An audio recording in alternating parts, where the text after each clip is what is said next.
Okay, everybody, it's 1 o'clock. All right, Lisa, Welcome, welcome. Let's get started. give me a gavel. I want a gavel. Good afternoon, everybody. Welcome to our June GGC meeting. I look forward to spending the next 6 to 8 hours with you.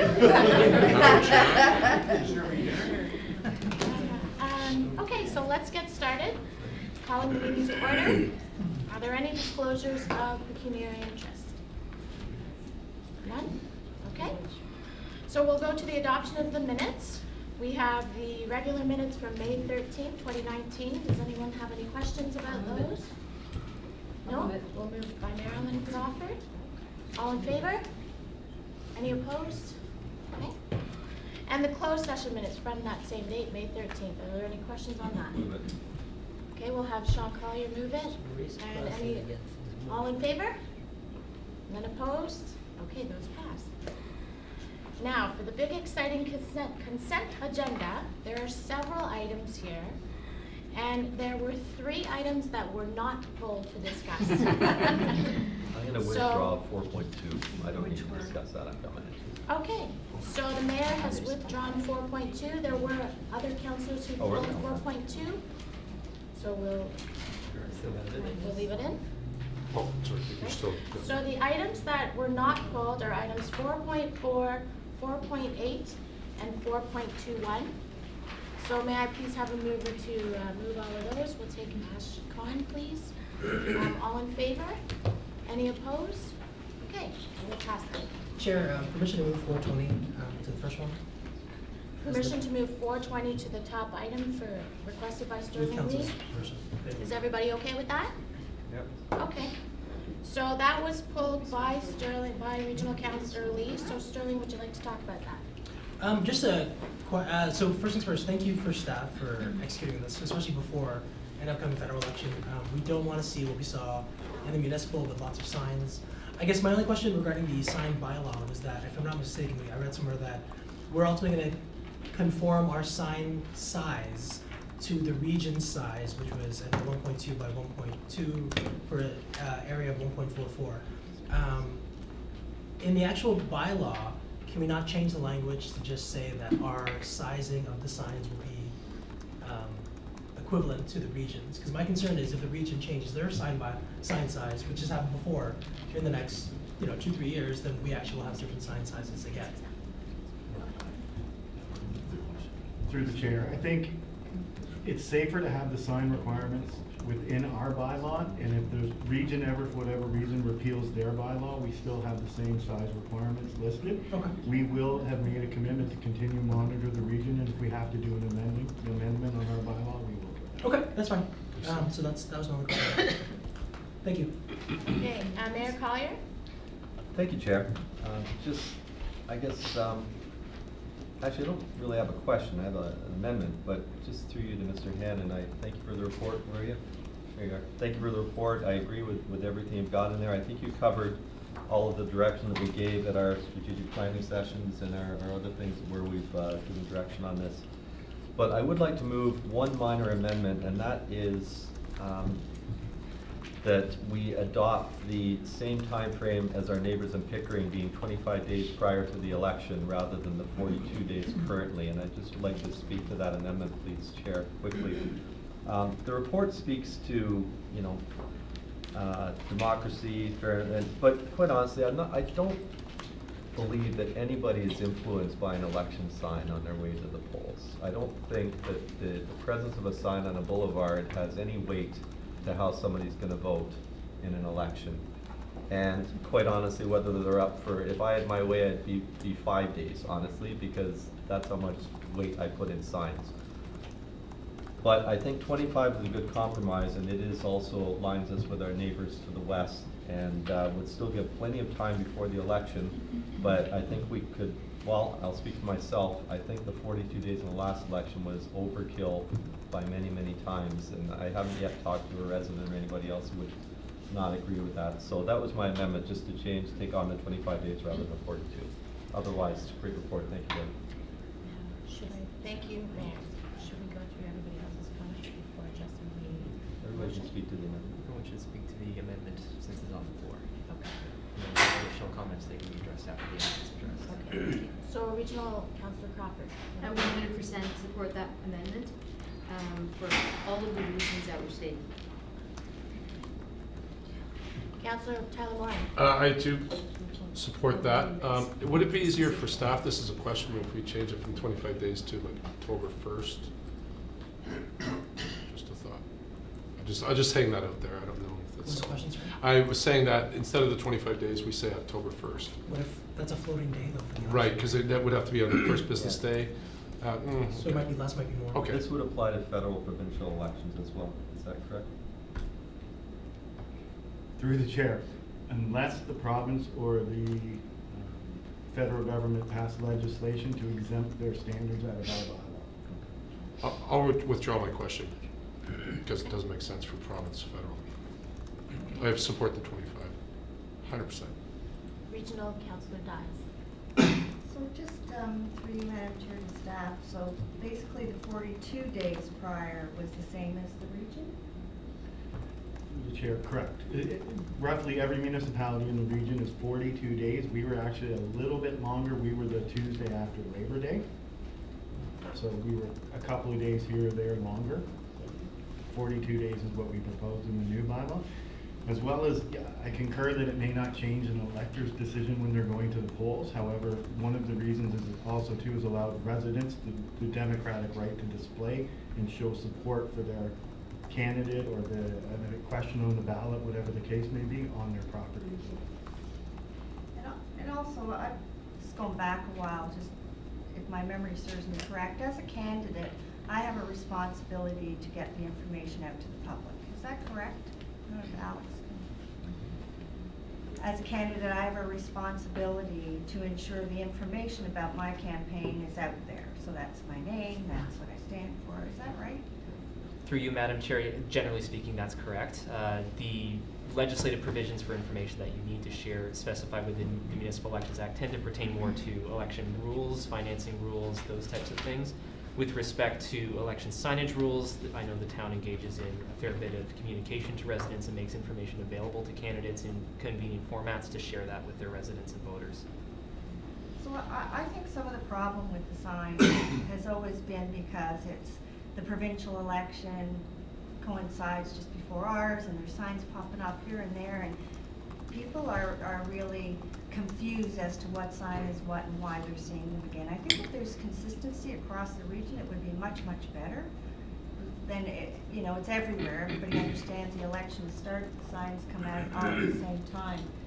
The other issue is, I do think that signs make a huge difference, because I have a really very different kind of name, as you know, dies like I'm dead. And people notice that name, and I'm always surprised as to how many people comment that they've seen my signs.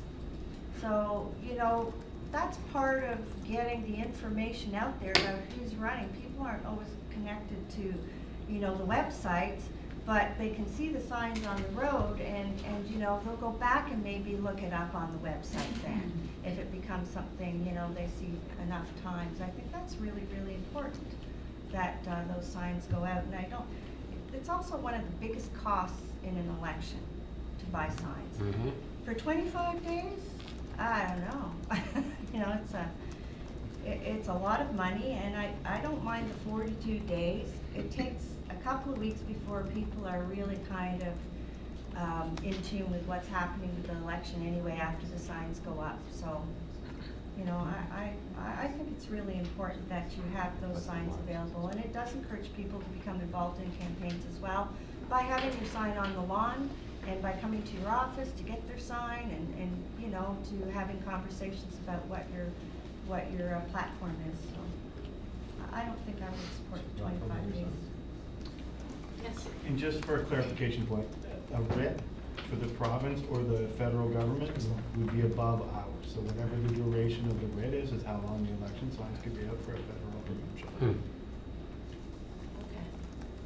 So I just, did anybody else for the first time have questions? Okay, so I On just the have a amendment. couple. Yes. For the first time on the amendment? Go Yes. ahead. Sorry. Yeah. I would just ask that, just a clarification to Mayor Collier, are we talking about the big signs or both? Big signs and small signs or both? For the 42 days, through the chair. I think that would apply to both. I mean, this is the sign bylaw for everything, so this would apply broadly across the town. And I recognize that it doesn't include federal, provincial, but, I mean, that's fine. I understand we're trumped by the federal, provincial laws. But again, this is for the town stuff, and, you know, I listen to what Councilor Dias has to say, and will respectfully disagree. I mean, we've all, to me, it talks about fairness as well, and by not having the amount, I mean, it is the biggest cost. So for a non-incumbent, I mean, you don't have as much funding. So it makes it easier as well that way, if you want to think of it. But no, to answer your question, no, it would apply broadly. So my thought process of this is that ultimately I don't disagree it should apply to big signs. I think the reason we had brought this to staff initially, or my intent was that, you know, Rosslyn was always my go-to example. It was gross, it was disgusting, It was awful. it was looked, Yeah. it was a sore spot for the eye, for the town. But for individual lawn signs, I think that is a constituent having their democratic right of just representing a candidate. And so I would support a motion that supported a limit on big signs for 25 days. But for small signs, I think as soon as the writ drops, they should have every right to put a small sign out. Because that was not the issue, in my opinion, you know. Also, we also have to factor in that for provincial and federal, there's also early voting and advanced voting, which is, I believe, 2 weeks earlier. So now we've actually limited it down to just 2 weeks for big signs for provincial, federal elections, if I'm not incorrect. For comment, Mr. Hand. So just to be clear, this new bylaw that would only allow signs on private property. They would not be permitted on any town road, Right. whether that's any level of government. All signs can only be displayed on private property, and then there's the Region of Durham signs, then they regulate their own side. So any sign in Ajax would be strictly on private property. So because of that then, because we actually eliminated the bulk of the signs, which was every 25 meters on local roads, I'm actually okay with large signs for 42 days, because I don't think it's that, it won't be as encumbering as it was last time. And I definitely want citizens to be able to put local lawn signs as early as they can. Okay, any other? So are you saying like Rossland wouldn't have any signs? Correct. Oh, I'm Or good with that. Harwood, or all the I'm ones good with that. mentioned. Roslyn, town Church roads. Street, North Salem. would all Period. be- Regional roads. Just private property. Regional Strictly roads. private regional property. roads. That's good. Bailey would, Yeah. Okay. Bailey is a regional, so Regional it would road. be permitted under the region. and Kingston Road. Highway No, 2, they're not Taunton, all on any town. Westney Road would all be permitted under the regional sign, not Ajax. For where this came from was from when Sterling and I in our ward, that's just where all the brunt of everything was. This is where it came from. We said, let's keep the lawn signs on the private properties and homes, and let's just put a limit to 25 days on the town roads. But if we have none, then that's perfect. Yeah, I'm good with that. But Councillor Through the- Tattelmore. through the chair, through Madam Chair, too. Then would it apply, this does not apply, you're saying federally, provincially, when those writs fall, then their signs go out, even if that writ is like 32 days? Correct, it's the time frame, but we still would not allow those signs on regional roads. They would Town only be, roads. I'm sorry, on town roads. They Oh. would only be permitted on private property. Even for the province and the federal? Correct. We prohibit it right now on every road but 5. The new bylaw before you now is gonna eliminate those 5 roads as well. Regions of West. Kingsford. Good. Regional Councillor Crawford, did you have something else you wanted to add? Yeah, I actually don't think that it's a problem to have the signs on the road for 25 days. I think in this last election, the volume of candidates was huge. It was bigger than we've ever seen before in any other municipal election. And that became the issue and the confusion with everyone else. I also found with lawn signs, I gained a lot more momentum in the last 25 days getting people to put signs on the lawn than I ever did early in the election. It was all him high, oh, we got an election, I didn't even know there was one. But the last 3 weeks, the last 25 days was when people started to pay attention. And I think that, honestly, I think that 25 days should pertain to both lawn signs and on our roads. Whatever roads were permitted before, I just don't think, I think 42 days is too long, and it becomes, people get deaf to the signs after the first day. And I think you're more effective if you wait, and I spent way more time running around after those stupid signs than I was actually knocking on doors, which really irritated me. But I think 25 days should pertain to our boulevards as normal, and also the lawns. So I just have a couple of comments of my own. Thank you for this report, this bylaw. So I just want to clarify, so the 5 town roads that we're taking away from still leaves the regional roads of Bailey, Taunton, Highway 2. Is that all of them? And Westney and Salem. And Westney and Salem. So at one opportunity or another, each ward would have a spot to put their big signs. Correct. And Correct. candidates aren't held to their own ward. Oh, okay, so you can put your signs on your police roads, okay.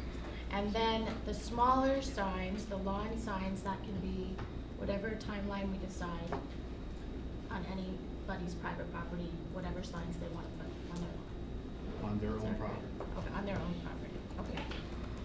So I know for me, if I have 42 days, the first thing I'm doing is putting my lawn sign on my lawn, right? And I think giving residents that time, 42 for their lawn signs private property, makes sense to me, because you do want to sort of cheer your candidate or promote your candidate, I think, for as long as possible. I do agree, though, that maybe a shorter time of the larger signs makes sense, because it is cumbersome, it is a lot to see when you're driving, and it can be very distracting. So maybe the 25 or something between 25 and 42 is 33 what I would be thinking as well. Pardon? 33 would be the middle. 33 would be the middle?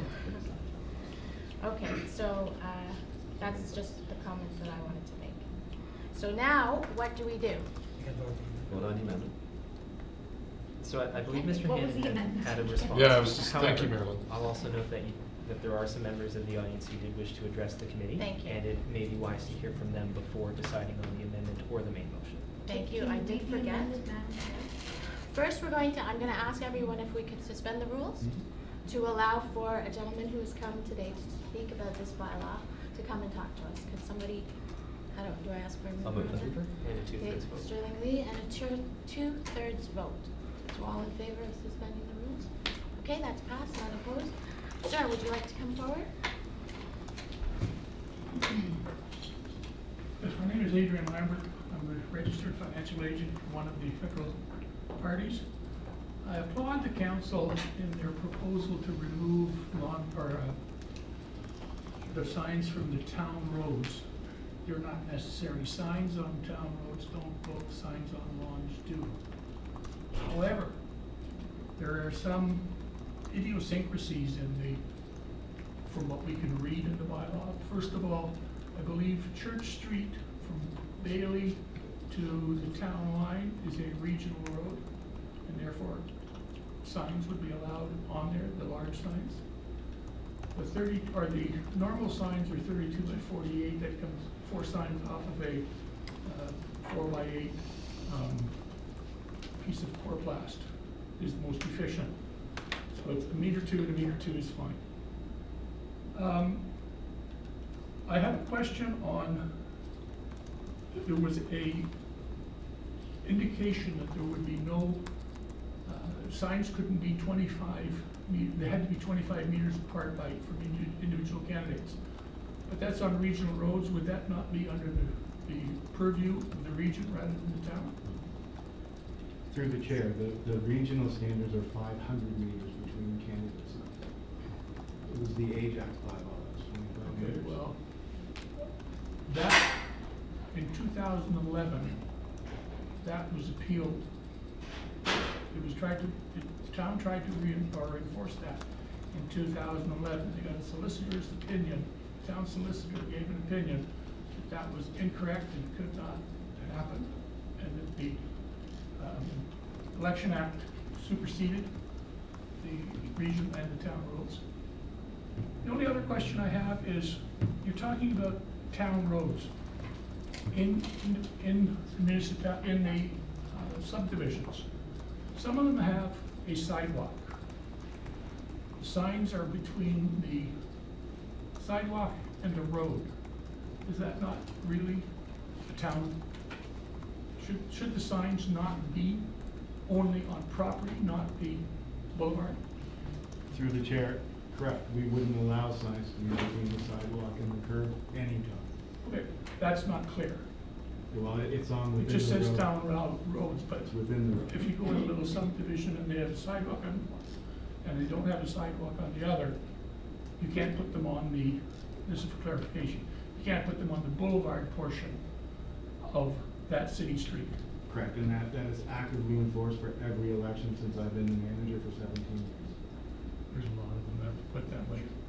The other thing I'd like you to do, as I said, I applauded you, I would like you to go to the region and see if you could ask the region to eliminate the signs on the regional roads throughout the district. It's a huge expense, it's a waste of time and money.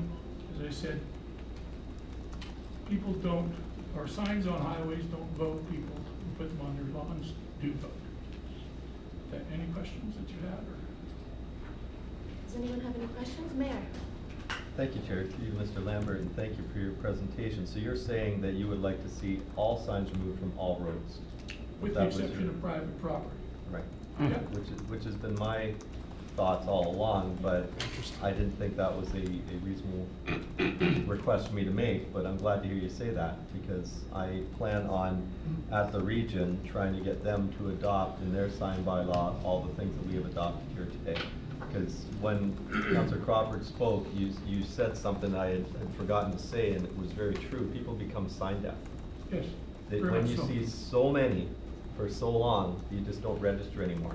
Yeah. They do to me because I hate litter and I just hate seeing such a mess on our boulevards. But most people, the standard voter, would you agree, just doesn't even register them It's anymore? noise. Yeah, okay, People thank you. don't see it, and it's, on occasions, it's dangerous because they're not told. Okay, the so rights. do you support what's in front of us today? Yes, I do. Okay, thank you. With those, just with those clarifications. And we would like to see, as I said, we would like to see the regional roads also have it banned, but I would imagine you'd have to do that region-wide. How many elections would you say you've managed? I've been involved in federal politics since 1957. So, I would say that's a voice of experience. Yeah, and I also have the bills for those signs, and they're astronomical, and they're getting more expensive. All right, thank you. Thank you. Thank you, Mr. Lambert. Is there no other Any more questions for words the for Mr. gentleman? No? Okay. So now we will read the amendment. Yes, the amendment as currently presented is that the bylaw be amended to state that the earliest date to erect an election sign be revised from 42 days to 25 days For all signs. for all signs. And are we talking about this? Can we speak to the Let's just amendment? do this. We can speak to, okay? Does anybody have questions about the amendment? Regional No. Councillor Dax. I just wanted to speak to the amendment. Again, I really do think that that signs play a very important role in elections, particularly for, people who are doing this for the very first time running an election, because they do get their name out there. And it is a reminder to people that there is an election, even if they're not paying attention when you put it out at 42 days, they are later on. And I think it's really, really important. It's part of the democratic process. And I really do feel we have a responsibility to make sure the electorate is well informed. And for those those people coming from Toronto stuck in traffic, they see those signs and they do make calls because they saw your signs. So I think it's part of the process and it's important to include, so I will not support that amendment. Anybody else like to speak to it? Okay. Okay, so I'll call a vote now. Everyone in favor of the amendment that has been proposed? We have 1, 2, 3, 4. Okay, anyone opposed? The amendment carries. Okay, and now we vote on The main motion. the is main amended. motion as amended. which is, That the proposed election sign bylaw be approved by council as amended. okay. So do I need a mover? or You need a mover. Regional Councillor Sterling will move it. All in favor? Any opposed? Okay. Sorry, I was opposed to the amendment. Right, No, you that just was on the opposed main motion, you opposed the main motion. Oh, no, can I, sorry, You're fine. can I change that? Wait, stop what you're doing. You're the Okay, thank chair. you, everybody, okay. Moving on, so that item is now done, 4.20. So we're gonna move to the top, and we have consent agenda item 4.1 that was pulled by Regional Councillor Lee. Thank you very much. And just a question to the CEO. You mentioned this before, but I kind of want to get it one more time if you don't mind. Why is this important? So, I talk to a lot of people who don't even know what ISO is. I didn't before I joined the town. I since know. So, we're about to invest some money into this. So just, can you explain the vision of why getting our ISO certification is important and who benefits from this? Well, for me, before I came to the town, ISO put Ajax on the map first as being committed to quality insurance for residents of the town. Set the standard as far as I was concerned for other municipalities. I was disappointed to see when I came here that it had lapsed.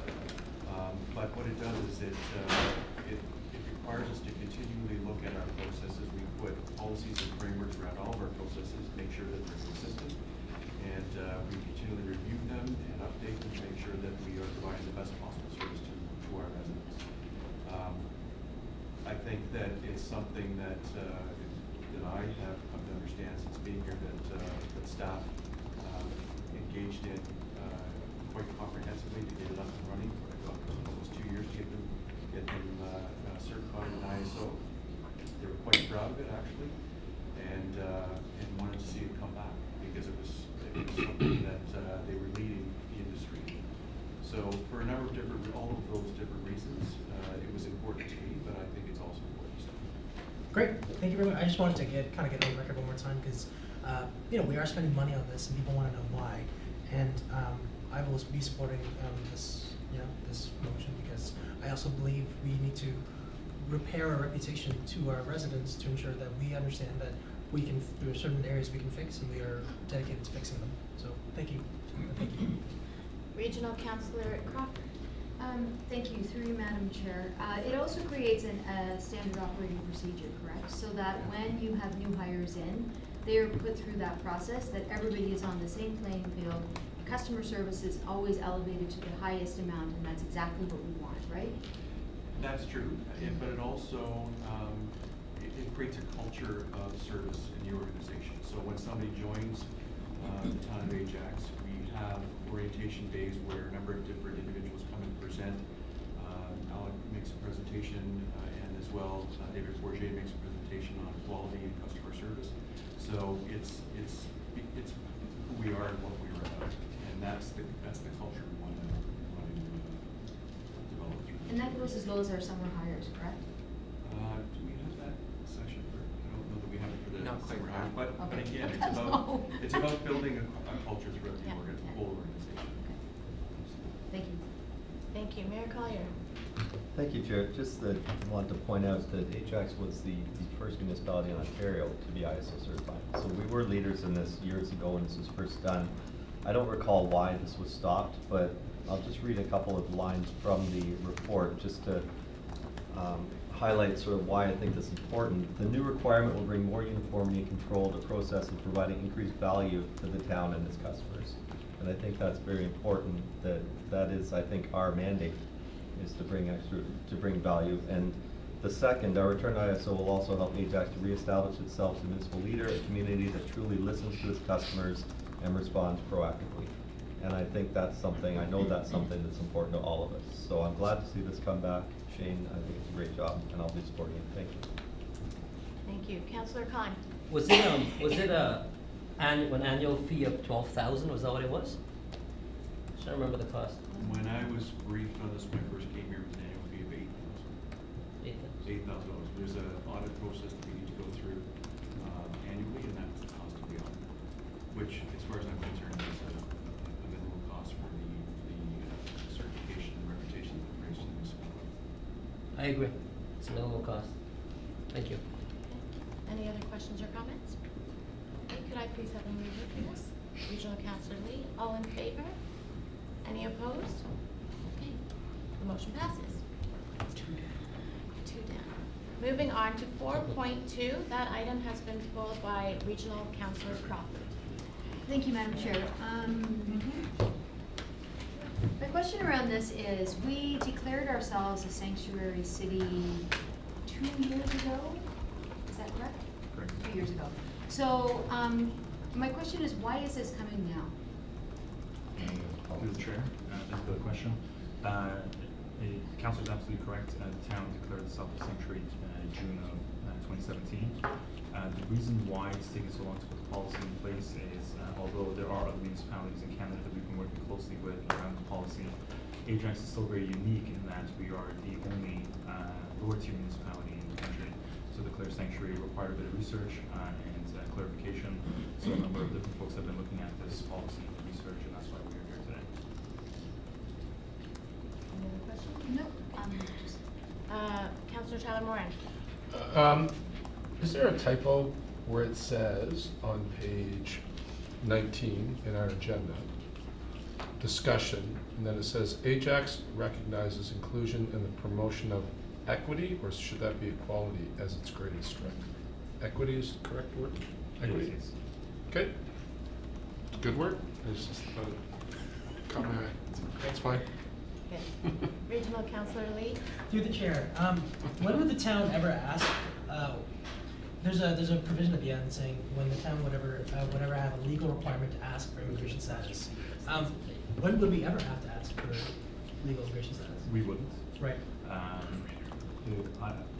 Just to clarify, a policy such as this is largely symbolic. It allows us to have deeper, more meaningful conversations with our institutions, which is what our declaration has allowed us to do. So in terms of access to our services, it's never been a requirement, and we're hoping that moving forward that remains the case. And staff are aware of their responsibilities. But also, it allows us to get involved in conversations with our institutions to let them know and remind them of their existing policies as well. So should a staff member ever ask, for whatever reason, that they kind of go off on their own, are they penalized, or what's the repercussions of that? Sure. I'm just going to weigh in for a second. So, through the chair, I think where this could come to play is the inadvertent revelation of status when you're going about your business. So, for example, if you're registering for a recreation program and accessing our affordable access policy, one of the things we look at is your notice of assessment for Canada Revenue. So, obviously, if it's your first year in Canada and you haven't yet filed, you don't have that documentation yet. So sometimes staff don't actually ask the question, what is your status in Canada? They ask a trigger question that will reveal that the status they may not have achieved that status yet. So there now are clear guidelines for staff around what do you do in that process? What are the other forms of documentation that we can ask that do not negatively impact someone who is in their first year in Canada, for example. So that's how it could happen. It could happen as well, in a situation, a building standard situation, perhaps where people are in a building inadequately housed, or perhaps through that process you come across that status in Canada. So it's not that staff would ask a specific question, can we see your documentation? Right. But there are inadvertent ways that you would reveal that, and then what's really key, and I think what the policy and the training speaks to, is how do we manage through that? How do we ensure that we maintain integrity in our processes while still respecting residents? And I think what's really important to note is with the Municipal Act, it speaks about residents. It doesn't speak about citizens, and all residents in Ajax are paying into the tax base. And I think that's something that people don't understand clearly. And as a resident in Ajax, you are entitled to the same services as your neighbor. Great, thank you very much. And just a comment, I was incredibly proud when our town did get sanctuary city status, and I can't wait to support this motion. So, thank you. Mayor Collier.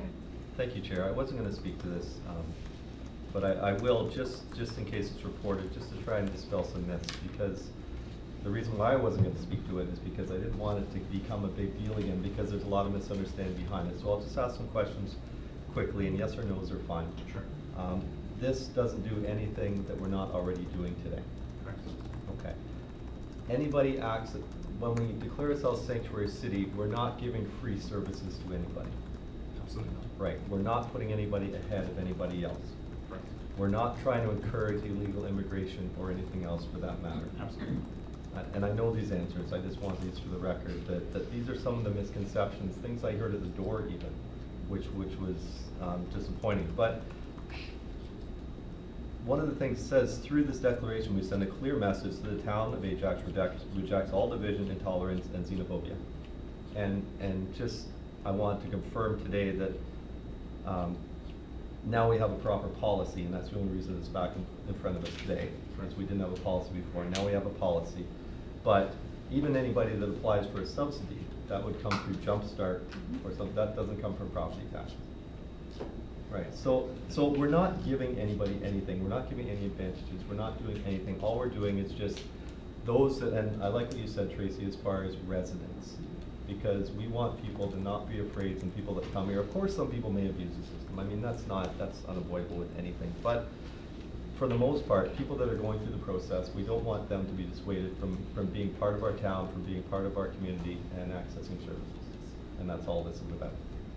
Thank you. Great. Any other comments or questions? Moved by Regional Councillor Crawford. All in favor? Any opposed? That passes. The next item is 4.5, and that was pulled by our mayor. Thank you, Chair, and I apologize in advance because this is going to be, I've got quite a few on this one. Through you to Ms. Strain, or actually you can right through. I'm sorry to interrupt you. I missed one. Okay. So we'll go back. I apologize. I Thought missed so. 4.3, and that was pulled by Regional Councillor Lee. Thank you. This was just at the end where it said we're setting aside a Rom's stake of $100,000. That was 4.3. I called it 4.5. Okay. I was speaking to 4.3. Now I'm speaking. Now you're speaking. You can speak. Mine's a very simple question. We have an education and training reserve for unforeseen training opportunities. Is there an example of what an unforeseen training opportunity, like, we're pretty vigilant of like knowing when these opportunities arise, that why would we need a separate fund for these, like what, give me an example, could you give me an example of one? Sure. Through the chat, thank you. So through the chair, the education reserve, there's a few thoughts behind it. One was in your opportunities that we could take advantage of. We were also looking at the number of master plans and policies and strategies that are coming, being completed, and the training components that would be associated with those that would help to pay for those. And lastly, that by using this reserve, we can take advantage of opportunities without impacting the operating budget in a next year, not seeing that kind of up and down. So a good example was one that just recently happened, where they're doing a leadership training, and it applies to people who have direct reports. However, we're now saying there's many people who don't have direct reports but are striving to be the manager, that they're going to do a revised training. So they're going to look at that, and that would be an opportunity, a type of opportunity. So often that, one group will get trained and it will spur something else on that is good for the corporation as a whole. And I guess previous years, we've noticed that money has been used for this specific purpose. I guess, we're allocating. We have done $100,000. that, yeah, Right. we have funded it through the operating budget management policy. We have funded one-offs or in-year opportunities. My big concern, frankly, for upcoming is some of the technology training that we'll be looking at, particularly through the completion of the IT strategy and supporting that as well. And this will be a great way to be able to support that. Thank you very much. Thank you. Thank you, Mayor Collier. Thank you, Chair. Through you to Ms. Strain. Just under the financial sustainability plan, the second paragraph, the surplus would be allocated to the 5% of net year's revenues. That was already done through our budget process, right? So that is for the stabilization. So we just make sure that it stays at 5% of the net revenues. As long as it's there, we don't have to allocate more money to it, and it's at the proper amount right now. So we didn't have to allocate further money. how do we end up with such a large discrepancy between 43,600 and 910,100? I seen the numbers, but Yeah. we're June now, and Yeah. everything's computerized, and to me, probably most of that was known maybe before February budget.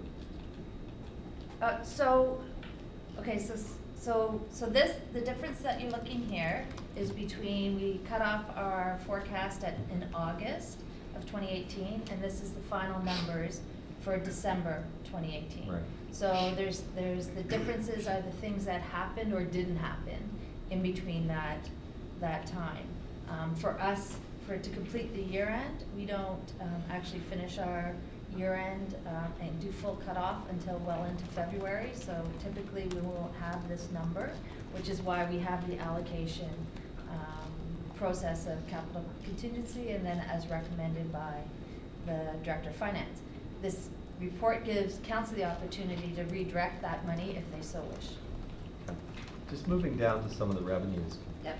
Building permit fees, 235,000 net, and I'll just read it to you. And under legislation, municipalities must transfer building permit revenues in excess of cost to a reserve. As such, the cost to issue building permits were lower than revenues, resulting in a transfer to the. What does that mean? Okay, so this is confusing legislation, and it's funny that you ask this because every time we write this explanation, it is somewhat confusing. So essentially, there's legislation that says that helps you calculate what your fees are for building permits based on the cost. So when we look at the cost, it includes. Is that the cost of construction? No, it's the cost of, to process that fee. So it's the cost of staff, it's the cost of review, and administration, some overhead are all worked in there. So sometimes what happens is that depending on the mix of the permits that we actually get, we will actually get more permits than the cost. Like the value of the permits will be higher than the cost. So that difference gets transferred to a reserve, and that's legislated. What will then happen is some years it'll be the other way, where we'll have higher costs than the permit revenues, and then we can bring from the reserve to balance those out. Skip that one. It made our life as confusing as well.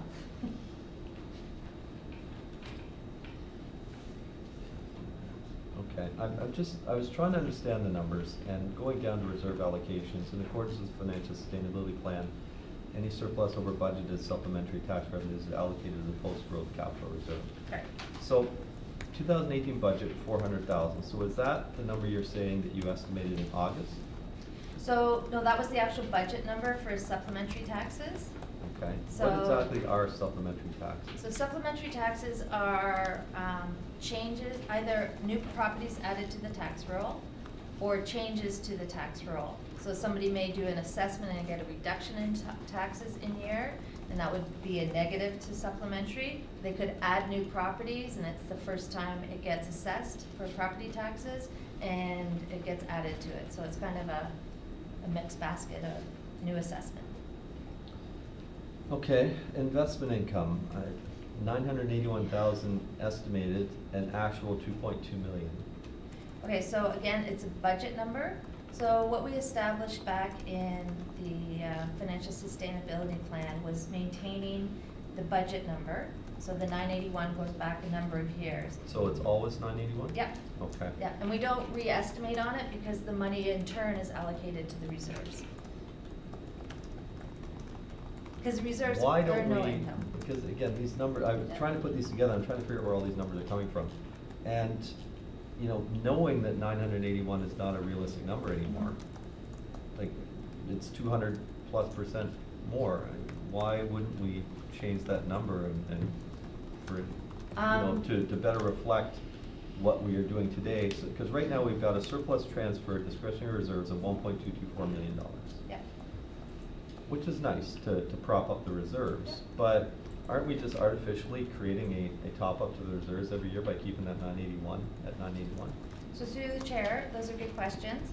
The FSP designed this particularly for the interest budget to keep it at a steady number because of particularly what happened in 2008. We went from making over $2 million in interest to making under $700,000 in interest when everything went down. So this was, the idea of implementing a fixed budget number on interest was to protect the tax base as a whole, and anything over could be moved to reserves, which are our main cash source anyways, that get do not receive any interest.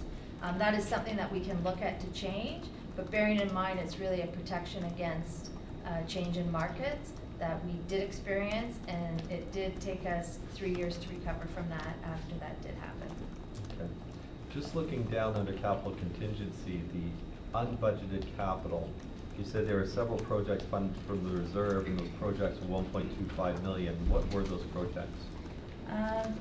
So the 1.25. I don't need exact numbers, No. just example. Well, I actually was thinking about that. You might ask that. Ah, So, well, you know me for a while. so there was 3 main categories that money was spent on. So there were emergency repairs that were $367,000. There was, we took advantages of some grant opportunities, of which we used the capital contingency $256,000. And then there were some in-year capital projects that were unknown at the time of the budget that we funded through capital contingency. Now, we will have reported all of these through our closing reports to council. Okay, so these weren't projects like, for instance, Quaker Meeting House, which is coming later? That Correct. makes sense. Okay, so, just on a side note, once our grants person is on board, I hope that we can fund a lot more grants. And they would come from this also? Yeah, so this reserve capital contingency is meant to fund and take advantage of grants, but there's always a portion that the town needs to pay. So this is meant to have that money there without jeopardizing other projects. And it allows us to leverage our tax dollars quite a bit as well. Oh, yes, absolutely. Moving on to and Council Lee asked some of my questions about well, let me just ask about the financial implications. The funding strategies have remained unchanged and continue to support the growth. However, the overall allocation of funds has become somewhat unbalanced to Right. capital needs. What does that mean, unbalanced to the capital needs? So when we did the original allocation of the revenues from slots and Viridian to the reserves, I think what we've now found is that some of the percentages need to be adjusted. So I'm currently looking at those right now. So for instance, the vehicle equipment reserve was a reserve that really struggled and now is actually doing very well. So as we're working through asset management, I want to refine those percentages and have a bit more balancing. Like, the more you learn every year. You know, we've added buildings, so we should be increasing the money that's going into building maintenance. We've done a great job on the roads, and we've really kept those up, so maybe we can pull that one back a little bit. So I just want to, for me, it's about rebalancing the percentages of the revenues that are going to each based on the assets we need to look after. Okay, when is the next update of the financial sustainability plan? I'm planning on probably bringing one in the fall of this year. That'll be kind of a preliminary one with a full one coming later, because again, we continue to have a number of unknowns to fully do a full revamp, but I think there's a number of changes and updates that we could do right now that will serve us in our next capital process. Okay, so we don't have a set time frame where we have to review this like every 5 years or so? No. Okay.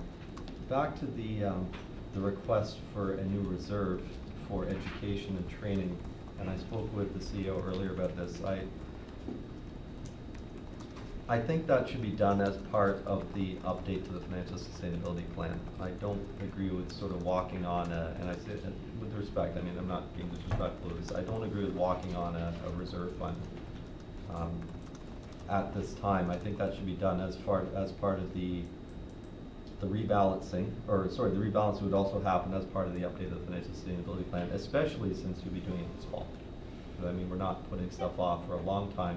I think over the summer, I mean, if any immediate training opportunities come up, I think those can probably be absorbed in most of the department's operating budgets. They wouldn't be very much, even the report says, if at all.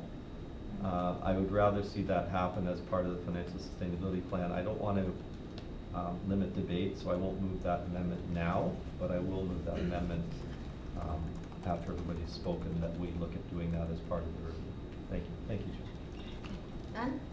Done. Regional Councillor Crawford. All of my questions have been answered. See, thorough. Oh, wow, wonderful. Any other comments or questions from anybody? Okay, I just have a couple. I noticed in the revenue section, thank you for this report. I remember talking about our worry that gym memberships would decline as Good Life came and F45 came, all the businesses came. So I'm happy to see that a promotion program did result in increased membership, so way to go. And I also think education and training is very important at all stages, so I'm very happy to see the introduction of this type of reserve, whether it be now or as part of the FSP. I'm glad to see that. Thank you. Any other comments or questions? Mayor Collier? If nobody else wants to speak to this, I just want to move an amendment, Chair, that items 2 or 3, I don't know, I'll look to the clerk for wording, but that I guess just be referred to the financial sustainability plan review for consideration. Could you say that louder, please? I couldn't hear. Just that, well, 1, receive for information, great, but just 2 or 3, just the establishment of education training reserve, which would result in 3, which is the allocation. Just be referred to the financial sustainability plan review that's gonna happen in the fall. Oh, okay. So, we have a comment? from Yeah, Becky? sorry, just a comment. So you'd have to change 3, that the net allocation reserve goes completely to the capital contingency, because we still need approval to transfer that. I think just if I could just make a further comment, the use of the education and training was an opportunity use surplus rather than a budget number. So that was kind of the reasoning of doing it now outside of the update of the FSP plan. Okay, any other comments? Okay, so the recommendations are that the report on the 2018 operating budget surplus be received for information. Well, I guess we're striking number 2. Strike number 2 and replace with referring the education and training reserve to be considered in a future update to the financial sustainability plan. Okay. And that the council approve the revised 2018 net year-end allocation to reserves, but 100% to the capital contingency reserve. Correct. Perfect. Okay. Correct. Any comments to those changes? Regional Councilor Dyes. So I just want to make sure that that's good with finance then, that works for you? Yep, absolutely. Thank you. Thank you. All in favor? And any opposed? And a vote on the main And a motion. vote on the main motion. Do we need a mover? Yes. Councillor Tyler-Morin, all in favor? Any opposed? And that passes as well. Thank you. Okay, now we're going to move to number 4.5, and that was pulled by Mayor Collins. Thank you, Chair. Through you, Ms. Paul. Oh. Yep.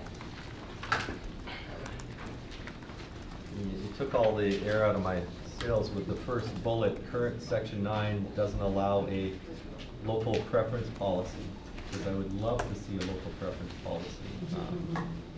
And I've brought it up many times before, so just to be clear, because I was hoping that there would be some way that we could maybe have a weighted system when we looked at our tender process, where local would have out of 100, you have 10 criteria, that would give you 10 points or 0 points or whichever. That's something we absolutely cannot do.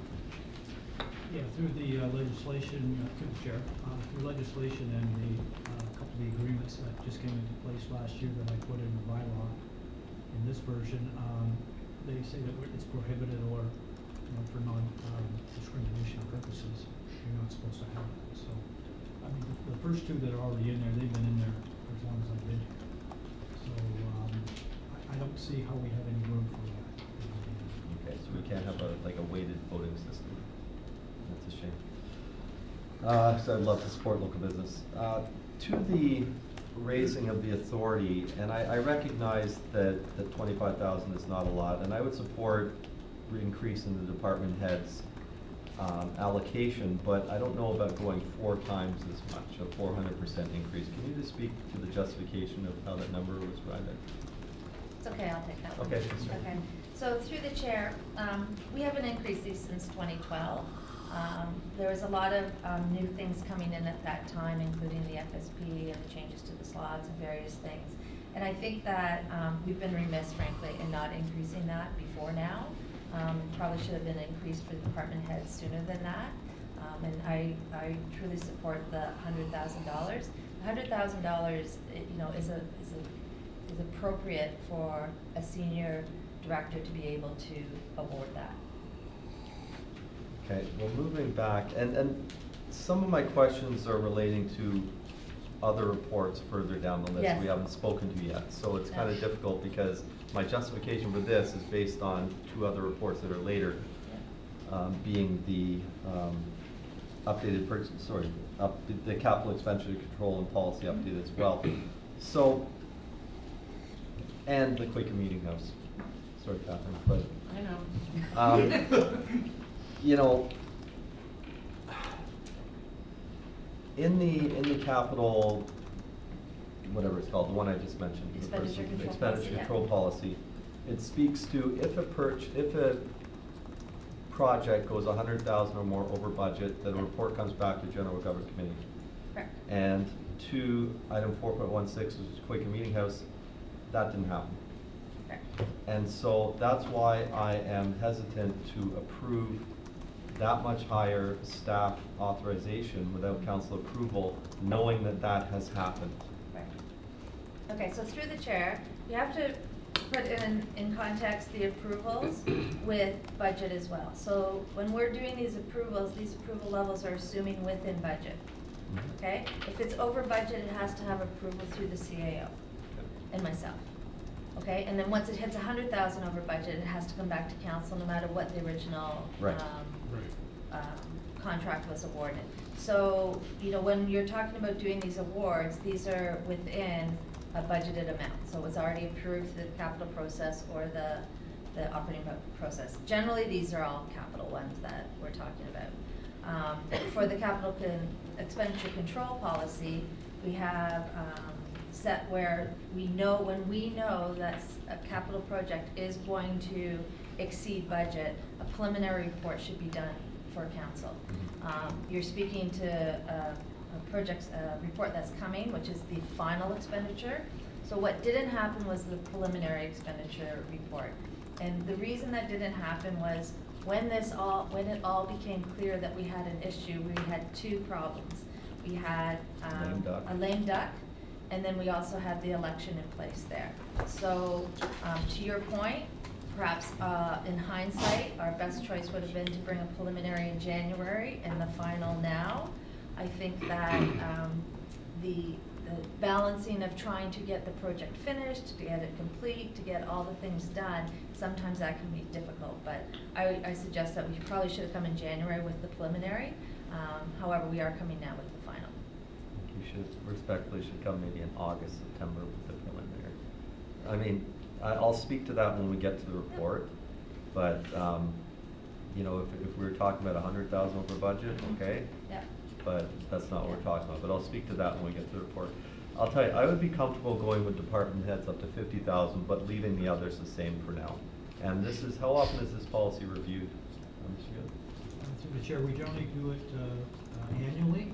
We didn't do it, the last time this was updated was 16.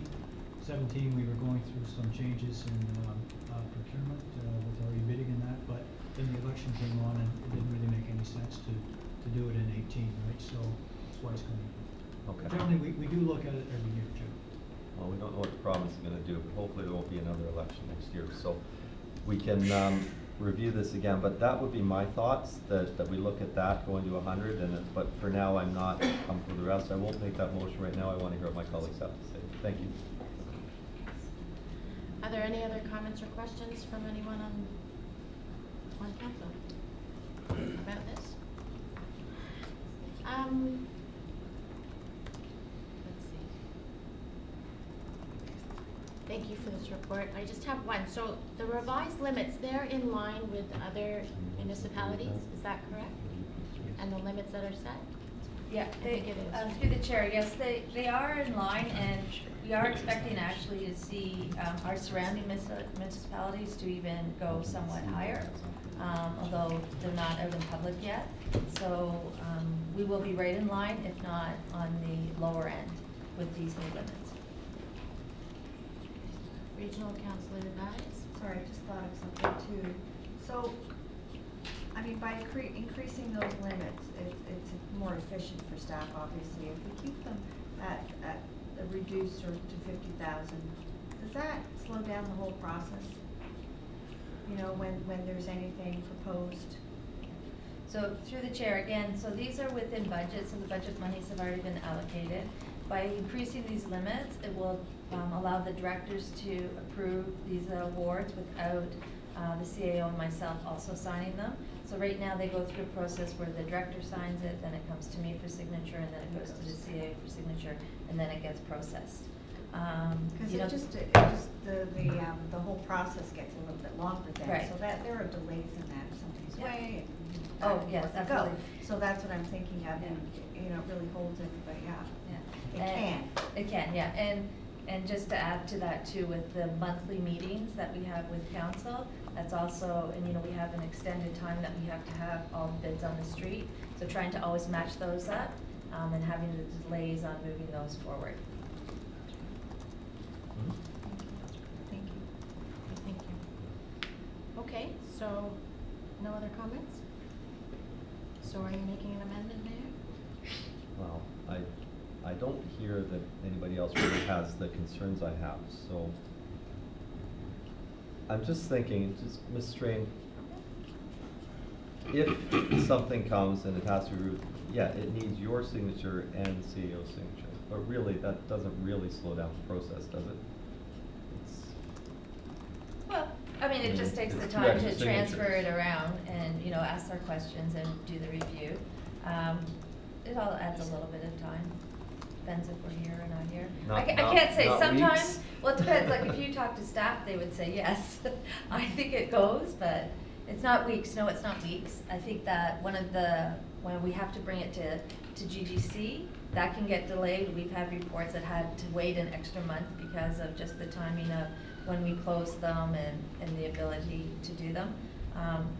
I feel very strongly about the department heads limits raising. I think that's important. I think that they're more than capable and you know, we hire them to be able to do their jobs and they can do that. I think that's a very important increase.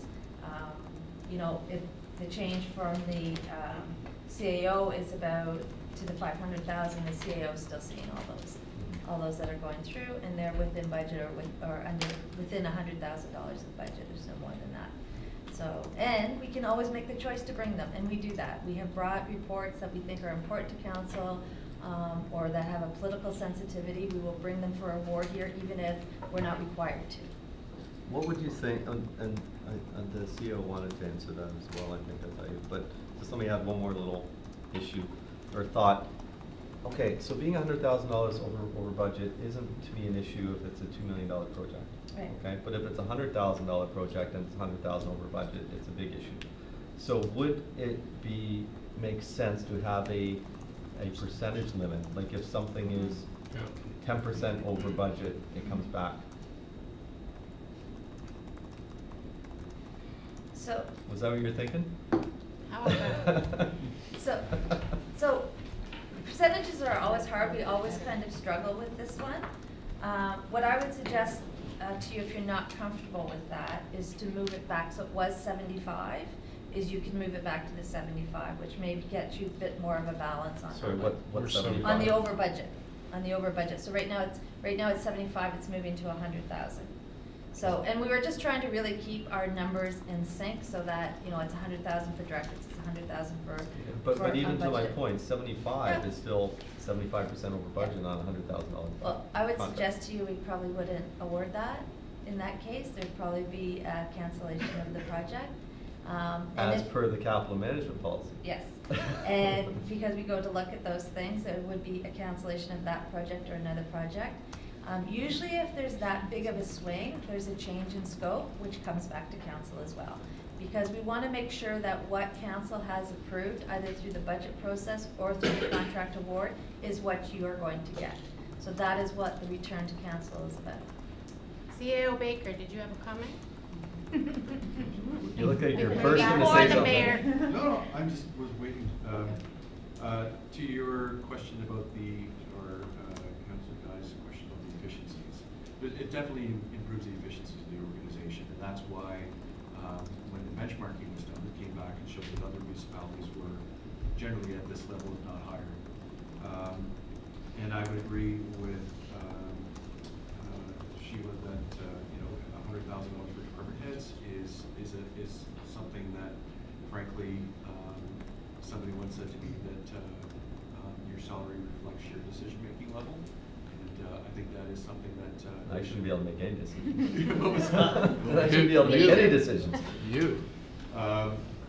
So I think that is a level of authority that the department head should have, and it does improve efficiency to some level, but definitely at the CEO level, if it's over $250,000, but in this case we're talking about changing from 250 to 500, that means it has to come to GGC, so it may have to wait a month.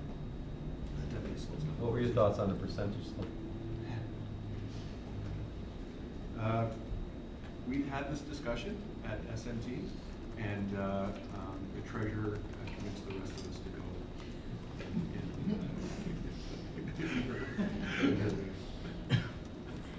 So through the chair. The same way she's trying to convince me.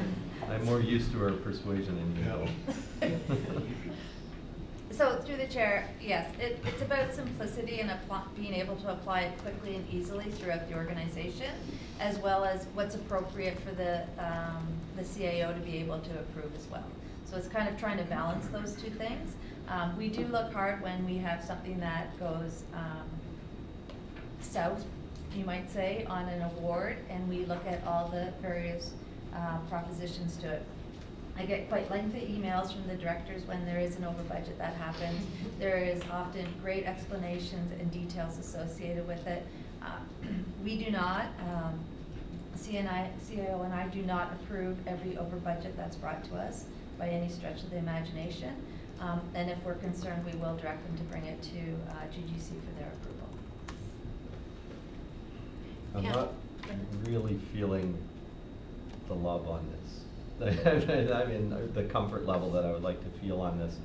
Because to me, again, still being $250,000 over budget, to me is like, that's a big number, even if it's. If it's 250 over budget, it's coming here. So if it's. But not if we approve this to 500 necessarily. No, that's within budget. Okay. Okay? If any project, whether it's a $2 million project or a $500,000 project, is 100,000 over budget, it's back here. Okay. All right. I won't move an amendment. Thank you, Chair. Councillor Tyler Moore. Thank you, Chair. Through you, Madam Chair, to Director Strain. These are fairly deep waters for a rookie councillor, but that also can be an advantage because we don't really weigh in on the history of these numbers. We're just looking at them. Is there a percentage, like 15%? Is the whole percentage idea not practical at all, or is there a percentage that you would feel comfortable with? Because it seems to not really represent the whole process if we put a number on it, whereas a percentage would. That's my question. Is there a percentage that you would feel comfortable with? Like if it's over 15%, you would say, okay, we come back, or do you want to stick with the? So through the chair, my preference is to stick with the fixed amount. I think you can tell that. But I think we always get in trouble with percentages. What we can go look at is an and/or percentage, so a dollar amount or a percentage amount. But every time we try to run the scenarios, we find like loopholes that are an issue. Whereas this is very cut and dry. If it's $100,000 over budget, we're back at council. But it would concern me if something was $50,000, we approved, and then that went to $94,000. That would concern me. But it wouldn't be, we wouldn't hear that because it would be under the $100,000 threshold. But if it was on the percentage side, it would hit it every time. But as Regional Councillor Dias has stated, much more experienced than I am, that can be a wrench as well. Because I want things to keep moving. So okay, so your answer is you want to stick to the numbers, a denomination number. Thank you. Mayor Collier. just since Ms. Stream mentioned it, that was, by letting this go and leaving these numbers, I will address that or percentage on the next item. That was my intention. So adding a percentage to the overage, 100,000 or however much percentage over budget would come back as part of the capital expenditure control policy. Right, which is kind of what you were saying. Yeah, so I'll leave, I was not gonna make changes to this because we still have control with the other. Okay, thank you. Any other questions or comments from everybody? No? Okay, I'll move so it. to move that the revised purchasing bylaw be presented to council for approval, moved by Mayor Collier. All in favor? Any opposed? Okay, so moved. Thank you. Let's go to the next item, 4.6, which is also being pulled by Mayor Collier. Sorry. A lot of the same questions. We don't have to have a long debate on this. I think I've made all my points with the prior chair. Just to this, and you have to actually go through into the actual policy to see what I'm referring to, and it's Okay. right here, page, looks like page 56 of the report, section 3.5, over budget prior to award. If the anticipated total of all costs, total estimated project costs exceeds approved budget, the project is considered over budget, and that's where we get into, so Ms. Strain, you're saying you want it to increase from 75,000 to 100,000 over before this triggers Right, the report back to GGC. right. And I will, again, give everybody a chance to talk before I move the amendment, but my intent is to move the amendment to add a percentage to that.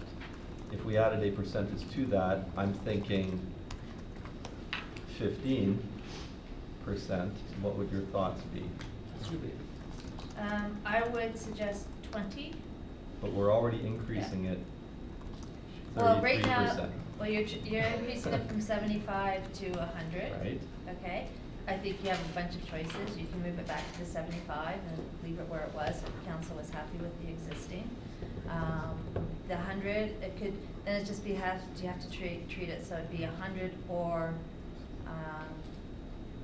or, it'd be the or. Or. So my recommendation off the top of my head would be 20.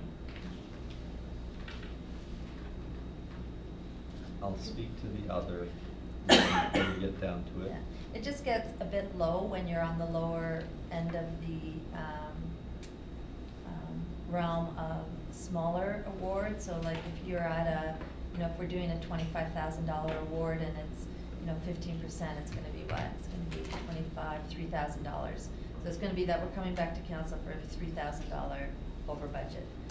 And that's why the percentages don't always work, whereas you have a $2 million budget and, 20% is going to be 400,000 versus the 100. So it's kind of which poison are you picking? Well, that's where the or comes in. Yeah, but on the smaller ones, you'll get captured in the 20%, right? So Okay. we could be back here on a 50,000 budget on, a $25,000 award with the 20% overage, that's $3,000, so, Okay, I'll take that under advisement. yeah. It's Moving- the smaller ones that we get caught on. Okay, moving to 3.5.3. Departments must take following steps to mitigate or eliminate the over budget amount. Scale back the scope of the project to come within budget, or cancel another current or prior year capital project from the same funding source that has not yet been started, or cancel the project, close the capital account, and resubmit the project for the subsequent year's capital budget, long-range capital forecast. The reason why I'm asking about this is I'm wondering why report 4.13 is on the agenda today, which is the Paradise Park washrooms.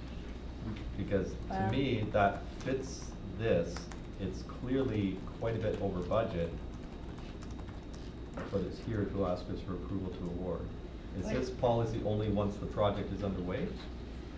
So this one's prior to award. Okay. So that one's coming for these reasons. So if they look at the project and these things don't apply, so for instance, let's say they decide to cancel a project with similar funding, that has to come to this committee Okay. for approval. Because again, you had an expectation of a project being done that's now being canceled. So the reasons these are in here are to, you know, do proper fiscal management when you're looking at projects, and are there things that we can offset funding with from existing ones that won't be done. But it's important that we tell council if we are canceling the project because of another project. So these are the type of mitigations that we always look at with every project award that we do that's over budget.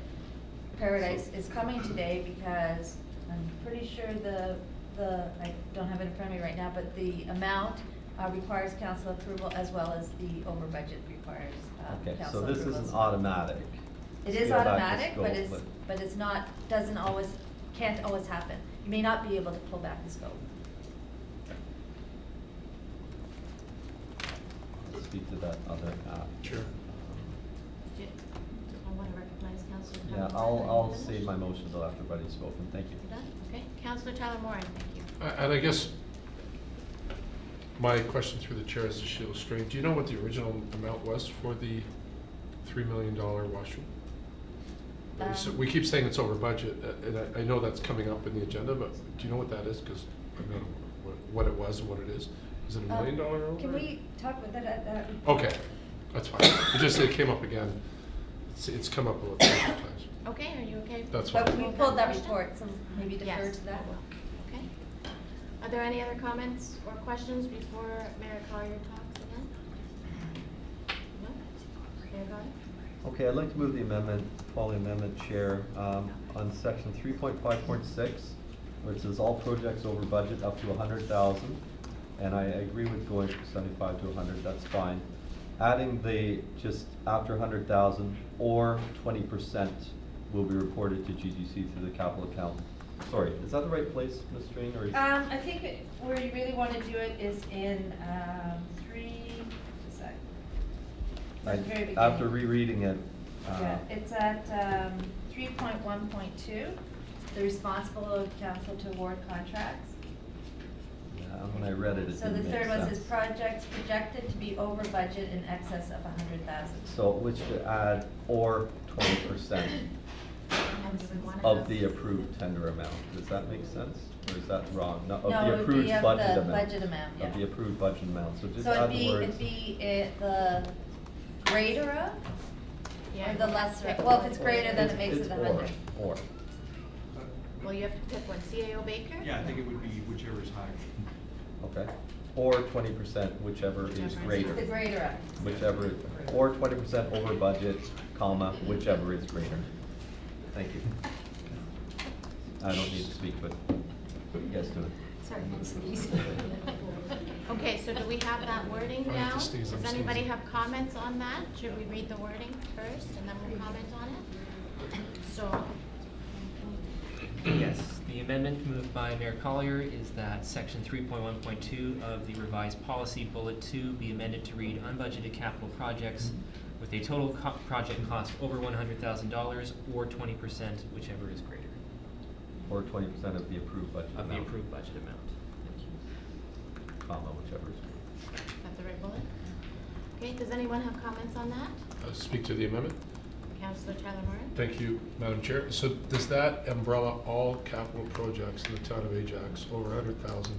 It will be, as you stated, 20% or the, thank you, My intent is it's all projects, period. Even operating. All regardless, contract regardless. awards. It's contract awards. Right. Yeah. Thank you. And thank you. Anyone else? Sorry, Alex, do we also need to refer this back to the purchasing bylaw that was approved, but this changes the purchasing bylaw? That was If- kind of my concern before, but I thought we were past that. If there are necessary amendments to the draft purchasing bylaw to give effect to this, it would be wise to include a direction to staff to make those revisions before the bylaw is presented to council for ratification on the 17th. Thank you. So you need a second bullet to the amendment saying what you said. Exactly that. Write it out. Okay, Okay. so I would like to hear it all again, please, for my own clarity before we vote. Thank you.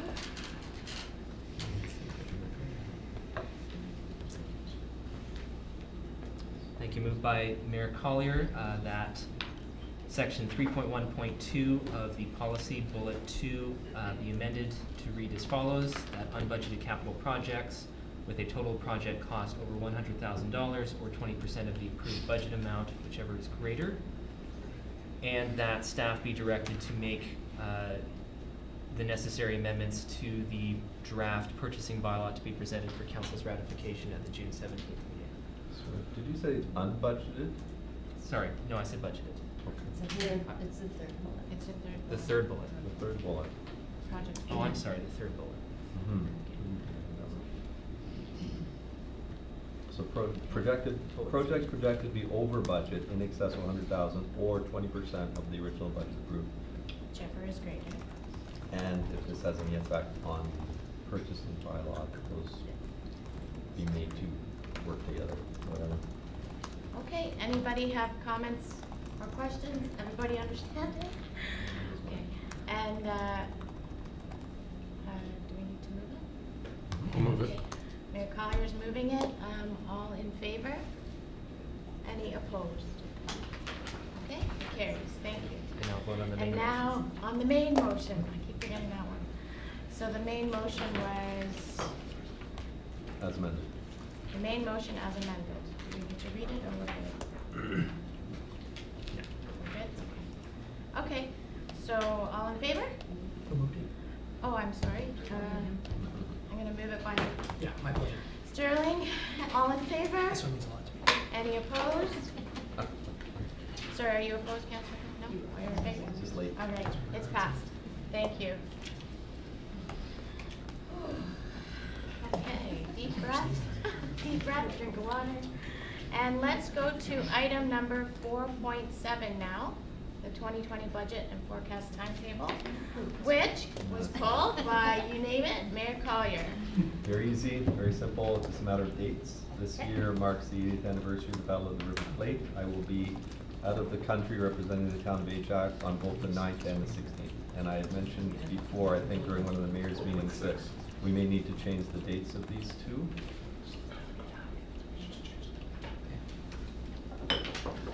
The 9th and the 16th, I will be away for both. The 9th and the 6th, 16th. 16th. Oh, for December? The general government committee,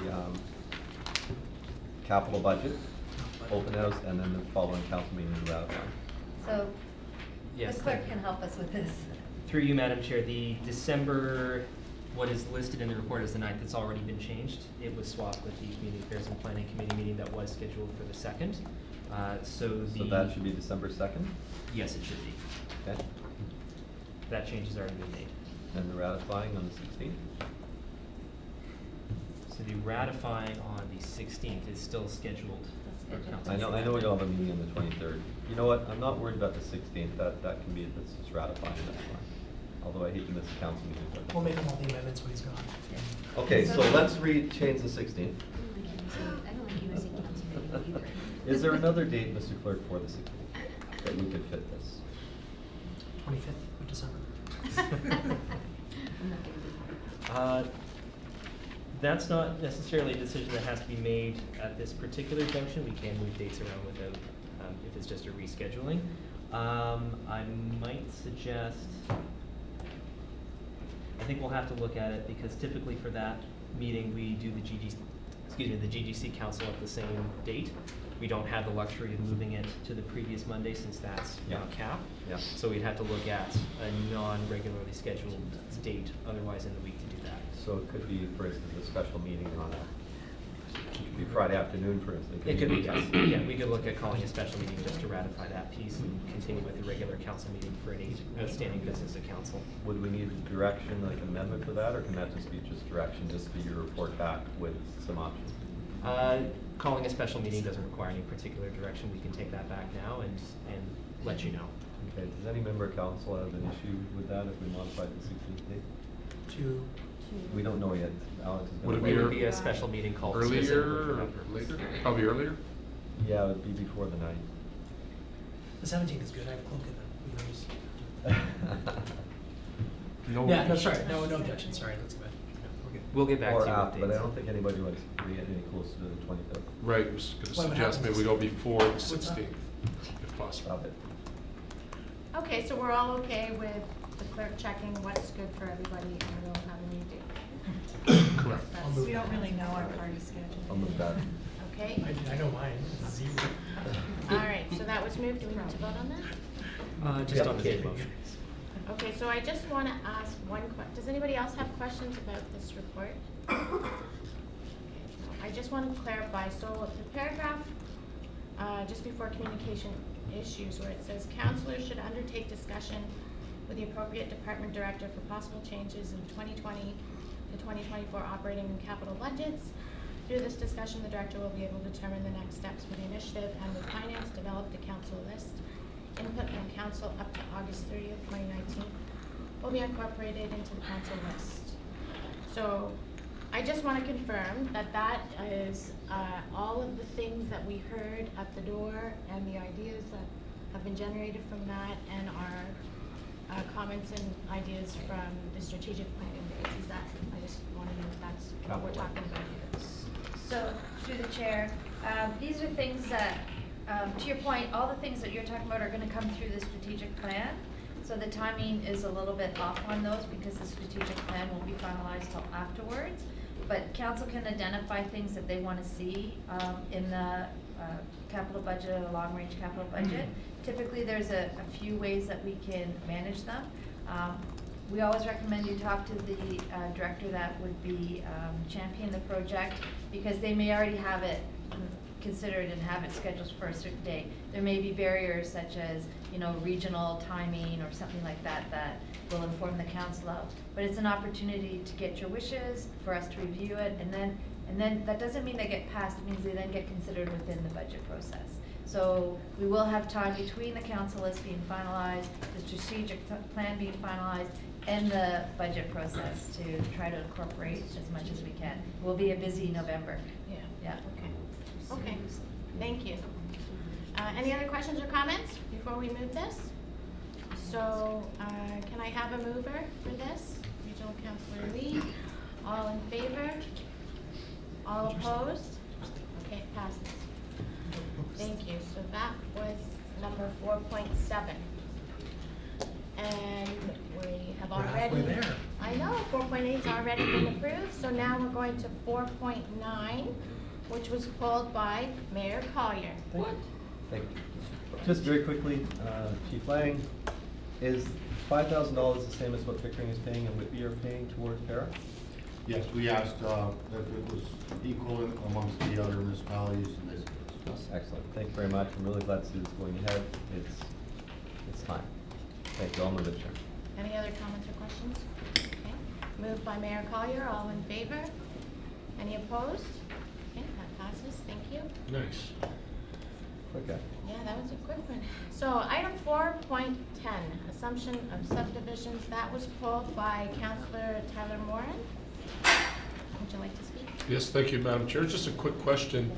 We are going to be assuming more land, more, and it says there's no financial implications, but I was wondering, won't there be more labor to cut the grass and to maintain the property? But that'll fall under the existing umbrella of the workday of, it seems like a pretty large piece of land. So just wonder if you could speak to no financial implications. So to the chair, there's no cost, that's future maintenance costs that the town will incur related to the assumption. So any other securities or any other obligations that the developer will be required to commit to, they've completed those obligations. So there's no financial obligations further, other than the general maintenance that we would incur. That would include snow removal, grass cutting. Is that what you're asking? Yes, that's what I'm asking, because it looks like a fairly large piece of land. I mean, I don't know how many acres that is, but there's river and park and bush and roads. And so all of a sudden, we're gonna be responsible for that. Right now, the proprietor is responsible for all that through the chair. So your question is related to the hatched area? Correct. Okay, so that's, we don't maintain that area as far as grass cutting it's left natural. Right. Okay. So you don't anticipate moving forward, because we've assumed these lands and properties, that there's gonna be a spike? We'll have to hire like 3 new people to go. No? Yeah, go ahead. Just, if I can just add, and what typically happens with the assumption of a subdivision, it generally comes many years after we've started maintenance. So we will assume maintenance for winter control, for park maintenance, generally years in advance of when we're actually Okay. assuming the subdivision. So the no financial implication is really the subdivision obligations in terms of the financial obligations. We've already absorbed the operating costs from a maintenance perspective. Great. It will fall in, they will now formally become municipal assets. So now these assets will become part of our inventory, and there'll be future replacement costs associated with those assets. But there's no immediate, most of these things are 25 to 60-year life cycle sort of replacement costs that will be now part of our asset management plan. But the delivery of services by the town generally happens in advance of assumption. Great, thank you so much. Any other questions or comments? Okay, who would like to move this item? Councillor Khan? All in favor? Any opposed? Okay, passes, thank you. The next item is 4.11, and that was pulled at the request of Regional Councillor Crawford.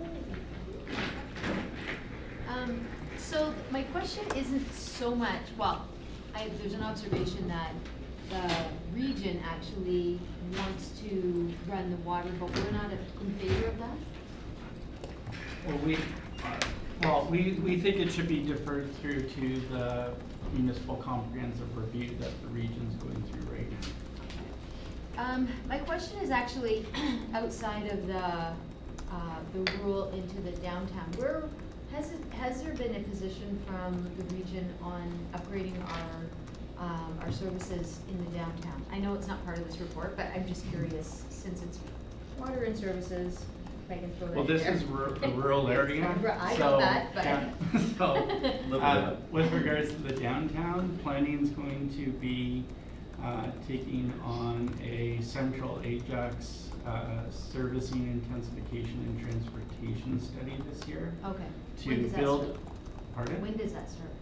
It's gonna start as soon as we finish the RFP, so we're putting together terms of reference in our RFP that'll go out for procurement, probably at the end of this month, early into July, and then we'll start the process of building the case, which is the conversations that we had with the region late last year as to the information they needed to understand what servicing constraints are, where development's going to occur, all that type of information, density, unit counts, other trigger within the downtown to initiate the change at the capital level at the region to accommodate services, so water and sanitary within the downtown.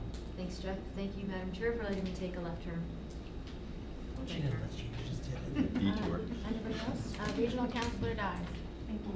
Through to Mr. Romanowski. So can you clarify a little bit about your concerns about the existing lots and the greenbelt came in, adding lots, and your concerns there? Our concern is that there's a difference between existing use and vacant lots of record. The region's taking the position, I believe, that vacant lots of record or vacant lots or lands within the rural areas are considered to be existing uses, but they're vacant. They have no use on them. They have a list of permitted uses, but that's not, so we're asking for some clarification on that, and that's why we're asking for it to be dealt with through the municipal comprehensive review.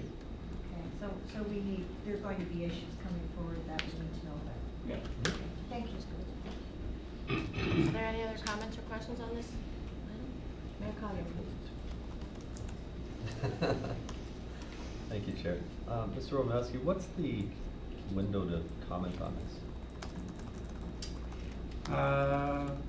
The window to comment on this is Well, these are the comments, we're within the window based on the circulation of the amendment from the region, so once we have council's endorsement through this, these comments will be forwarded to the region.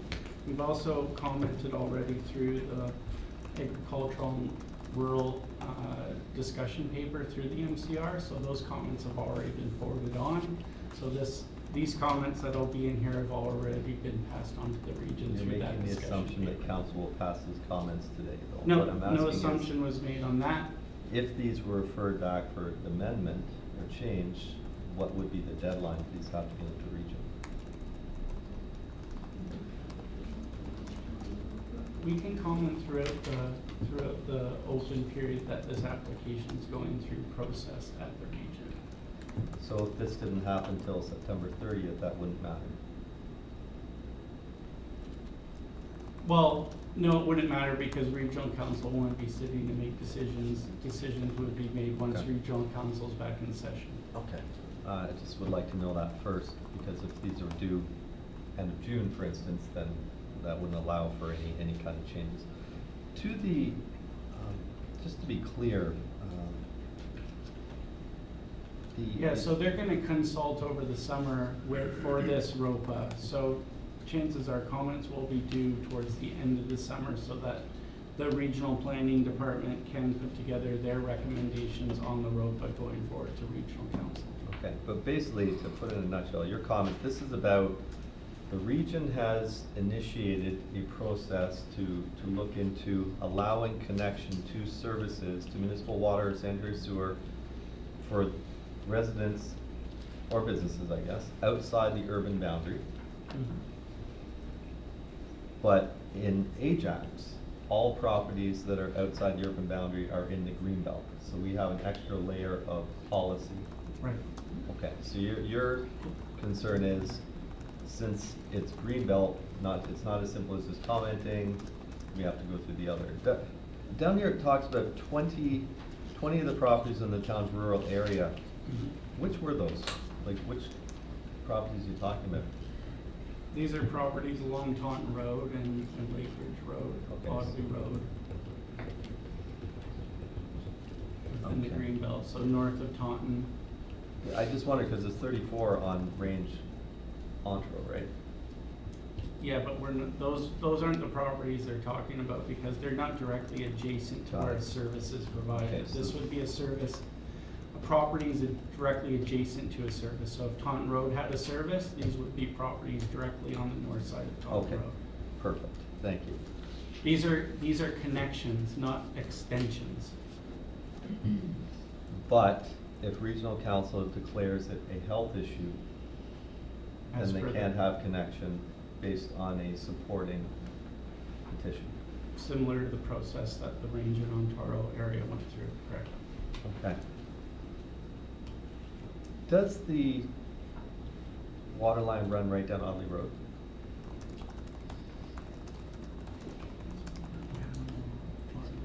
It does. I think it does. Okay, let's assume it does, for the sake of my questions. The reason why I'm asking is because, we know it does, because we connected the Audley Rec Center to it. Could be So, in Taunton, not too sure. the reason why I'm asking this is, we've got our lands that were originally the urban boundary, now included in the green belt. Now, we're almost out of employment lands, and one thing that I wanted, and I've talked to Mr. Meredith about, is looking into, can we look into doing something like vertical growing, stacked greenhouse, that type of thing? But that requires water and electricity. If we wanted, that's still agricultural use and something that I feel would be suitable for greenbelt lands. It's still agricultural, it just allows a number of things, and there's been some controversy about it, and I felt it would be a good idea to look into and see if we can do it. If we don't comment on this, basically that takes that off the table. Any thought of even looking at that going forward takes that off the table, doesn't it? I'll let Steph answer those questions. Through the chair, you are correct, it is an agricultural use. Right now, for our comprehensive zoning bylaw review, we are looking at refining agricultural uses to also include vertical growing, what we're calling agricultural climate control, where where they have growing within buildings. But right now, an agricultural use in the rural area is permitted, But subject to. only outdoors. Not necessarily, no, greenhouses are permitted. It comes down to the water requirements that they would have, as to whether an indoor climate-controlled agricultural use would be able to establish on private services. Okay. Why did the region decide to start looking into this now? When you feel it should go through the municipal comprehensive review, why wouldn't they just wait for the municipal comprehensive review? Through the chair, our understanding is they've been getting a lot of requests, so they've decided to bring this forward on its own. It is a matter that they've already addressed in their discussion paper on the agricultural and rural system, but because of the requests, they have elected to bring this forward as a separate item. So, okay, thank you for that. So, if the region goes ahead and makes these changes, basically we have to comply with the regional policies, correct? Like they trump ours? And then the region has to conform to provincial policies. So the upper tier trumps the lower tier. So our position on this, based on this report, is kind of do nothing, just make it part of the municipal comprehensive review, but the region is still free to continue this and make changes that would affect Ajax without our comment. Go ahead. Sorry, through the chair. The region's position is that this amendment does comply with the Greenbelt Plan because there is a provision in the Greenbelt Plan that speaks to the ability for a use adjacent to an urban area to connect to municipal services. The ability for if this amendment were to go through, the ability for a property to connect to those services would be based on technical feasibility, but they would still have to comply with the permitted land uses within our official plan. And the provision of services to a permitted use is outside of what our official plan would direct. If the meeting allows for a connection, even though our official plan does speak to uses within a rural area only being on private services. Okay. I'm asking that because of item 3, proposed amendment includes wording requiring new lots to conform to the applicable. And I didn't see this as looking at, and I assume this is speaking to residential. And I don't think anybody in this room would consider anything residential in any of those areas. Is that your interpretation? Either that they're talking about residential lot development? It's their minimum lot sizes regardless of use. And this, our comment in number 3 is specifically related to the region would like to allow service connections to existing uses, existing lots of record, and to lots created through severance. We have commented that lots created through severance is not interpreted to be existing use under the Greenbelt Plan, so we don't agree with that. In conversations with the region, they had spoken to the lot creation happening within hamlets or within existing rural settlements, which is different than lot creation in the Greenbelt's permanent countryside. So our comment in number 3 is related to if the intent is to allow connections to newly created lots within hamlets, then the official plan amendment needs to specify that that is what it is permitted for, and that these regional lot sizing, minimum lot sizing policies should be explicitly stated as such, applying to these situations. Okay. And I'm asking these questions because I'm trying to look at ways that we can do some of the things I think are important to do, like agriculture and that type of thing in those lands. And I don't want to minimize, I don't want to tie our hands if that is a possibility, because, you know, it's not a lot of employment, but it is employment. But we talk about, you know, food source and everything else, and if there's ways to increase that, I think that's, and you know, we have the community garden over here, and one thing that was great is I found out that a lot of the food from there gets donated back to the food banks and stuff, and I think this might be a great sort of pilot or some kind of business to look at. But I'll talk about the Audley Rec Center for a second.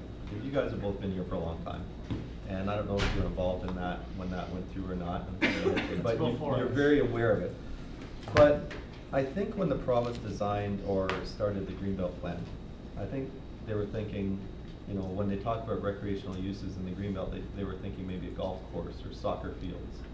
I don't think if you talk to anybody, they would be thinking a $60 million LEED certified massive community center with all kinds of surface parking slipped in under the recreation umbrella with full municipal services.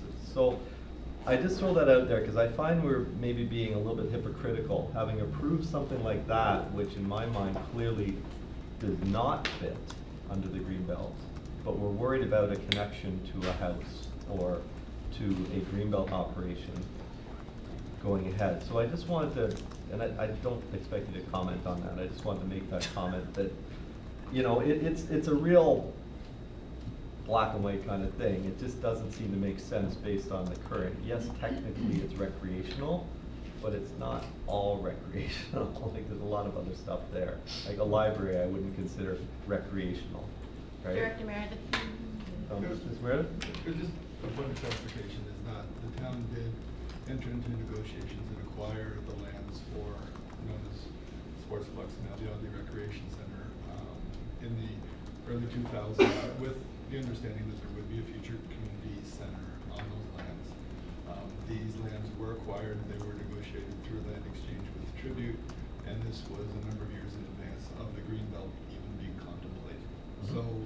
So when we did enter it, there was an intent of a community center and recreational fields, but at the same time there was no Greenbelt legislation that existed. So it's not a double standard. I would say the intent and the rules in place at the time, that it was appropriate for those decisions to have been made then. Well, would you agree that both phase 1 and phase 2 of the Audley Rec Center were done after 2005? They were. Okay, kind of like Jerry Coughlin or Coughlin Homes is right now building large estate homes in the Greenbelt as we speak at Deer Creek, but it was grandfathered. And I guess what I'm saying is if it was really that important and that critical, why would something be allowed to be grandfathered for 14 years and still take place?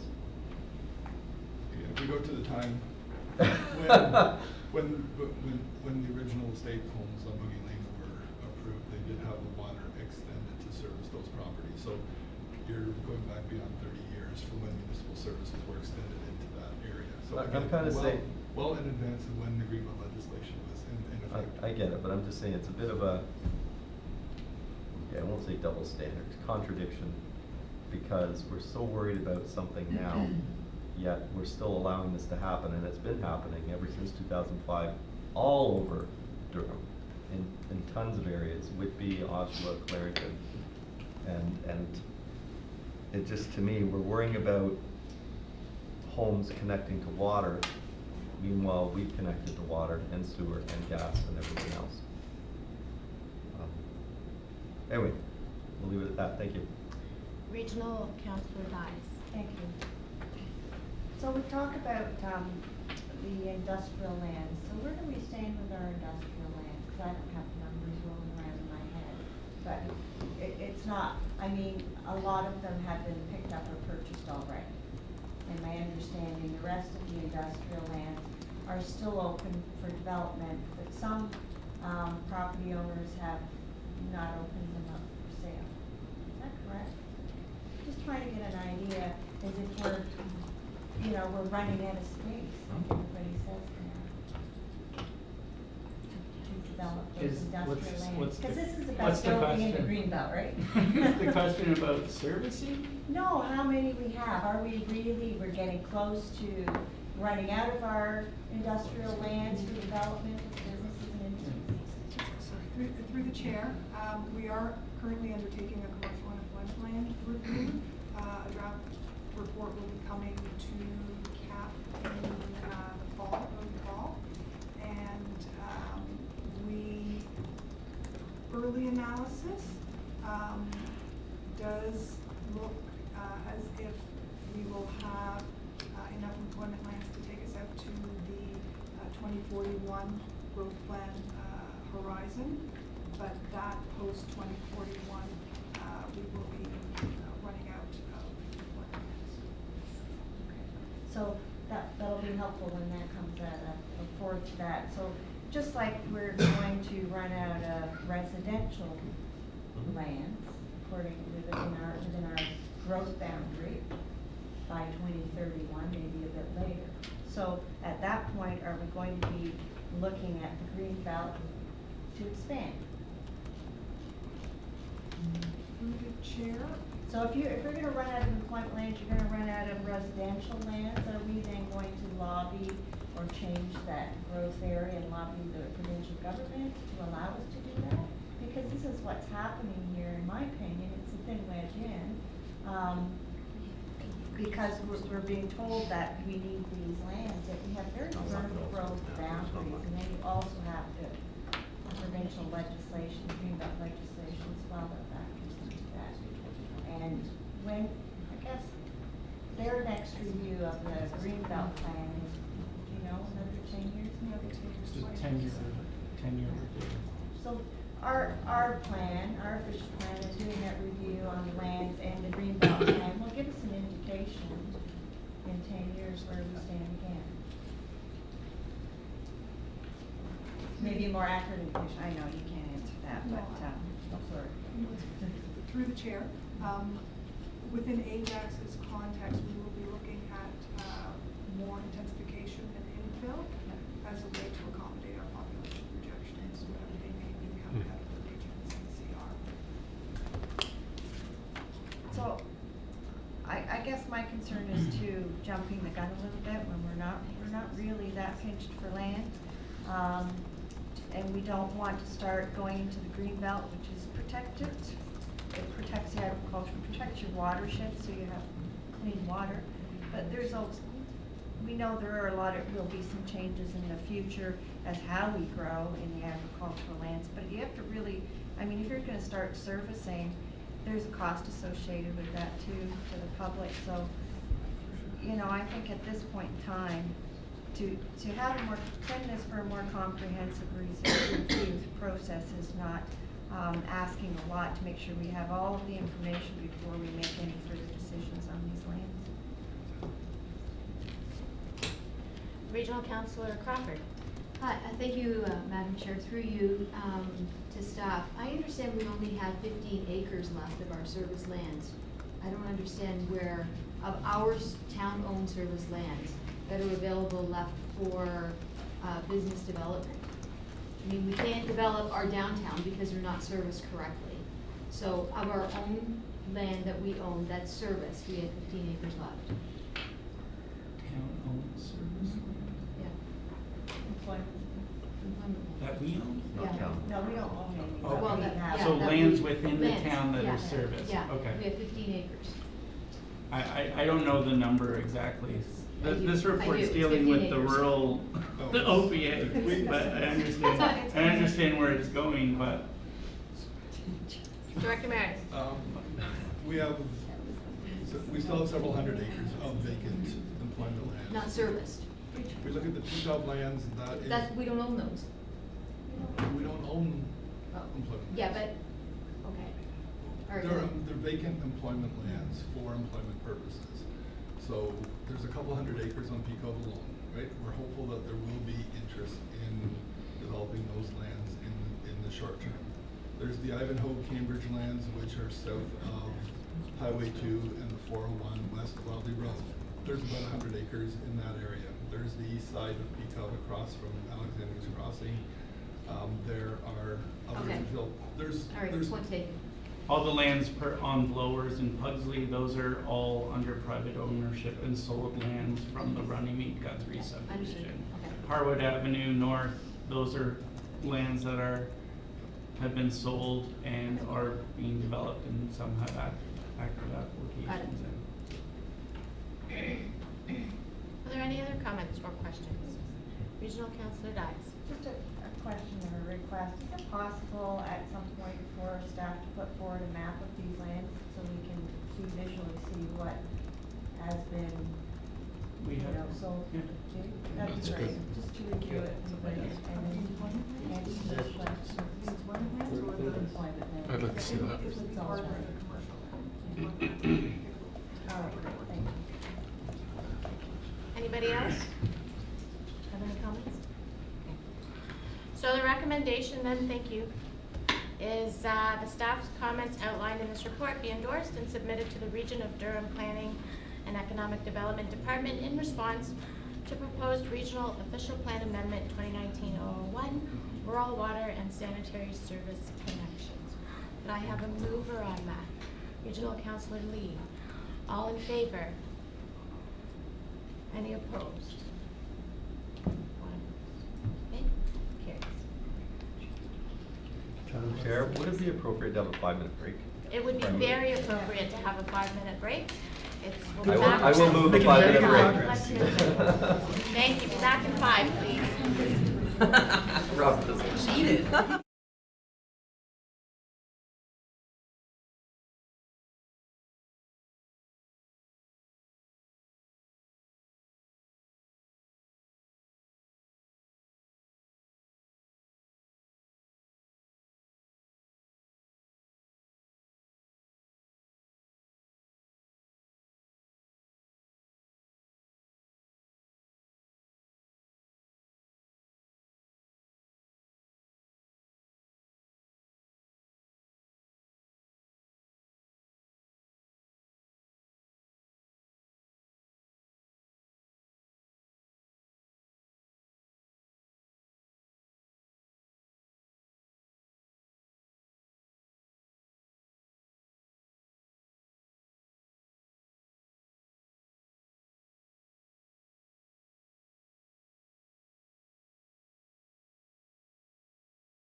Close Robin out. He's like Cookie Monster. It's addictive, right? Sugar it is. Okay, we're gonna move to the next item on the consent agenda, please, everyone, thank you, which is item number 4.12, and that was pulled for discussion by Mayor Collier, please. No. Oh my God, again? Which one is that? 412. Lake Ontario League-wide action. Management. Oh, very quickly. I just returned from the Great Lakes, thank you, Chair,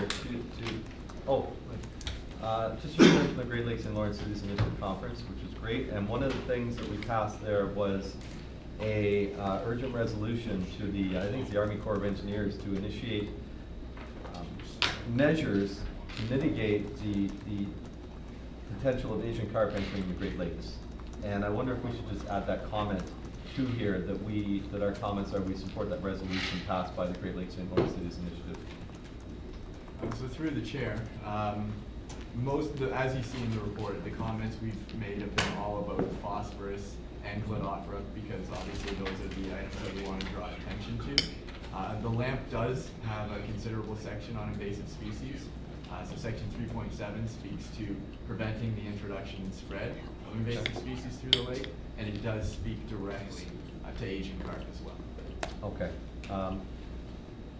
We did also pass, just for your information, requesting the government to, the measures they're doing on Lake Erie, to also initiate those preventative measures on the other Great Lakes as well.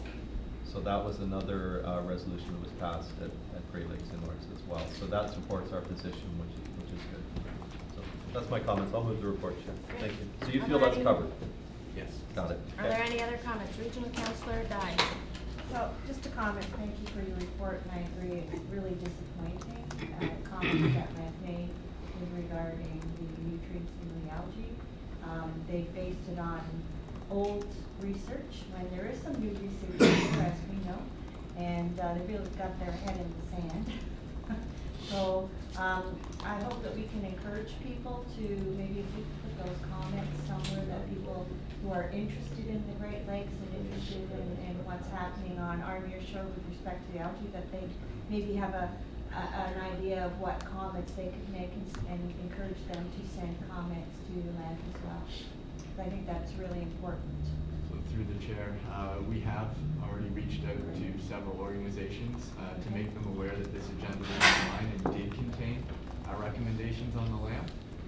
So we felt that with the deadline coming up very soon, June 13th is the deadline for comments, we wanted to give as much advance notice as possible so they could do just as you said, and sort of piggyback on our comments and submit their own.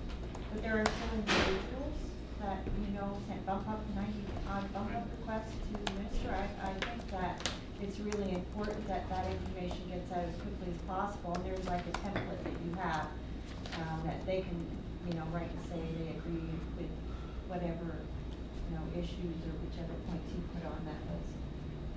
That would be very helpful. Any other comments? Regional Councillor Lee. I just want to say not every councillor opposes Asian carp. And, I think they're a pretty good carp, and they're just trying to do all right. So yeah, just for the record. Thank you. Just keep swimming. Oh. All right, are there any other comments or questions regarding the report? Okay. Do we need to wait for Marilyn to move this? Just saying. We can call the vote? Okay, so let's call the vote. The vote for the recommendations. Could I have a mover, please? I'll move it. Regional Councillor Dyes, all in favor? Any opposed? Okay. Like that Asian carp? Motion's carried. Thank you. All right, we're moving on to item 4.13, which was first pulled for discussion by Councillor Khan. I didn't. That's Paradise Park. Paradise Park. Paradise Park.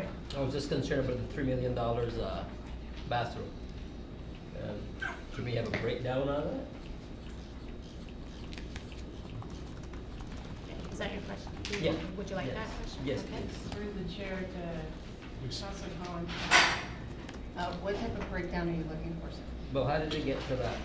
Like, it's a washroom facility and site for $3 million, 2.9 Through the chair, Council Con, this is not just a washroom, there's also a beach volleyball and a natural play area that are part of $3 million as well. Thank you. Councillor Tyler Moore? So I have 3 questions. What was the original amount budgeted? Does the $3 million cover the volleyball courts and natural playground? Just answer that. And what is a natural playground? Through the chair to Director Bridgman. Through the chair to Councillor Tyler Moore.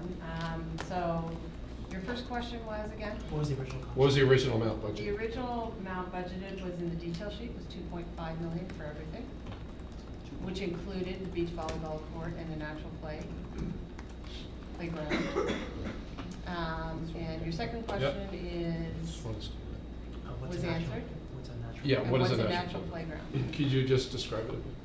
So the natural playground isn't a formalized playground like what you would see north of the Paradise or Lakeview Boulevard. It brings in different forms, bring back your wildhood, climbing rocks, logs that you can crawl through, it's a different type of play value that we currently offer here in the town. So this is now the 3rd time that this has been reviewed, the natural playground as just a different opportunity for the residents to use within the Lakeview, or all the residents of the town of Ajax to use going forward. Okay, thank you. Are there any other questions or comments about this? Mayor Collier? Thank you, Chair. Through you, Ms. Bridgman. Some of my questions have been asked already regarding the split. This has been something that's been going on for a long time, and just to the cost, I mean, now, looking at the original spec sheet, I didn't see an amount in there for a contract administrator. So that's added now. That's new. Through the chair, I'm going to defer to Lindsay Sinclair, who's our capital projects coordinator. Okay. Through the chair, the contract administration was already included in the 2.5 budget. Okay, it's not split out, so when I look at the spec sheet, it doesn't say anything about a contract administrator. So, thank you for that clarification. This is like, Catherine, you said the original 2.5 million back in 2016. Did that include the road realignment, the waterfront restoration? Yeah, I think it did, but can you just specify? Through the chair to Mayor Collier, when we brought a report in January 2018, the total cost for that project at that time was close to $6 million, I think. The road resurfacing projects at that time, council directed staff to remove the development of Paradise Park and the playground retrofits that were completed last year, and Lakeview Boulevard. So both of those projects were completed in 2018, and at a cost of, I don't have them off the top of my head, but I think they were both together just a little over $2 or $3 million. And to me, contingency is, you know, a pot of money on the side to be used in case something comes up during the process, something unforeseen during the process.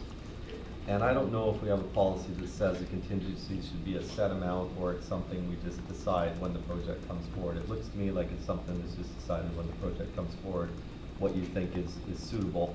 I don't know if we need a policy to, you know, say it should be a fixed 10%. I don't know, and I'm not gonna get into that now. But in this case, there is no contingency, because the contingency, even though it's an increased amount of contingency, is just to try and meet the tender. Is that correct? I mean, the budget's 2.5, adding in all the contingencies and everything else, we're still $657,000 over budget on this tender. So is it? So your question is about the contingencies? My question is, there is no contingency on this project because it's all been used up just to meet the tender amount. So the financial implications of the report do show contingency on the actual contract award of 15%, and then a 10% contract, 10% contingency that is on the contract administration. And that's generally carried in case the project goes longer. All right, well, So that in itself is 400,000, just a little over 400,000 in contingencies. so the way I'm reading this is we're all, okay, so let's put it that way. We're already 257,000 odd over budget on the project before it's even awarded. And then we have to add in 400,000 more of that on contingency, which from past experience, we usually use the contingency in some cases. To me, this is, I don't know, I can think of about 3 million other things that this money should go towards. I'm not gonna support this. I understand the whole waterfront plan and everything else, but honestly, this has gone up to tender, it's come back, it's way over budget, and I'm not gonna vote to take another 657 out of something else potentially down the road, because that money could potentially offset another or defer another capital project moving forward. I guess that might be a question of strain. Having this one project go over budget could cause other projects to be delayed, correct? Through the chair, yes, that's possible. I would suggest at this point, this particular one wouldn't do that. We have sufficient monies in the development reserve. And just to make a point on contingencies, use of contingency is a best practice to ensure that the appropriate funding is in place if it's needed. The capital expenditure control policy actually speaks to contingency and the use of contingency. Typically, you will see contingencies of 10%. However, there will be some types of construction that will require somewhat more contingency, which, you know, they've done their due diligence on looking at the appropriate application of the contingencies here. Do we always use contingencies? No, and you see that when we do our capital closing reports, that we will have money returning back to reserves because we don't use it full contingencies. So the recommendations is that we award the contracts. So what would be the, since this is over budget, I'm not saying we squash it completely. What I'm saying is we refer it back, maybe it be tendered again in another year. Maybe we look at revising the project so it fits in budget. What would be the process based on our capital management report we just discussed a few ago? They follow the capital expenditure control policy appropriately here. The matter of retendering, I think, has other implications that perhaps the directors would like to speak to. Can you speak to those, whoever? So this project's been around for a number of years. I originally, or the town, on behalf of the town, originally retained AECOM Architects in 2015 to do the overall design of the washroom. And that was done as a result of the shoreline improvement strategy and identifying and the waterfront management plan, and that this is a good opportunity on the waterfront to create another space for people to go and use the waterfront. So again, looking at all of the opportunities within the waterfront and how we can best use the waterfront for everyone as we densify as well, and more people come to the town of Ajax. So in 2015, we retained at AECOM and we started looking at the project. In 2016, we paused the project in order for us to do an environmental study of that space to understand the road alignment, because we didn't want to build the washroom and then try to build the road around it. So that process went on for quite some time, which delayed the overall design of the washroom. But at the end of the day, it helped inform the washroom that was presented to council and has been at the waterfront management plan a number of times. At no time did council ever direct staff to reduce the scope and the size of the project through the public. We did. It used to have change rooms and a number of other things. Through the public consultation that we went through and through the steering committee that was developed through the Lakeview Boulevard realignment project, and the public feedback that we received through that process, we looked at removal of the change rooms and the showers. So they were removed. But the steering committee didn't want this at all. I would say that there was comments received they voted to not have anything there.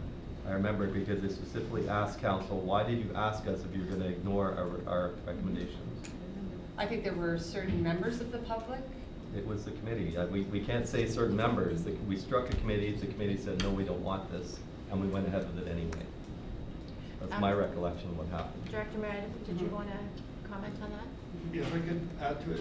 So, being involved in the public consultation process, the opposition was not, with respect to the washrooms, the opposition was with respect to the realignment of Lakeview Boulevard. There was one resident that spoke out, who was on the committee, that was opposed to the washroom, but if I use the percentage, 80 to 90% of the residents and people involved through the consultation process supported, understood, and recognized that the waterfront washroom was identified in the waterfront management plan and the shoreline improvement strategy. So I would not say that there was opposition to the washroom, it was more related to the road. My recollection was it was to the project almost as a whole. Rob, you sat on it. Yeah, I did. But If I may, I sat on the steering committee. It was interesting because we first got given about 14 different scenarios, and we whittled it down to about 6. But the washroom was always, we were always wondering about that because it looked very decadent at the time. So I think for me, having a little bit of that background on this project, it's just about staying within the budget. And I think that's why, we're talking about this right now, because it's $675,000 over, or $657,000 over budget. And I know things can increase, but again, I don't know if we can work a little bit more backwards, where we just say, this is the amount we have. And instead of, leaning towards the tenders and just say to all the people that want to build this thing, just say, well, here's how much we have. That's fine, just more of a comment. So, I sorry, wasn't- I Mayor wasn't Collier, quite finished. You weren't finished, so finish, and then we'll move to the next. Just, again, I've said before about there's nice to have and there's need to have. And this to me is a nice to have. I've lived down there since 1969, 50 years. And there's never been a washroom there. So I imagine if it goes another year or two, it's not gonna really make or break anything at this point. But quite honestly, being this far over what is already a kind of revised plan is just not something I can support. If we can put it out to tender at another time or look at revising the scope, fine. And I understand if it's the waterfront plan, everything else, but what I'm saying is that was then, this is now. And I think focus maybe has changed. I think we're looking at some other things. We're looking at some other capital projects coming down, things like Innovation Tech Hub, which we heard very strongly from people they were very interested in. Perhaps a dome on the turf fields that we've heard very strongly that a lot of people are interested in those types of things. Jumbotron at Pat Bailey Square that was taken out during the process that people are speaking out very strongly that they want to see. And those are just off the top of my head without thinking about it. There is a number of projects that we need significant dollars from, and the next thing we're going to talk about is Historic Catherine, the Quaker Meeting House, that's $1.2 million over budget, that's going to eat up a big chunk of the gas tax that we're getting that we could have used for some of those things. So you can't keep taking things and back to the second report or the third report, 4.3, where we talked about the 2018 surplus. We talked about some of the reserves being and needing to relook at things. It's not a bottomless pot. I mean, we can't keep looking at this. If it does, and I'll use St. Francis as well. Just, what was supposed to be a certain amount ended up being almost $4 million by the time we were said and done. I mean, it just, we can't keep throwing money at something to try and make it right. At some point, and as a business owner in the past, you got to make a business decision. And I understand the cost for design. I don't think they're a throwaway cost, because I think we can still use the design if this goes forward at another time. But, you can spend some money and then you realize that this is just not going to pay back, and at some point you've just got to pull the plug and move forward, and I think that's this time. So I won't move the motion right now. I don't want to stifle debate. I'll let everybody speak to it, but once everybody's spoken to it, I'm going to move that this item be referred back to and the tender canceled. Thank you. Okay, Regional Councillor Lee. Thank you, Chair. Through the Chair, what is the financial penalty if we don't do this now? So I believe it's the architecture cost, which is 100 and some odd thousand, staff costs, but is there any additional penalty per se if we don't fulfill this right away? Through the chair, there would be no additional penalties. The design costs would be lost. And we've already put some underground services to be able to start the project, to be able to do all the sanitary services. Those costs are buried within the ground right now. Yeah.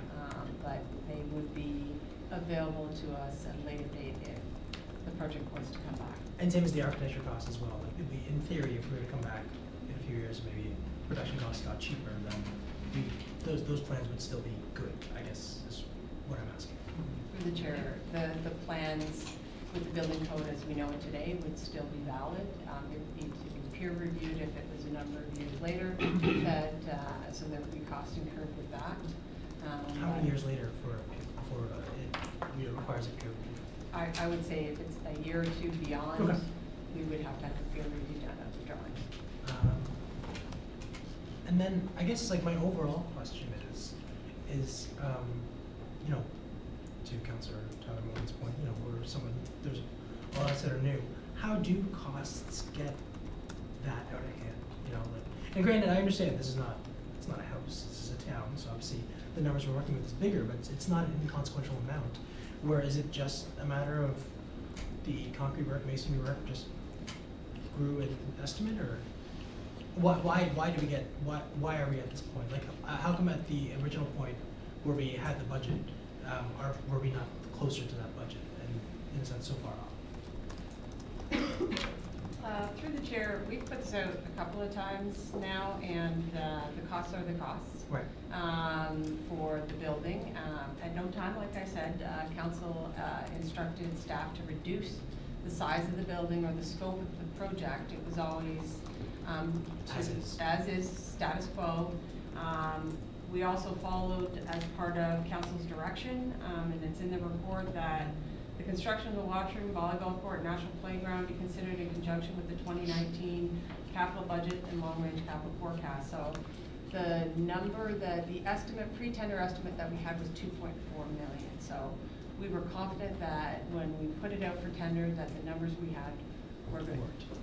And worked before we put it out. So when the numbers came back, we were surprised. There's a couple of areas within the divisions of the contract that they're over.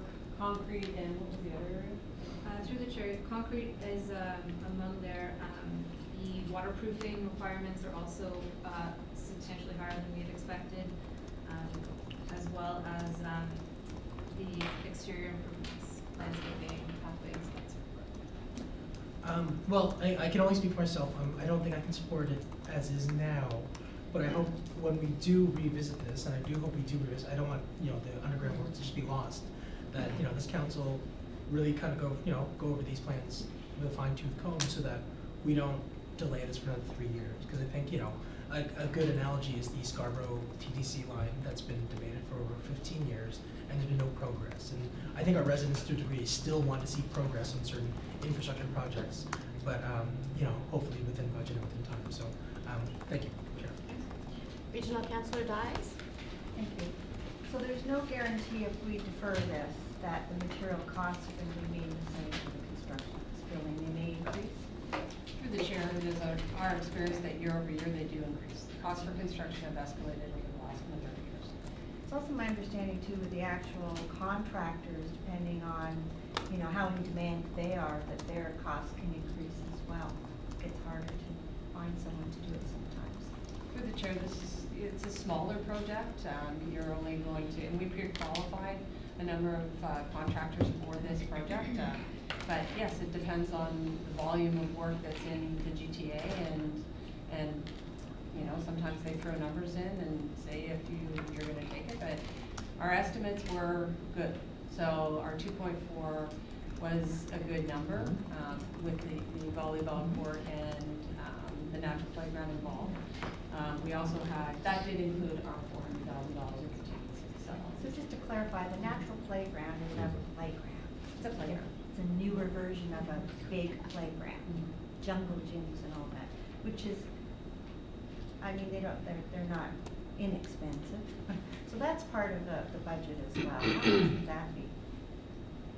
Through the chair, the natural playground was roughly $200,000, between $200,000 and $300,000. So if, and I have a list here that these improvements, the costs here include the playground, the sand volleyball court, seating, walkways, landscaping, trees, and shrubs.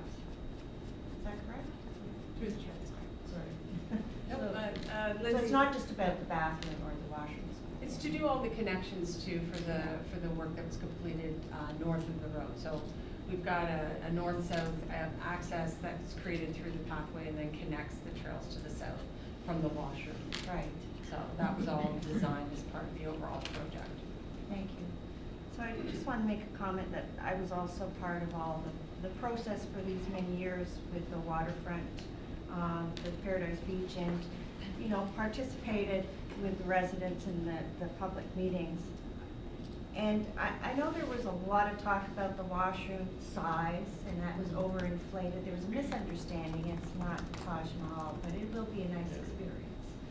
When we have to build, you know, obviously, to accommodate future needs as well.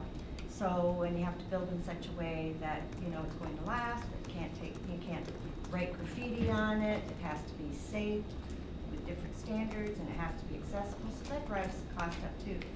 But I can tell you over the years, there's not been one washroom where we haven't had controversy about it. So for families, there's more and more coming, and we saw that a few years ago at Rotary Park, where it was like it just exploded overnight, and it was really, really clear to us that we have this, you know, 6-kilometer park, and yet everything was centered in one location, and we needed to move people along the waterfront because it was starting to impact, you know, residents in that area.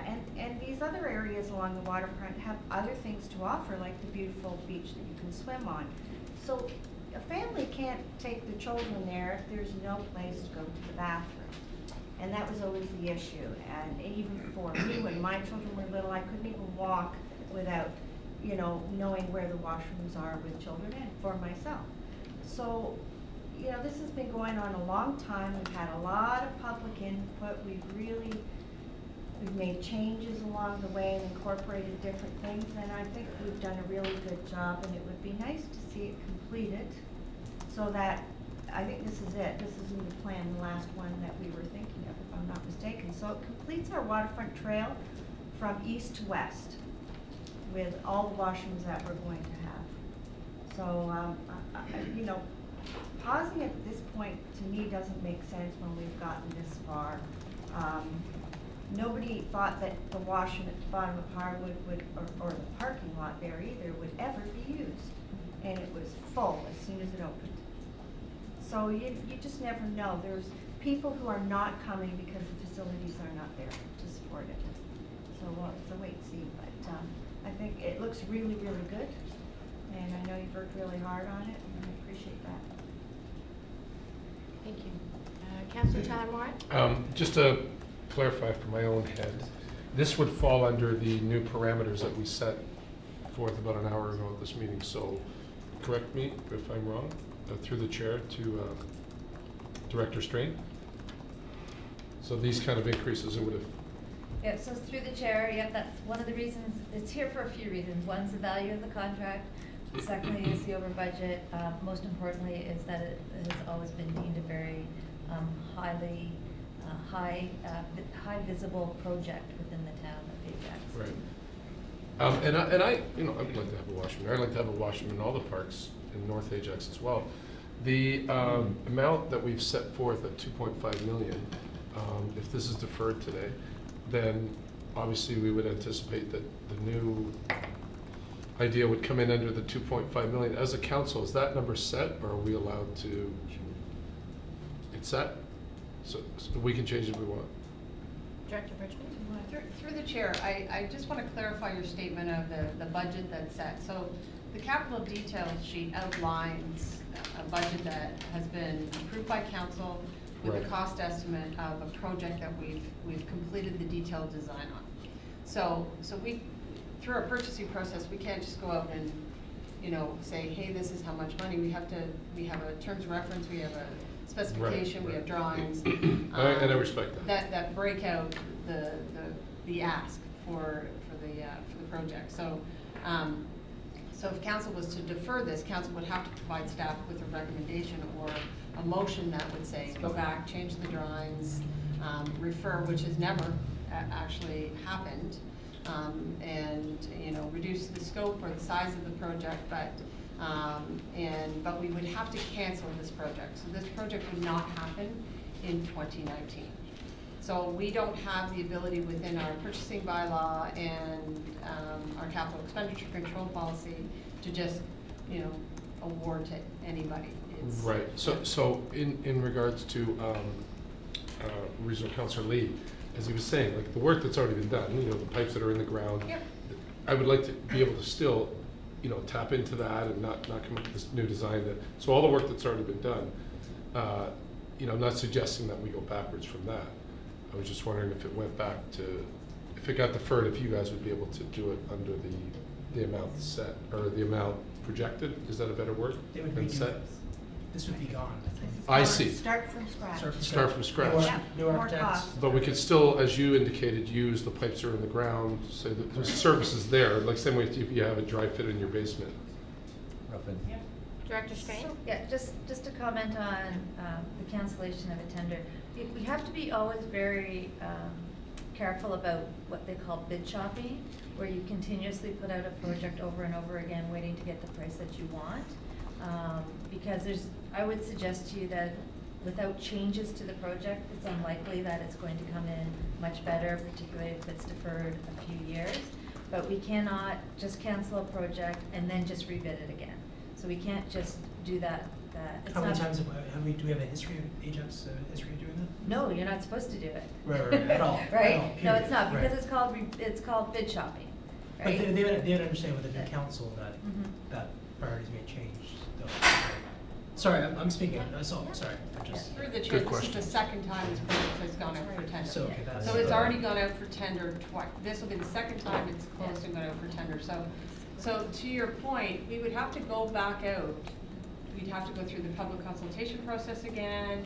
This has gone through a very rigorous public consultation process with the steering committee. And we would have to revise the design of the Yeah. facility.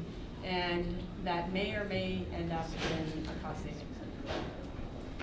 So I think I can help. You're fine. So Please. first I'd like to ask Regional Councillor Dyes, and then I also have a question. So go I ahead. just want to make a comment that this is so far along that there's an expectation from the public that this is going to be built soon. Yeah, and I respect that. That's it. Okay, thank you. So, and Director Bridgman, you made a comment earlier, a couple times actually, about how at no time did council ever give direction to change the scope, reduce the scope of the project. I'm just, for my own curiosity, could you comment on that? Do you have, is that an actual, could we do that? Could we still have, you know, our vision at a reduced cost with taking away certain amenities, or how would we, what would you see as coming within budget on a project like this? Through the chair, we would have to look at the design. We would have to look at it cost per square foot. We would probably revise the whole design of the washroom, looking at that cost per square foot. The volleyball court and the natural play area would definitely be deferred to a later date. Come back as a future project in the long-range capital forecast. To be able, if we're just talking about trying to get the washroom in, council would need to direct staff to revisit the design of the facility.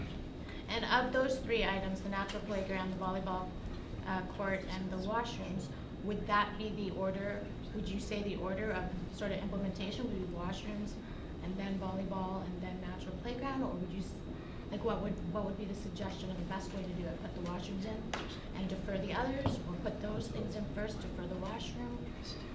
Is there an opinion, like, can you give your opinion on that, or did you know that? Through the chair, this is my opinion based on working on the project since 2015, is there is to Councillor Dyes' point, an expectation that these washrooms will be constructed.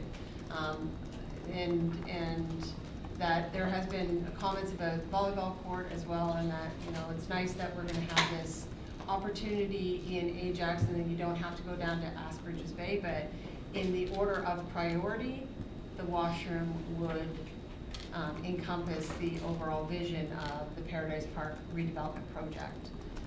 And then we can defer the volleyball court and the natural play area for a future capital project. Thank you. And do you think by doing that, would it fall within budget, or would we still be over? Through the chair, I think we would have to look at the design of the facility, and then we would have to make the revisions and put it back out for tender.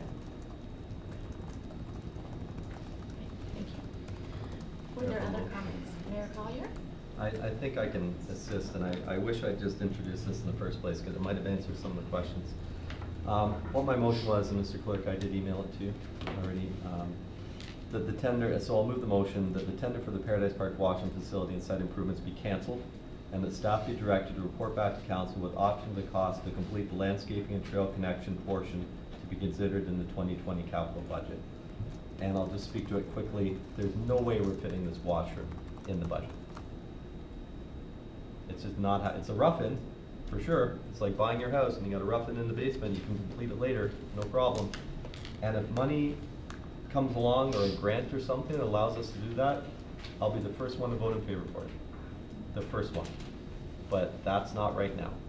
So I think this motion allows the connection of the trail, which is important. We're already doing the waterfront, the rain garden remediation with TRCA, right? That's not affected?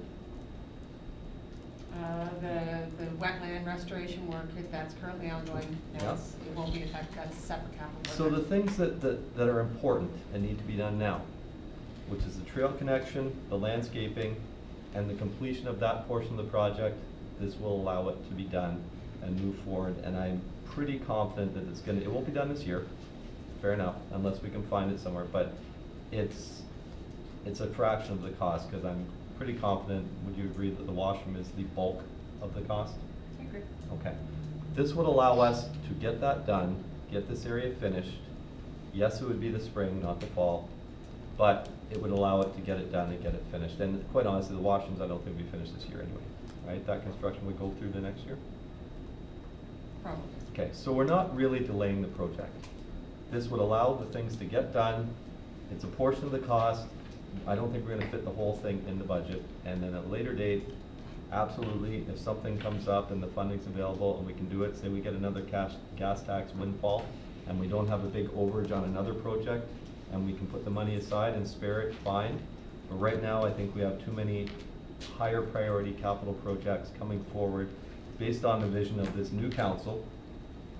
And we've outlined a lot of those in the strategic plan that's not done yet. And we're gonna need funding for a lot of those items that are coming forward in the strategic plan.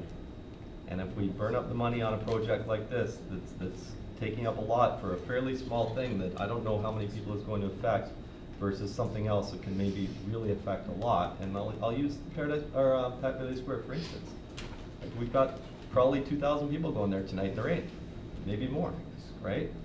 So I want to look at things that are gonna benefit, to get the best bang for our dollar. And quite honestly, if there's, you know, if this is that high priority to have a washroom there, let's put in a pad and put in a couple of porta potties, and that'll last us a year till we can get this done, or whenever it is we can get this done. But you know, I felt this way when we did the washrooms at the bottom of Harwood Point Gardens. They were about $650,000 for that. Most of it infrastructure to get the pipes there, but again, a very, very expensive piece of infrastructure, a nice to have, not necessarily a need to have. And I think we need to make a business decision on this. And to me, as a business person, the business decision is it's not worth the money right now. So I'll leave you with that. Thank you. So, Director Bridgman, do you want to comment to that? And then I also have. Excuse me, another Chair, set of it doesn't comments. require comment from staff. Okay, Thank so you. then Regional Councillor Crawford, you had comment or question? I think Mayor Collier brought up a good point about the grant process. Hopefully that there's be something that we can access through grants. Speaking of grants, that was approved like in February. Have we hired anybody yet? I think it just closed. It just closed? Through you, Madam Chair, yes, we're arranging for interviews now, which is close. That's it. Councillor Tyler Moran. Thank you, Madam Chair, and thank you, Mayor Collier, for summarizing. It seems, again, remedial, I shouldn't be using that word again, but maybe we could, like we have in the north, we have Johnny on the spots, we have those.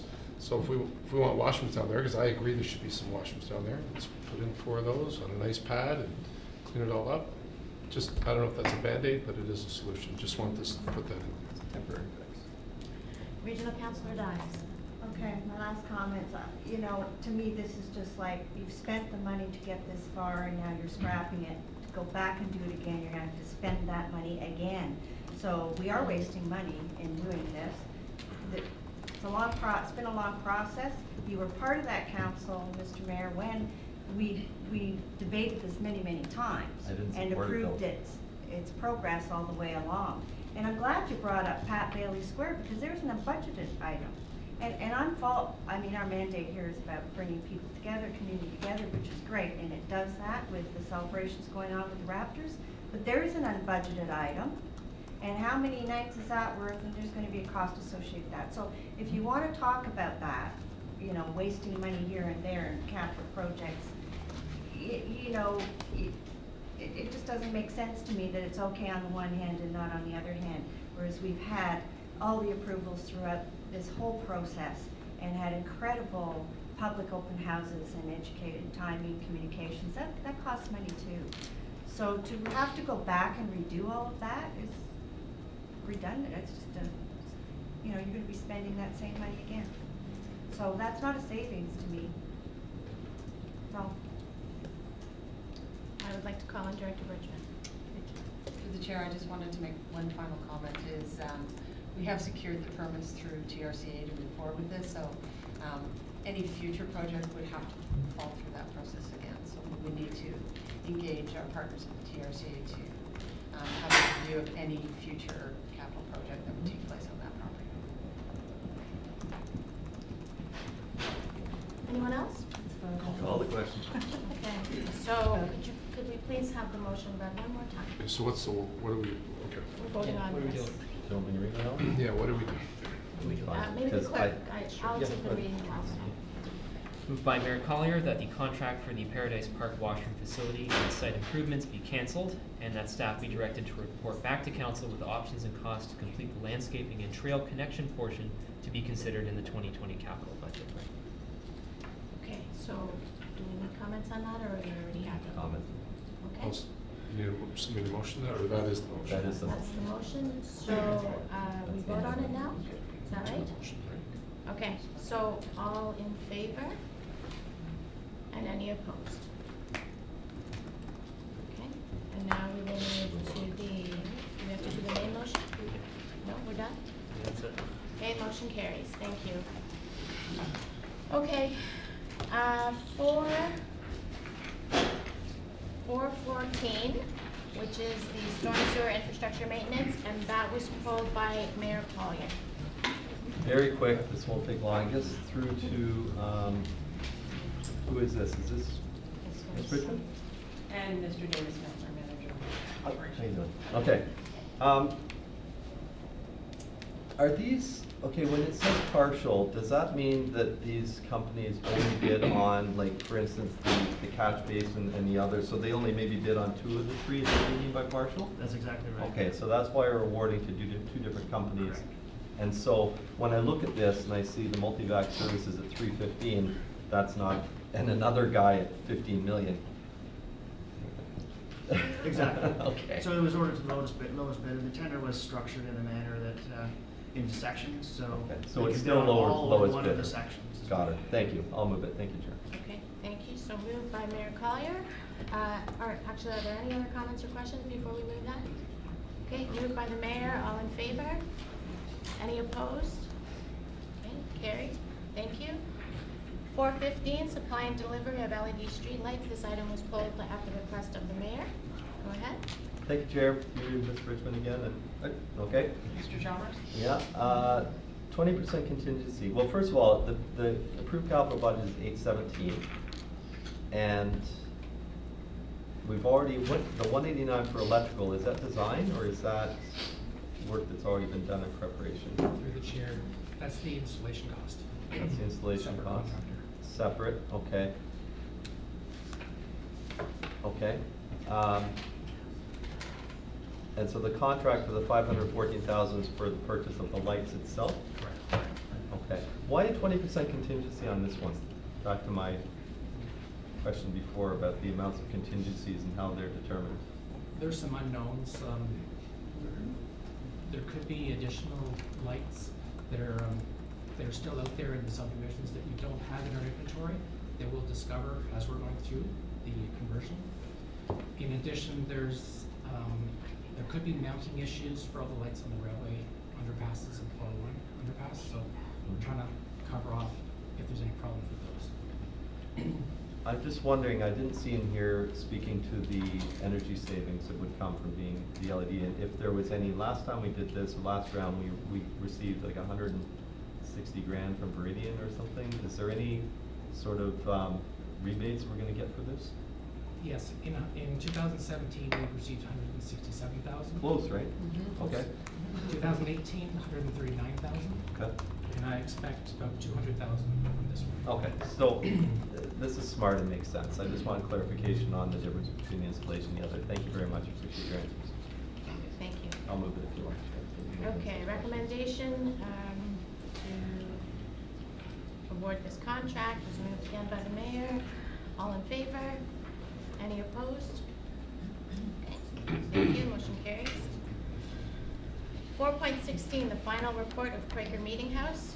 This item was also pulled at the request of Mayor Collier. I don't think I pulled this on. I pulled it. You did pull it. I didn't know if I was but first. Yes, you were first. to Was pull I? it. Okay, thank you, Chair. You were second. Sorry, Catherine. Just gonna say, I on the don't hot take seat. it personally. I'm not, it's not personal, and I try to be as respectful, I mean nothing disrespectful with my questions, I just am inquisitive, I guess. I knew this was coming. I didn't know it was gonna be as bad as it is. I'm disappointed to see, this gas tax windfall we got this time around being reduced by this. My questions are, and I've kind of, insinuated through my other questions on the capital management policy, how we got to this stage. I'm very, very concerned that regardless of lame duck election, those are gonna happen again down the road, every 4 years or whatever the government decides it's gonna be. And I don't ever wanna be in a situation again where we have a report where we're so far over budget and council did not, well, I guess maybe verbally, but that report did not come back as per the policy. So I wonder, first of all, why didn't the report come back as per the policy? Even though we're in a lame duck period and we can't make the decision, and what provisions are made to make sure this doesn't happen again? Through the chair to Mayor Collier, I have been pretty much the person that has directly delivered capital projects for the last 10 years in the town of Ajax. So this is the first report that would have come to council out of order. And the first project that I have directly delivered that has been anywhere over budget. And you have done a great job on all those other ones. So for the last So- 10 years, I would say, without a doubt, I would speak that this project was a challenge from the day the town took this project over from the existing occupants. So when we got into the project, I outlined verbatim in the report the issues that were uncovered when we took over the project, which evolved through the year and a half, 18 months that we worked on this very challenging project.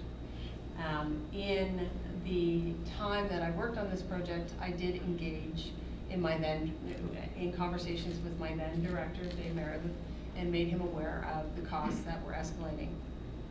Some of the costs didn't come to fruition until September of last year, when all of the structural issues in the attic were then made known.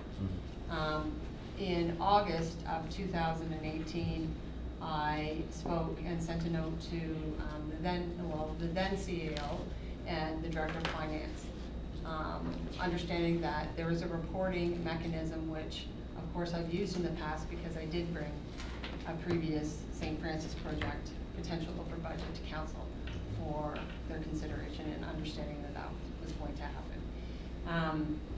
But in the situation that we were in council summer recess and then going into lame duck, there was never a great opportunity to bring the report forward on top of the fact that the project wasn't completed.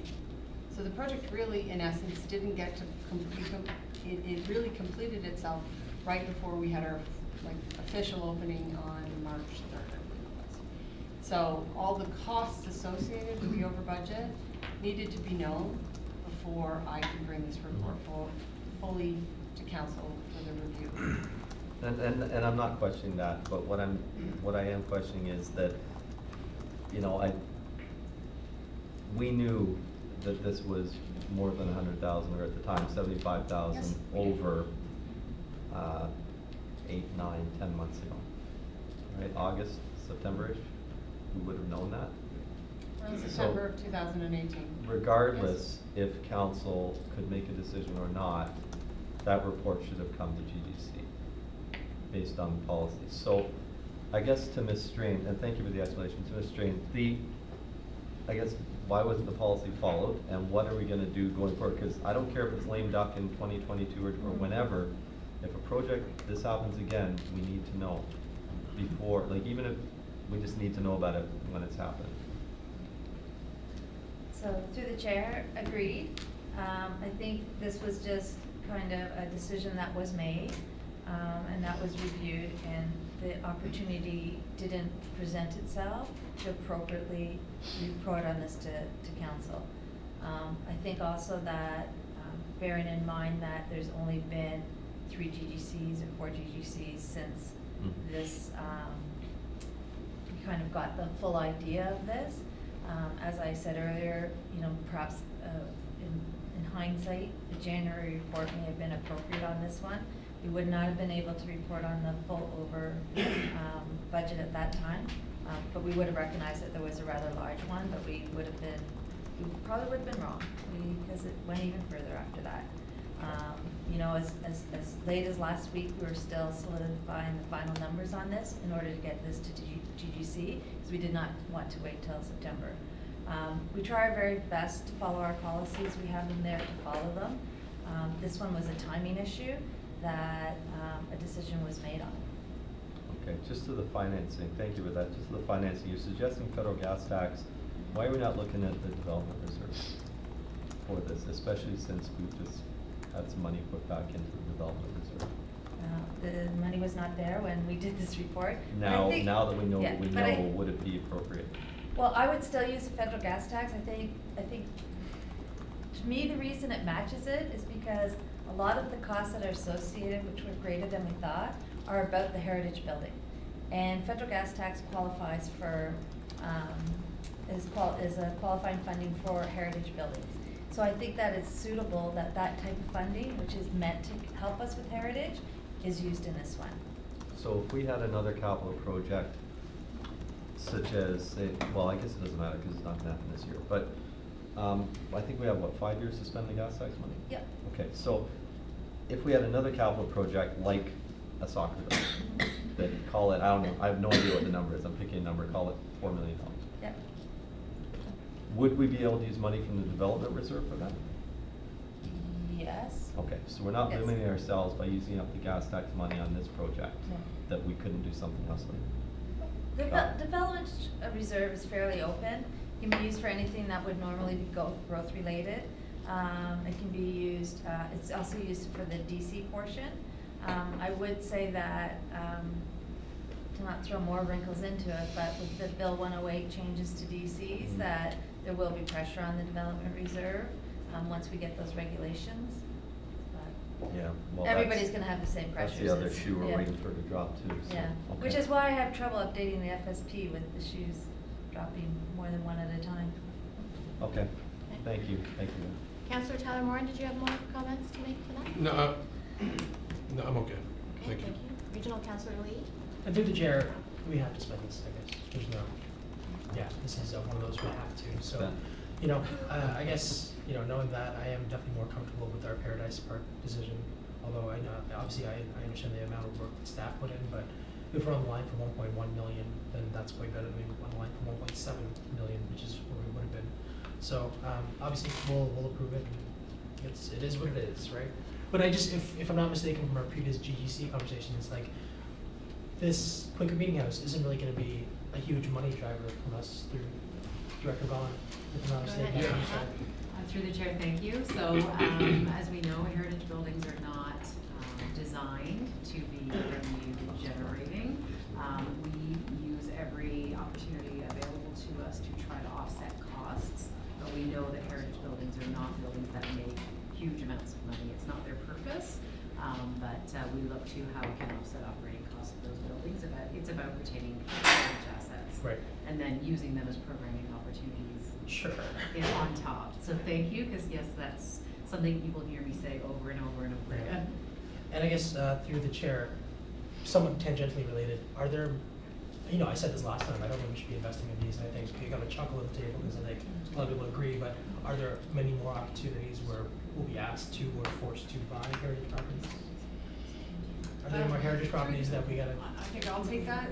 Through the chair, both St. Francis and Quaker Meeting House was at the direction of council for staff to acquire those properties, not the other way around. So that being said, they do come with their inherent challenges. So the Quaker Meeting House and the St. Francis Center are both council's direction to invest in their heritage, which on the onset of the Quaker Meeting House and the project where we started, and the building that you see before you today is a solid investment in the heritage value of the town of Ajax. So that's the oldest building in the town. Yeah, So no, I understand that, and that's all my questions. Thank you, Chair. Thank you. Regional Councillor Crawford. Thank you, through you, Madam Chair. I will say, Catherine, that you gave 5 reports to us, and I don't believe that any one of those reports didn't caution that it was going to cost more money. I think we just didn't know how much, right? But there was always a caution in just about every single one of these reports. So it's disappointing how much, but I do understand the challenges that you had when you were going through that. Nice job. Yes. Okay. Councillor Khan. To what Councillor Lee was saying, I was just concerned if, as the years go by, we're gonna have many more heritage buildings popping up. If we're gonna jump and buy them and have these surprise charges coming at us. And also to that, with this current building, the dark building, the agreement that was made, these the residents, I'll call them, are there for free for the next 25 years. And what I've recently learned is that they're there without being responsible for any of the cost, any utilities, cleaning, maintenance. I was just a bit concerned about that. This is before our time, but that's going to carry a cost. I think Director Vaughn or Richmond? Through the chair, I'll take this. This is one Yep, of my agreement of purchase purchase and patterns. Yeah, so within the agreement of purchase and sale, it was identified as how we were commuting the value of the building from the current owners, which were the Masons, to the town of Ajax. So, are they currently paying money in the space? No, they are not, but the value of the land and the building that existed was given to the town. So it was an opportunity to be able to have that value returned to the Masons. That creates the sustainability for their group. They have a home for 25 years. And it is recognition of the cost of the building. So understand your comments and concerns. That as well was the agreement put forward to council and endorsed by council at the time. And so we do have that 25-year agreement in place. Yes, there are costs to maintaining that building. Those are captured within the operating budget. And Here we are. Regional Councillor Dies. Just going to say the same thing about the Masons. If it wasn't for the Masons, we wouldn't have the Quaker Meeting House. They really looked after it very well, and any repairs they did were in keeping with its heritage. And it's being used, so that's a really good thing, and that's what these facilities are all about, is, looking at the future and encouraging our constituents to use them. And they bring in a lot of different people from outside the area as well. And it's a tourism attraction when you have these heritage buildings too, for doors open and other things like that. Councillor Tyler Moran. Thank you, Chair. To Director Bridgman, the building looks great, by the way. It's beautiful. Thank you. It's very well done, and I'm impressed with it. To Director Vaughn, would you have said then that we got a bit of a better price because we did that deal with the Masons? Is that what you were alluding to, kinda? Through the chair, I don't, I mean, the agreement was based on what the value was deemed to be at the time. So It needed a lot of work. we knew that, right? Yeah. We knew it was a heritage Okay. building. We knew that there were works required. That was the entire reason the Masons came to the town with the ask about assuming the building. It was beyond their scope and capacity to be able to make the significant structural repairs and the foundation repairs that were required. This was something that was well known at the time. We did, make those agreements based on what we knew to be at the time. Did we expect the additional issues that were identified? No. Is it a shock in heritage buildings? Typically not as well, that you're going to run into things every time you touch something that's happened in this past. Thank you. Okay. Any other comments or questions at this time? Okay, could I please have a mover for this report? Councillor Khan, all in favor? Any opposed? Carries, thank you. 417, contract award, library shelving, ARC Phase 2. Guess who brought this forward? Well, yes. Wait. Ash? It gotta be me. At the request of Mayor Collier. No need to be sarcastic. I have Don Bright with me, just in case. he Make needs- my living on sarcasm. Want to confirm, was this part of the original cost estimate for the Oddly Rec Center Phase 2? Yes, it was through the chair to Mayor Collier. Yes, it's part of what we call FF&E, which is furniture, fixture, and Fixtures and equipment. equipment. So it is part of the FF&E budget Classic. included in ARC Phase 2. So- Got it, thank you, I will move the report. Okay, and no other questions or comments? They look great. Okay. Yeah, I know, it's gonna be Yes. beautiful. Moved by the mayor, all in favor? Any opposed? Okay, it passes, thank you. 418, supply and delivery pumper rescue fire truck. Brought forward at the request of Mayor Collier. Very quick, again, to you, to the chief sheriff, just, what do we do with the old equipment? I imagine it goes to auction? Yeah, through the chair. Yes, the old truck will be auctioned off. It's put on the market and then it's done through operations.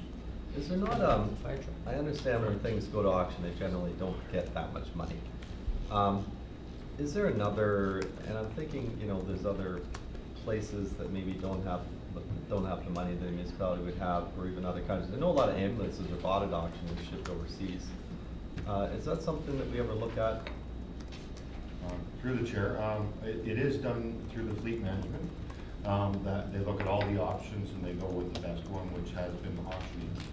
One thing I can add to that is, once fire trucks reach a certain age, they have to be refurbished. So another municipality isn't going to purchase it unless we sell it early. So if we sold the truck at 12 years, then it might be of value to another municipality. At this one, it'll be about 18. Another municipality isn't going to purchase that to dump $400,000 or $500,000 into it to make a fire truck. I meant outside of Canada. I realize Canada, the Canadian rules are different. It's not a big discrepancy, it's about 10 grand. Do you think we'll get that forward at auction? It's hard to say. wash? I've seen, through the chair, I've seen some trucks go for $40,000, $50,000, $60,000. Okay. I've seen others go for $5 million. Does that come back to fire, or where does that go? It goes back into the Equipment reserve. into the equipment Equipment reserve. reserve. Got it. So Thank I could you buy a very much. fire truck for $5,000? Yes, I was thinking the same thing.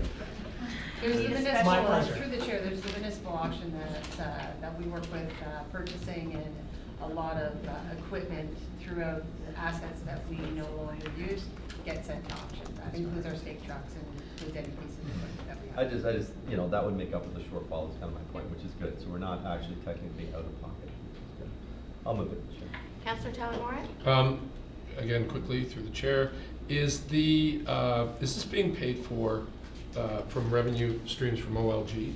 Like, in reference to that day, we all went to Ajax Fire Headquarters and took pictures of the fire trucks. That day, there was talk that OLG was going to. So Director $2 million. Yeah, so the revenue from the slots 25% of it goes to the vehicle equipment reserve, which is funding this project. Okay, and the rest just comes from our operations? Comes from Meridian and a little bit from the base budget. Okay, but Town base. do those figures equal 1,995,000? No. Well, it's not exact, it's, we take on our, when we fund our reserves, we use 3 sources. We use the OLG funds, we use Meridian revenues, and we use tax-based money. The majority of our reserves money comes from the slots. It's about $8 million a year. So 25% of that would go into this reserve every single year. Thank you. It's good to hear. Okay, any other questions or comments? Can I have a mover for this report, please? Regional Councillor Lee, all in favor? Any opposed? Thank you, that's carried. Moving to number 419, Yeah, it's me closure of the again. Ajax Public Library Village Branch. Thank you, Chair. Through you to, I guess, Ms. Bright. And not unexpected, and the numbers kind of speak for themselves as far as the decline in the use of that facility. My question is to the reallocation of the funds into the commensurate expense lines at the main McLean Audley branch libraries, which is unusual. These funds would usually go back and need to go through budget to be allocated for next year. So can you just speak to what the funds would be used for and why that's justified doing a transfer rather than a surplus and then a reallocation? The operating budget expenses for that branch, other than building maintenance insurance or staffing, approximately $50,000 a year, and for collections, $23,000. So when closing a library branch, even though it's underused, is for some people quite an emotional experience. They get attached to the branch. They don't like to see it closed if they don't use it. They don't want, just in case they might want to use it, they might want to use it, etc. So when I conferred with Mr. Baker, I suggested that perhaps to offset the loss of the 24 hours of service at the location, that we positioned it so that residents saw that there was a benefit to the system in other areas, so that we allocate the staffing hours to expand hours to the other locations, and that the monies were back into collection to expand collections to the other locations, so that would be more palatable to customers that way. They feel that they're losing it on the local branch. So we're going to expand at the others? That's correct. Okay. That's fine. I'll just speak quickly to the site. Even though this may be seen as a loss, I've spoken many times about my thoughts on redeveloping that area, the arena, or the ice pad, the old senior center, and the village library. And I think that's an ideal location for a capital project in the near future, hopefully, for another community building that can, I don't know, maybe it be seniors, maybe art center, maybe a bit different library, but more digital and more, you know, I don't know what that looks like yet, but we need to grow with the times, I think, and so I think that's gonna be part of the capital forecast going forward in years. I mentioned that, I don't know where it is, I won't get into that now, but what can be seen as a loss will, I think, be a significant gain for the community in the not too distant future, so thank you. Are there any other comments or questions? Regional Councillor Lee? And through the chair to the chief librarian, I know the answer to this, but currently we have sent out notices to the residents that will be immediately impacted. Have we seen a huge uproar against it, or people somewhat accept it? Last Monday, I sent out 260 emails and advising customers, everyone attached a letter, and the same letter to the same 262 people, and an additional 150. And these people had all used the branch since December the 1st of 2018. Advising the closure, I've advised them that I will be available at the village branch for 3 two-hour sessions between this month and July, just to answer questions. Before I left, I thought someone might ask me this question. I had 9 responses, 9 customer pieces of feedback. My favorite one was a gentleman said, "I have to trust your judgment." I thought, wow, I love that. I hear that. That's right. But I mean, a couple of people are disappointed. They've, they like to walk with the children and so on, but no, nothing particularly onerous. Now, when I left the meeting, my photo was taken for Ajax advertisers, we'll see if that spawns an additional, whatever articles printed. They got your good size, so, right? That's right. But no, to be honest, I'm quite surprised. That's good. Thank you, Chair. Thank you. Regional Councillor Crawford. Thank you. I can speak to when the master plan was done, I first became a councillor, and it was the mere mention of the village being closed. I ended up, my email was full at the mere mention of it being closed, and that was 9 years ago now. And since this has been done, I've not had a single email on this, so I don't know if the people that used it are no longer living in Ajax or what happened, but I haven't had a single comment. I don't know. Same. Yeah. No. Now, again, like you said, it goes out in the paper, it might I think that spawn a different the interest. comments I've got, I think people understand, they've seen it. They go in there and they like it because it's quiet, they can have the whole 1,600 square feet to themselves, and they know it's not busy. And for some of them, I'm sure that they think that they need to. Thank you, Madam Chair. Any other questions? Did you? No. Thank you, Donna. How long has that branch been around? There's been prior to the establishment of that branch, there was called the Mechanics Institute.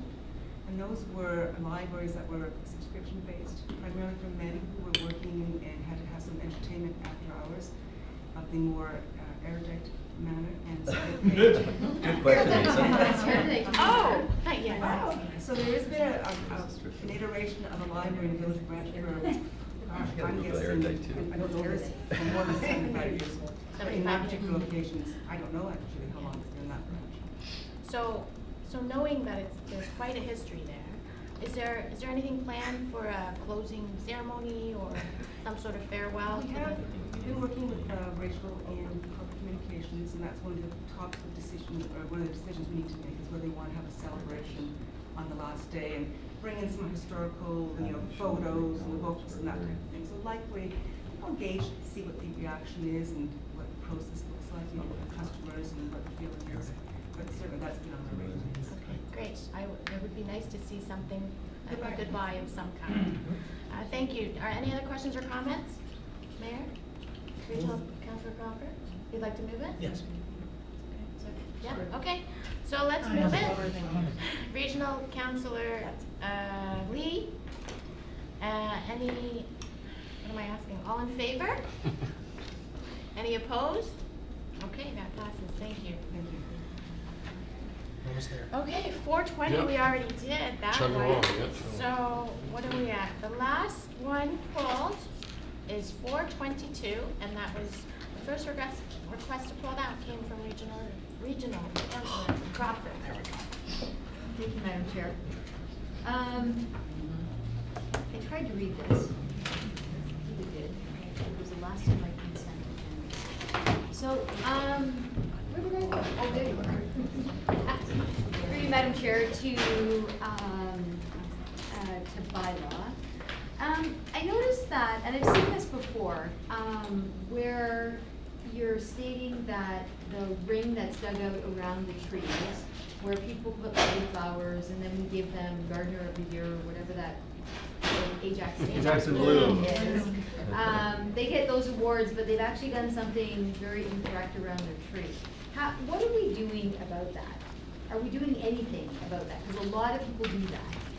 So, through the chair, in 2013, when the bylaw was first amended to deal with tree rings, staff were directed by council to still completely operate on a complaint basis.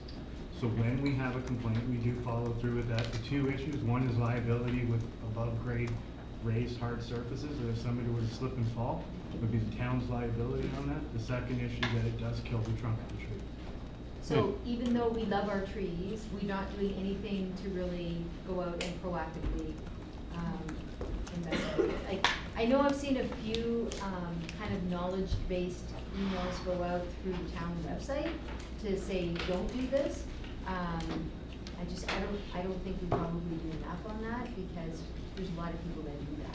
Through the chair and through communications, we did a mass mail out to every house in Ajax at the time that advised them do's and don'ts with apron widening when the bylaw was passed in 2013.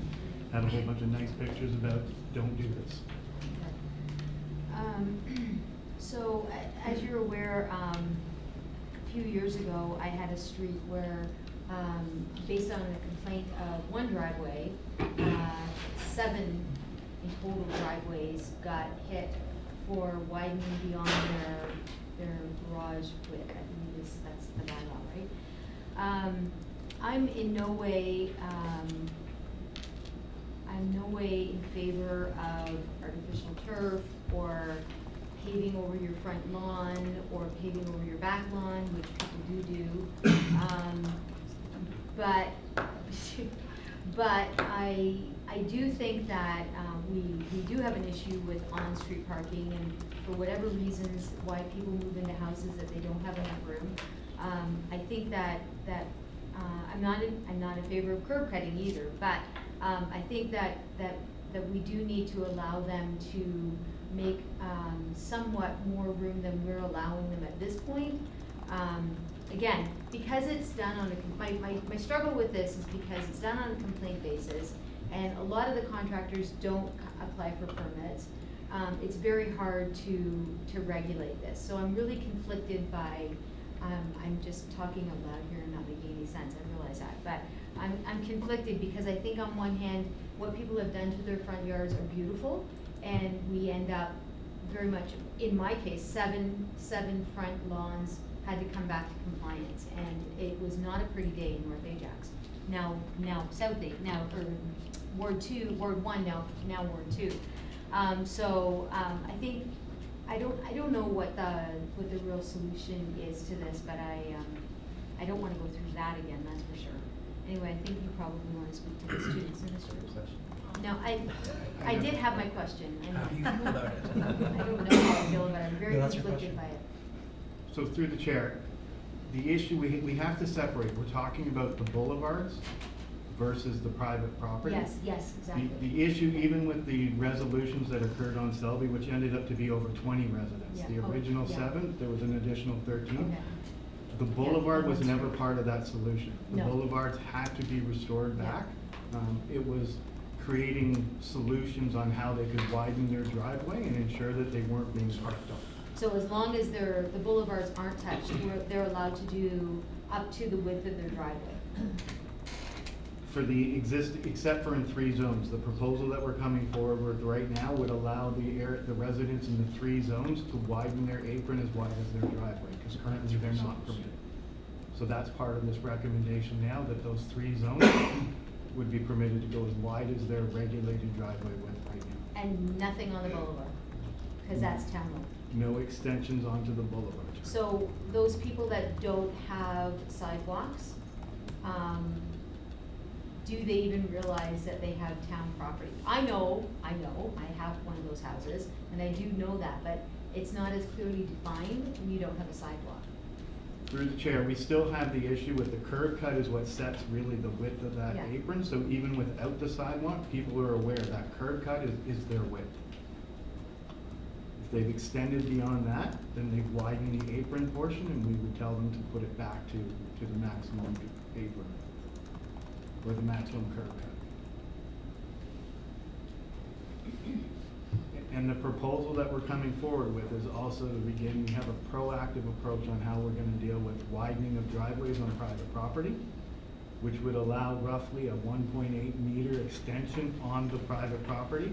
And rather than, which may look like a walkway, but essentially if we would stop regulating people from parking outside their maximum driveway width, and the proposal that we'd be working on throughout the summer with the public is figuring out how we're going to incorporate a driveway width and a walkway, 2 hard surfaces attached. Our current bylaw doesn't allow for that. It includes There has it to in the be a driveway lip or width. something, right? We're There has now to in the be a- new proposal that we're looking to get public consultation and be able to give people essentially 1.8 meters of additional parking on their private property side.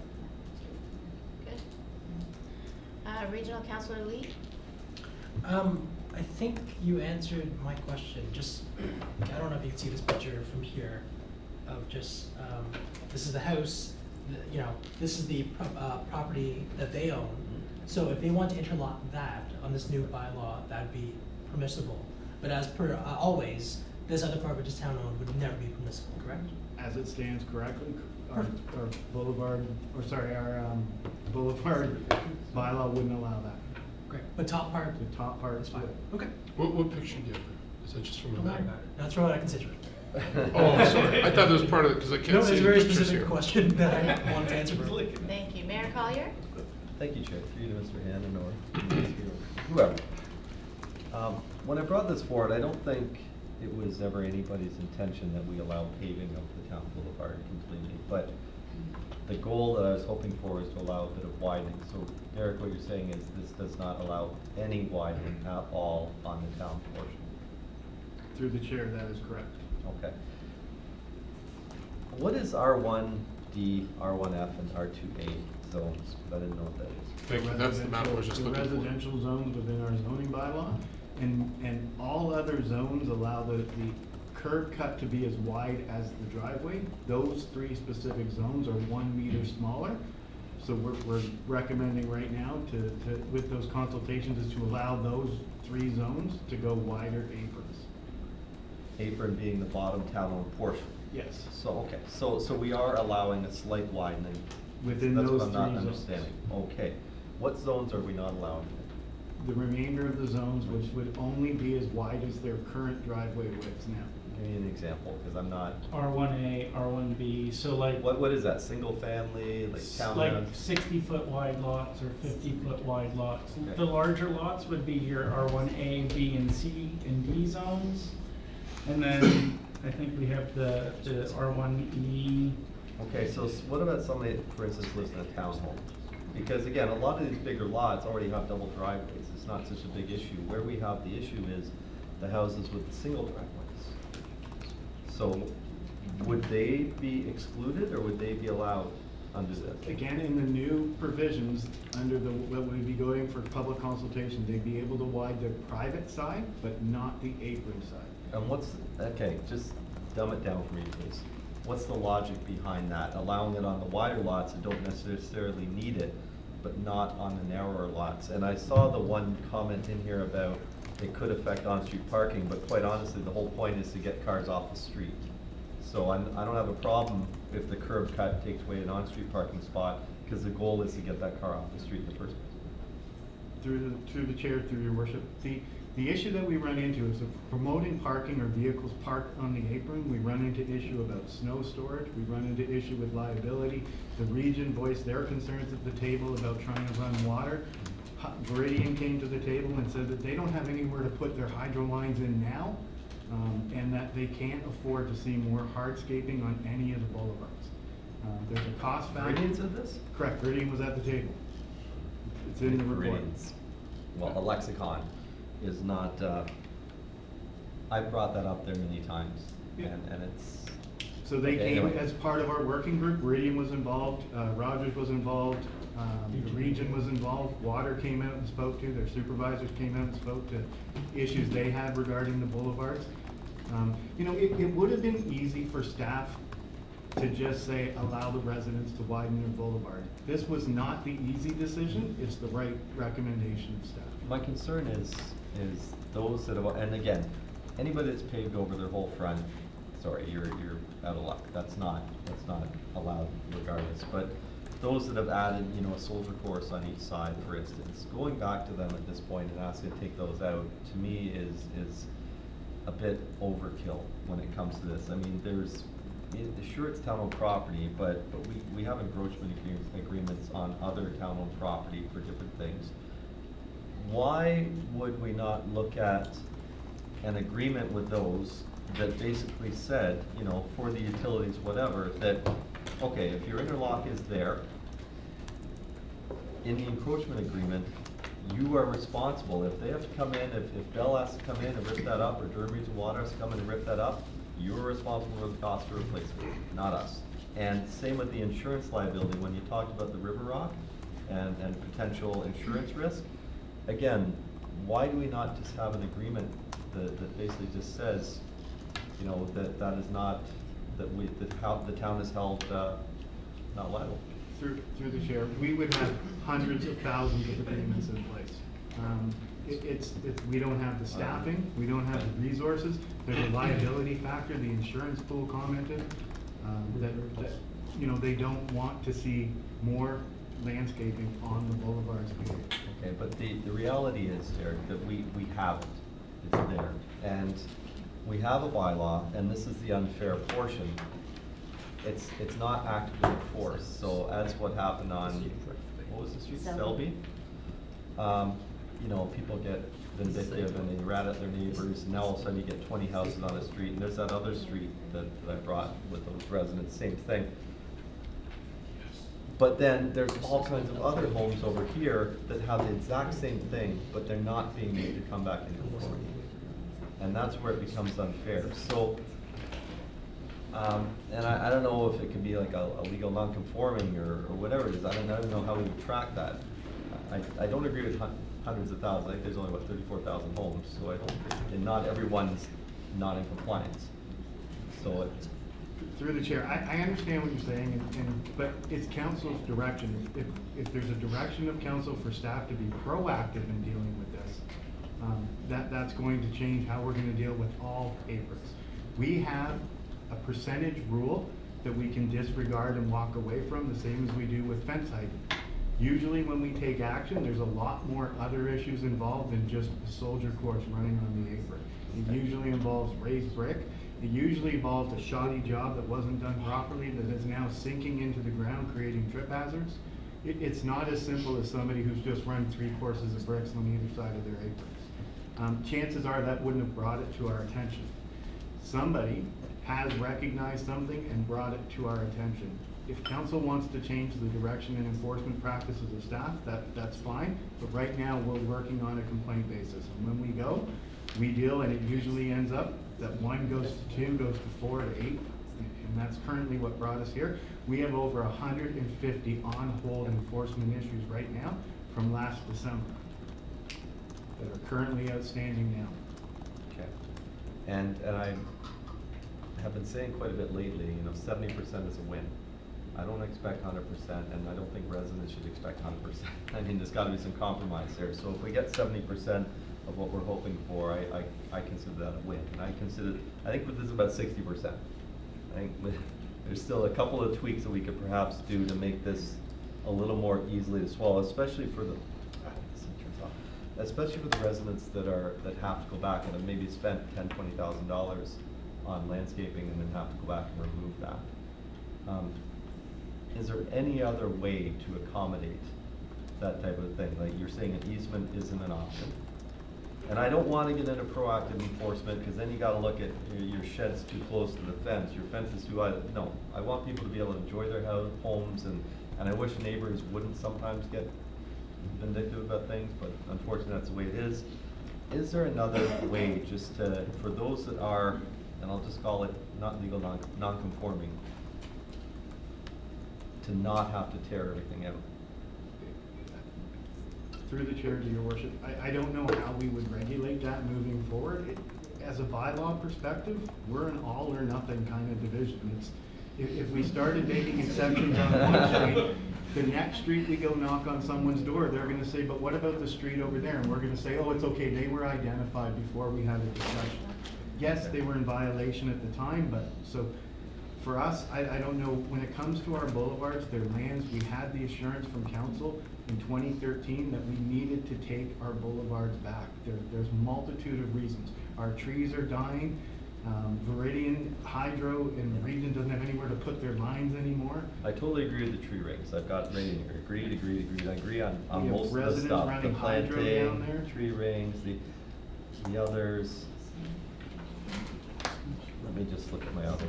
Okay, in the meantime, It's I'm no gonna- storage. Oh, just give me 2 seconds. Snow storage. Stormwater management, not Okay. to mention, I just want to weigh in and talk Yes, about I'm sorry, I this- wasn't looking the for that sidewalk question. replacement program, Okay. and that when we take out a sidewalk, our requirement is to do an asphalt patch. We don't come in and bring in a professional landscaper to put the bricks back. If you make that decision that you're going to landscape the bottom or the top part of your driveway. What happens with developers, like John Body did it a lot in some of the, Eagle Ridge, where they did interlock both top and bottom, they interlocked the apron, right? That's the way people bought their homes. Yeah, through the chair, our bylaw still states that whatever our standard is, our replacement is sod and asphalt. What are we doing as far as permeable paving for an option? Like, shouldn't we specify that if somebody is going to be widening their driveway going forward, that they look at something that, because that's one of the big arguments throughout is the land is no longer permeable, and water runoff.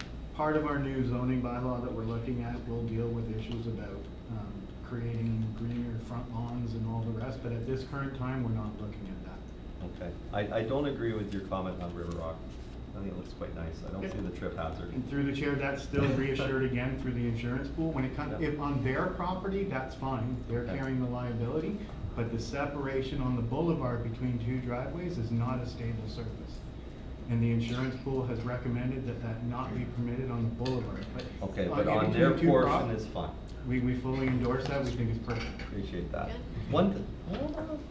One thing that I'm concerned about is, I don't want to give any excuse for developers in future developments to use this in any way to do less parking. So if they say, oh, we can,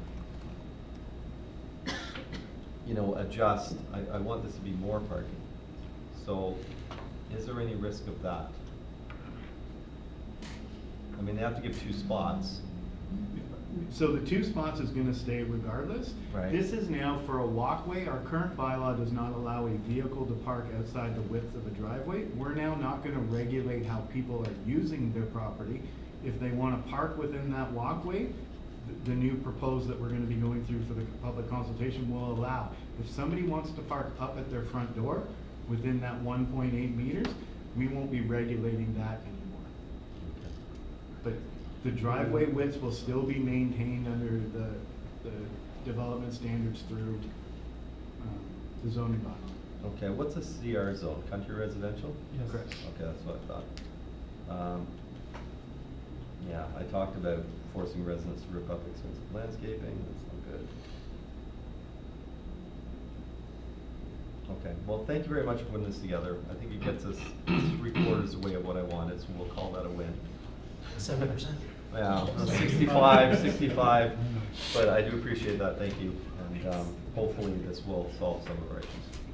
Okay. Director Strain, did you have a comment that you wanted to make? Not anymore. Okay, thank you. Councillor Tyler Moore?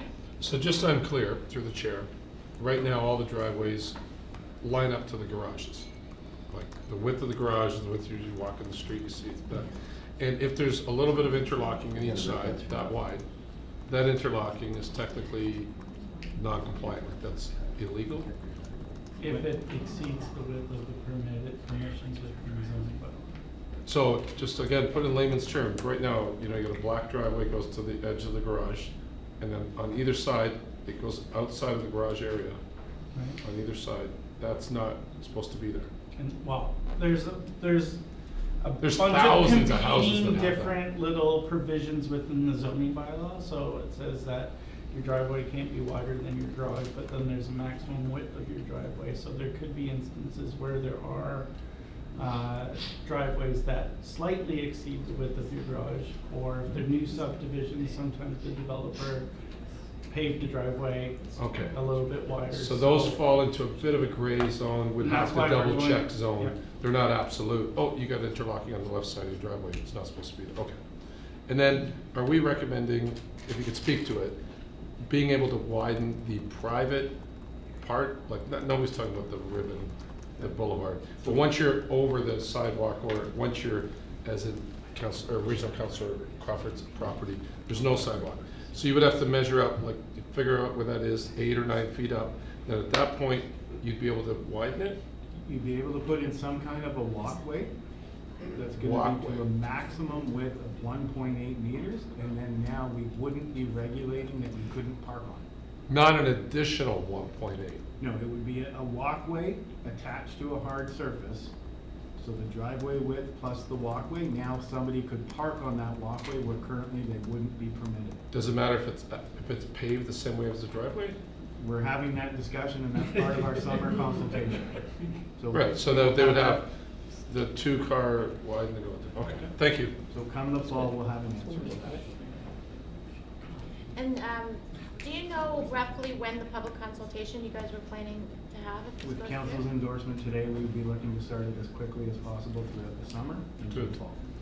Thank you. Mayor Collier, you had another comment? Just, sorry, thanks for letting me back in. Just the 150 current on hold. What happens to them now? Will you reevaluate those based on this new, or will we do the public consultation first? So we would do the public consultation in relation to their private property side, which a lot of the ones that reached out to you during the campaign are gonna be the parking driveway sides. Okay. The boulevard sides, with this endorsement from council, we would be now sending out letters, giving them a period of time to get into compliance, probably a 3-month window. But some of those 150 would be okay, it's just the ones that are still outside. Some would. So we should all expect some calls. And now I can say I'm not your counselor anymore, call Marilyn. I'll say call Rob. It's a Okay. local issue. Thank you. Then I'll phone you back for advice. Is that it? No more comments on this or questions? Okay, so let's, can I have a mover for this, please?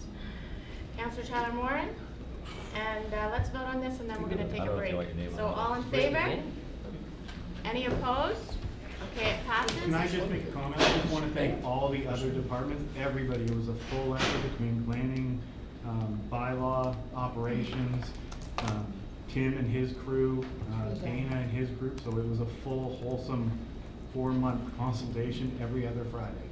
Thank you, Thank Derek. you, everyone. We appreciate that. We should have mentioned that ourselves. Marilyn's moving the 5-minute break. Okay, 5-minute break, please. Oh, my other half. Yeah, you rather have the sandwich?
thing we have is the review of community safety zones as presented by Dave Meredith and John Creek. Take it away, please. Thank you, Chair, and to the members of the committee. So the first report I have here before you is the review of the community safety zones. The genesis of this report, or what initiated staff, was the council motion back in January of this year, which directed us to review community safety zones.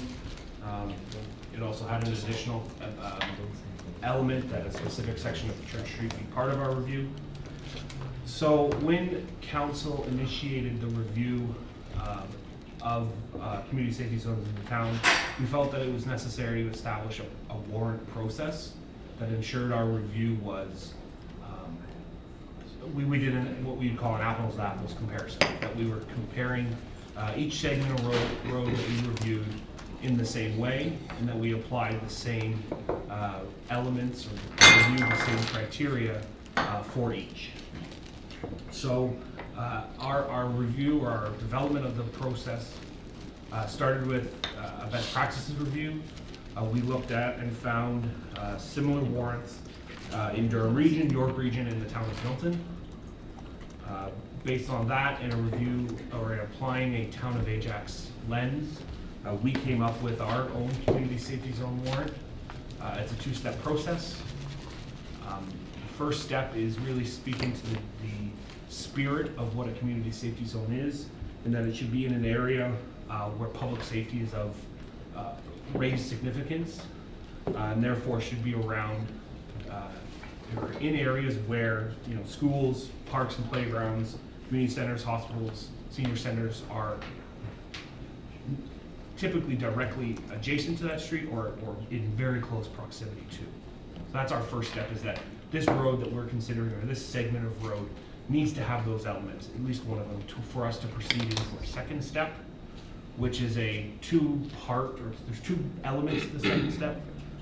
There's a collision criteria, so if there's a high number of collisions we're seeing on that road, it could be eligible to be deemed a community safety zone, or through the evaluation of what we call the risk criteria. If it achieves the set score, which we set it at 17 of a possible 24 points, which is 70%. This was consistent with the other criteria. They had thresholds in the 70% range.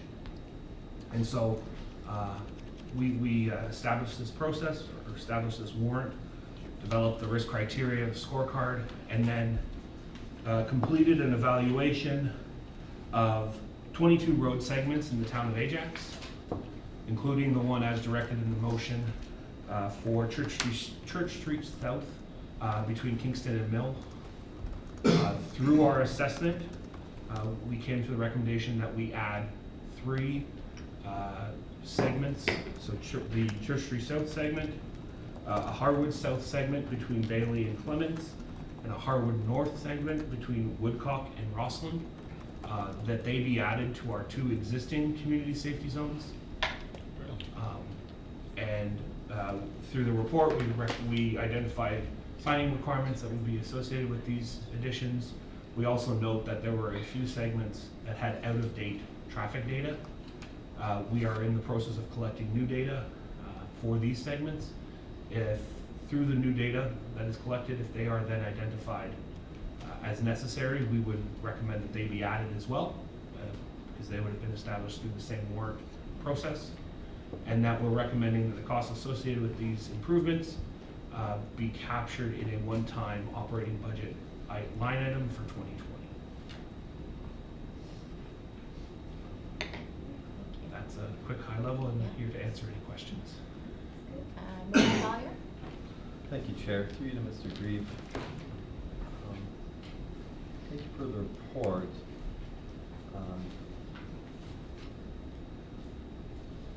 Just looking here, how are these 20, well, just one thing. I'll move down. How are these 22 or whatever locations selected? They were selected, through the chair, they were selected through a staff review.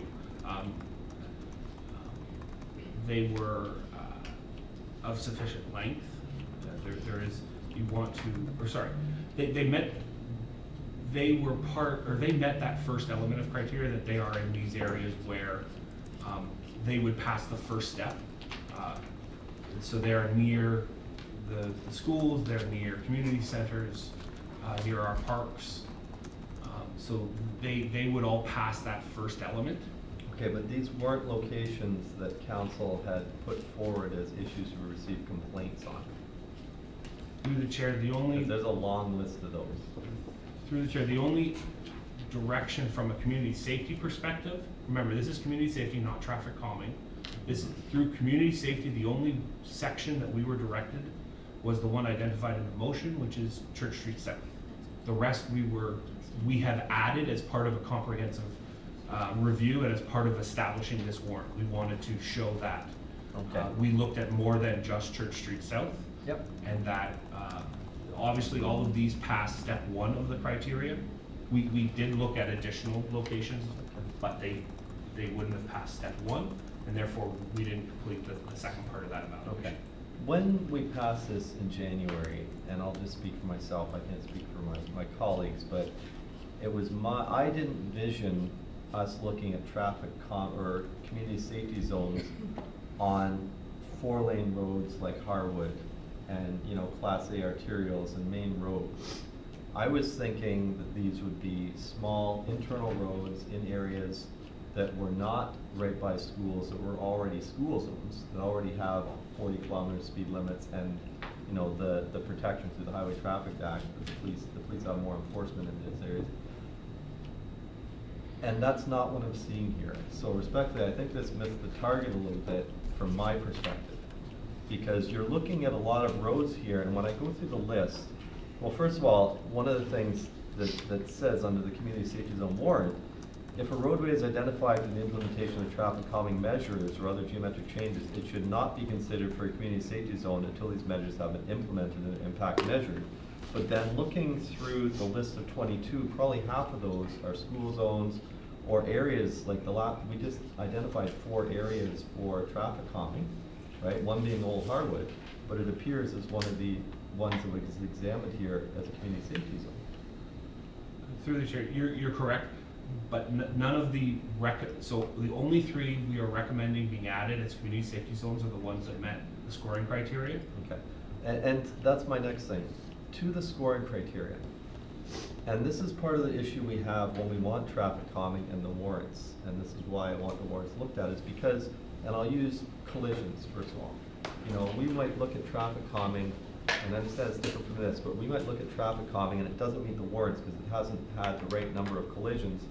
But that doesn't mean there's not collisions, that just means reported collisions to Durham Regional Police, right? Because these numbers are reported collisions to Durham Regional Police. So it doesn't mean there couldn't have been 10 collisions there, it just means that nobody reported it to the RPS.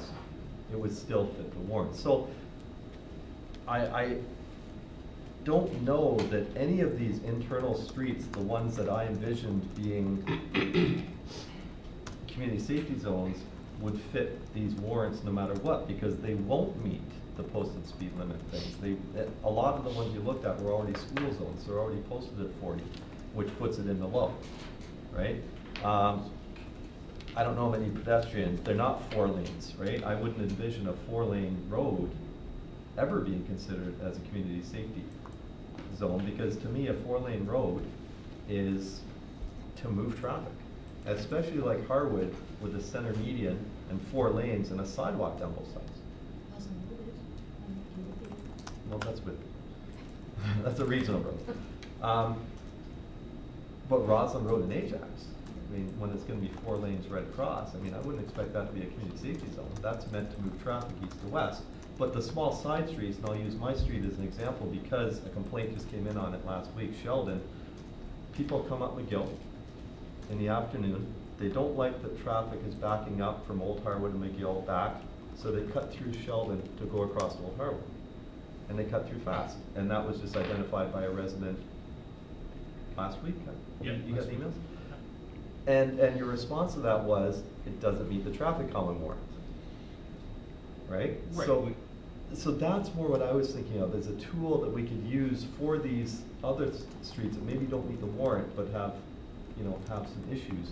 something like the 2 recommendations on Harwood, and especially the Harwood North, that's in the capital budget in 2 years to be widened to 4 lanes.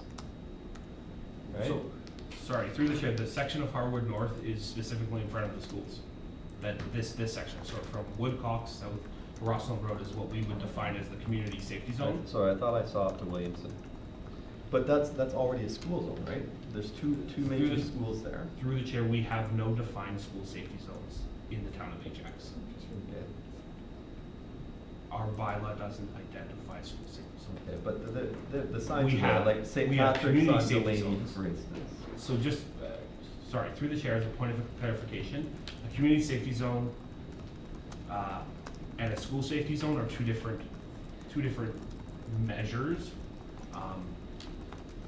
The town of Ajax has 2 identified community safety zones. Both are, so the 2 existing ones are Ritchie.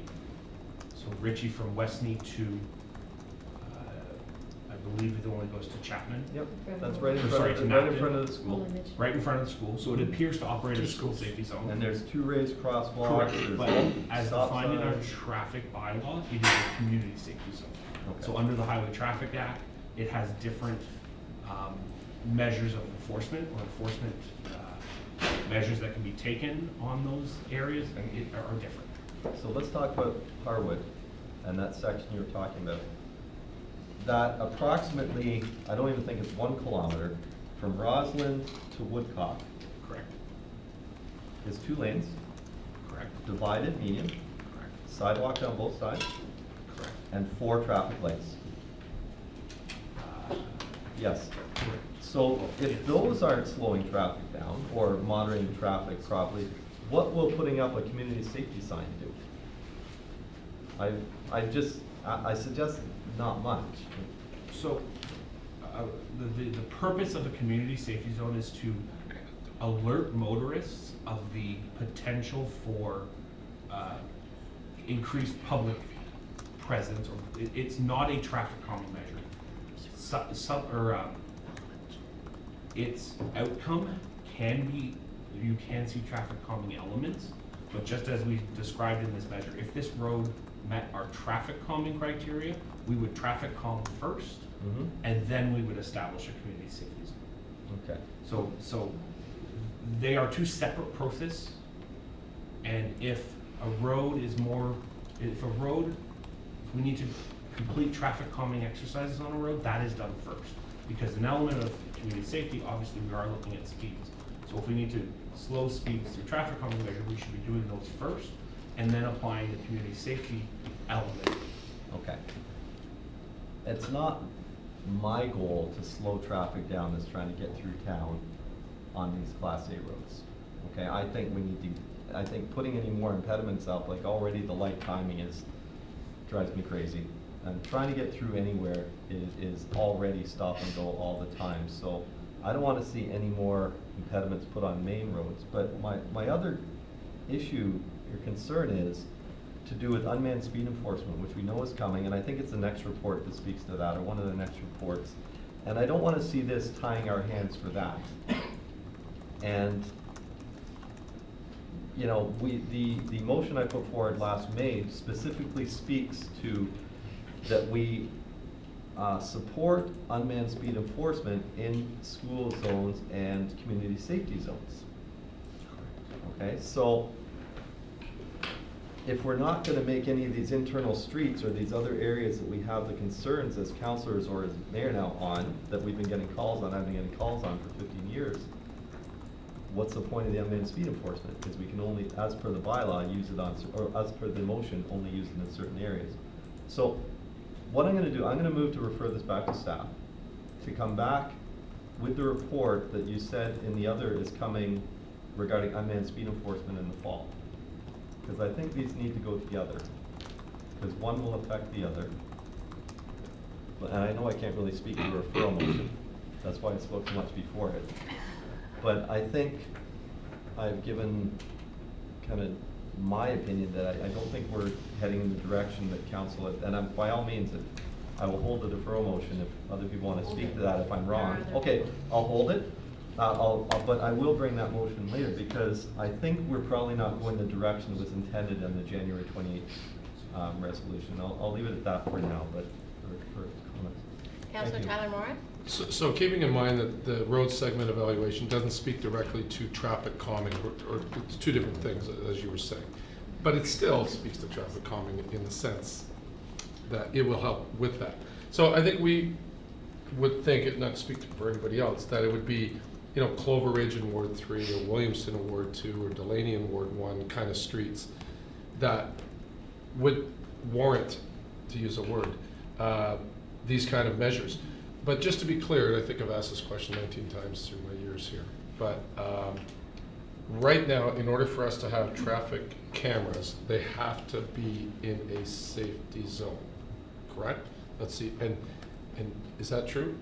Number one? So through the chair, yes. Okay, and So- do we anticipate in September that that may change? Maybe, Mayor, would you think, or John? So through the chair, the regulation that you're speaking to of automated speed enforcement, the only places that you are permitted to complete or conduct automated speed enforcement are in community safety zones or school safety zones. As we speak? As the regulation is written right now. Okay. The regulation that regulation has only been written in principle. It has not been enacted because the hardware required, or the technology that we use for automated speed enforcement hasn't been identified yet. And because it is a regulation, it will have to be put into the regulation, similar to red light cameras, where the specific camera that is performing that practice is prescribed within the provincial regulation. So right now, with automated speed enforcement, led by the City of Toronto, which we are participating in, the RFP to identify the technology that will be used in automated speed enforcement is currently being completed. Okay. Once it's identified, it will be put in the regulation, and then cities and towns will be permitted using that technology to apply automated speed enforcement, should they decide to, in community safety zones or school safety zones.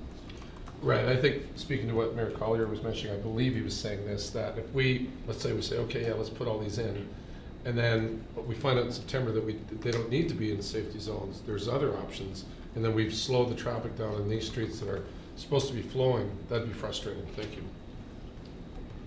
Okay, Regional Councillor Crawford? Yeah, similar to what Councillor Tyler Moore was saying, my understanding was that you had to identify a community safety zone in order to get the unmanned speed enforcement. So I'm assuming, and correct me if I'm wrong, that these streets are the ones that we would want to have the unmanned speed enforcements on, and that's why you are identifying them?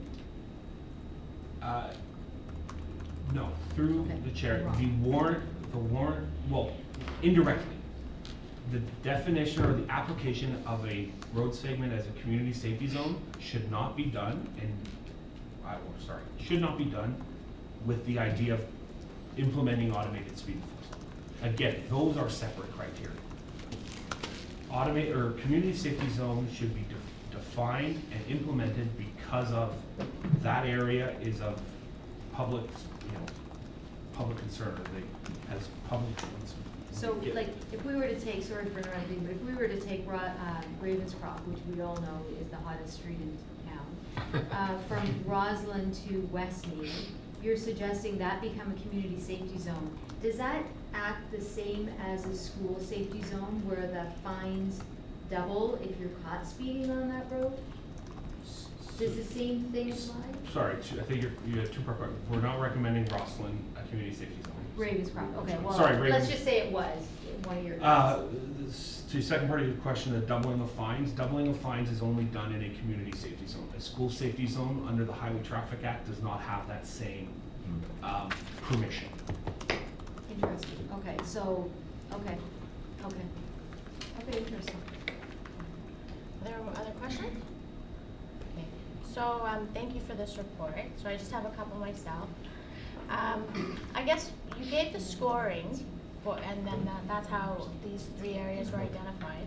I'm just looking at, for the Ward 3 one, Harwood between Bailey and Clements, it's the highest number here on the chart at 19. Is there information provided, like, are you able to, like, how, do you know how that number broke down? Yes, through yourself. Attachment 2 gives you a detailed scoring of, so we applied those the 8 criteria. I see it. And then using the table identified in the report, and then the attachment 2, you'll Yeah. see how we achieved the scoring. So I guess to emphasize my point, that a community safety zone, as outlined in my report, Yeah. must be a special situation recognizable to the driver that warrants an increased awareness for community safety, community activity adjacent to the road right away.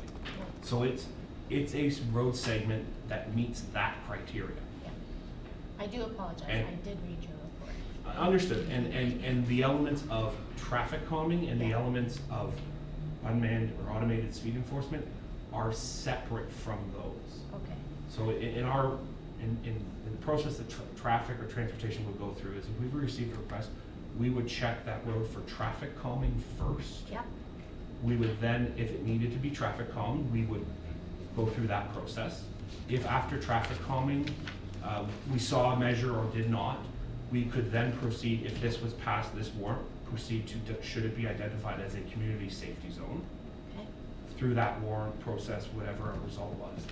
Then, if in the future the town proceeds with automated speed enforcement, if that segment happened to have been deemed a community safety zone, we then could look at that road as eligible for automated speed enforcement. So while they are linked, they are separate processes, and one shouldn't be done to get to the other. So just looking at that stretch, I would look, that's right, you're passing Pat Bailey Square, St. Bernadette School and Church, the ACC soccer fields as they are Correct. right now, and the ACC and the hospital, and the seniors' home. Correct. So it would be identifiable as an area where you might want to take extra caution because there's a concern for public safety. Correct. I think that road is actually a perfect example.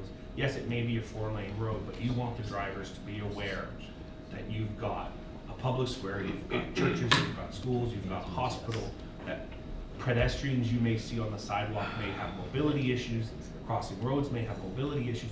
That is I think a perfect example of the definition of a community safety zone. It's that area that we want to make sure drivers are taking extra caution, and by establishing that, we also we recognize that, I should say.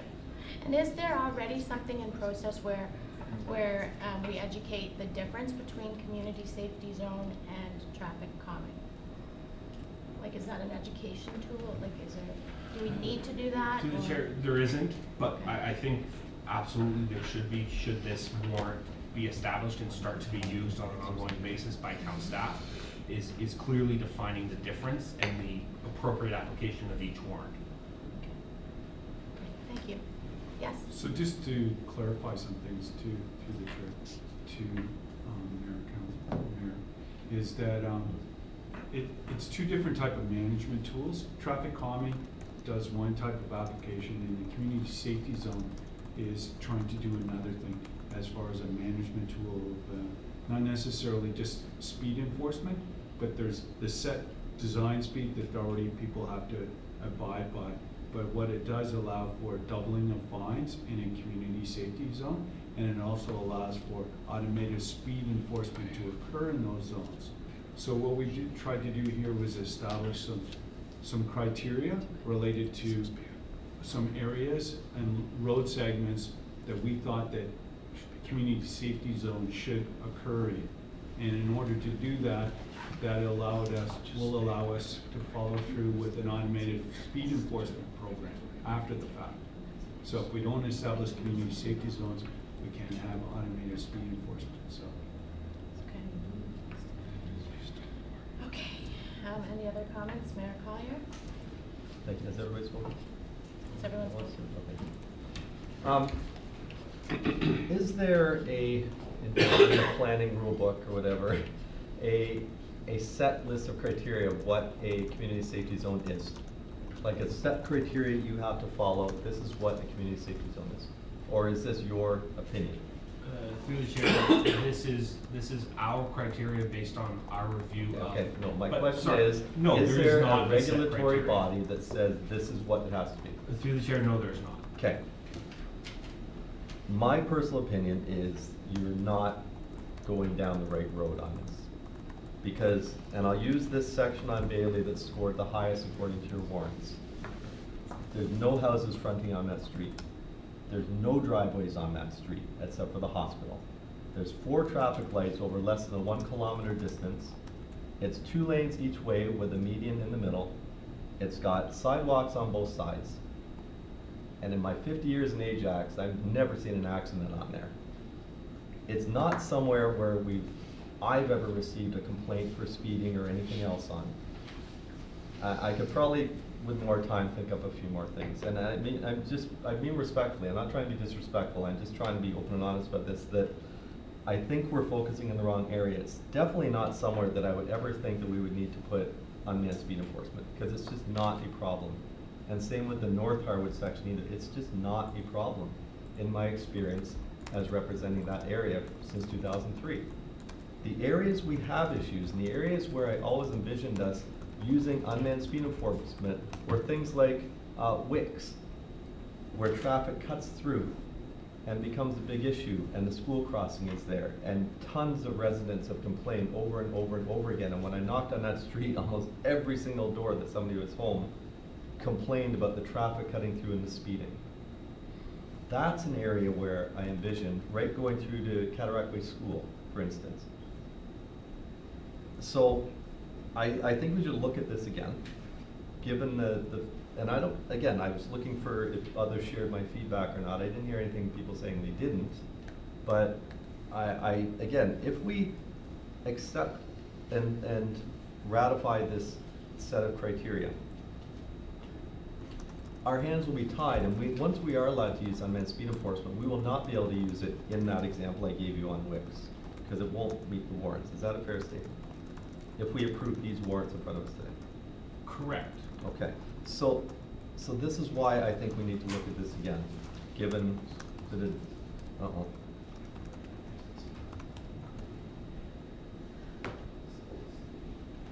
Would you like to make a comment? Yeah, so the one thing I would say about the criteria, again, it is consistent with, so Durham Region, our upper 2 municipality has almost the exact same criteria as those laid out here before you. but recognize regional roads are very different from municipal roads. Understood. Okay, regional roads are Class A mostly. They're large collectors meant to move traffic east, west, north, south. Correct, but they still establish community safety zones on those roads. That's fine, and that's probably where a school is located on one of those streets. Correct, it is an area of importance Okay. similar to Bailey. And to the Harwood example that I gave, south of Bailey, there's no school as well. So would we, since none of our school zones, I've learned today, because I thought they were school zones, should we just be making those community safety zones? Since I was mistaken and thinking that school zones were subject to doubled speeding penalties under the Highway Traffic No Act, idea. would it not make sense to just make those community safety zones? Through the chair, And never mind school zones? We have no defined school zones in the town of Ajax. Right, so instead of even thinking about school zones, let's put those behind us. We would just, if we saw a school and we looked at it and we said, okay, we can design the criteria to fit that type of application. Through the chair, in my opinion, that would be not in the spirit of a community safety zone if you just blanketly applied them in front of a school. But you said yourself that there's no set criteria, that this is sort of your or staff's opinion, right? The genesis of this starts at the Highway Traffic Act that says a community safety zone should have, similar to what I've said, be an area of special concern. Then the establishment of criteria, yes, was developed by staff through review of best practices in Durham Region, York Region, and Town of Milton, where they've all established and are implementing these criteria similar to how we have. Okay, I guess what I'm saying is, what I'm seeing here to me isn't areas of concern.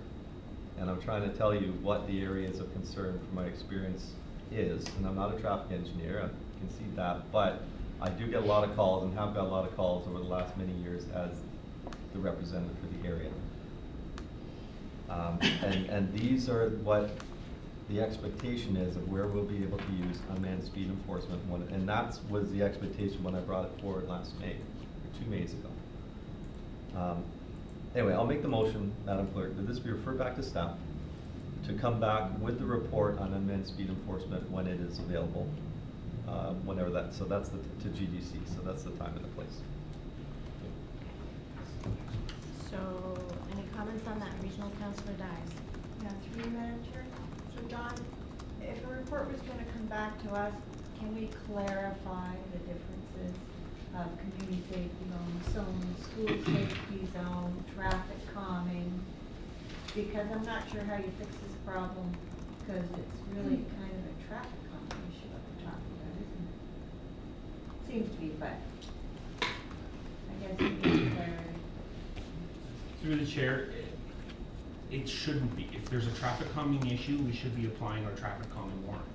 If there's speeding on a road, we have a mechanism in our traffic calming to manage or try to manage that issue.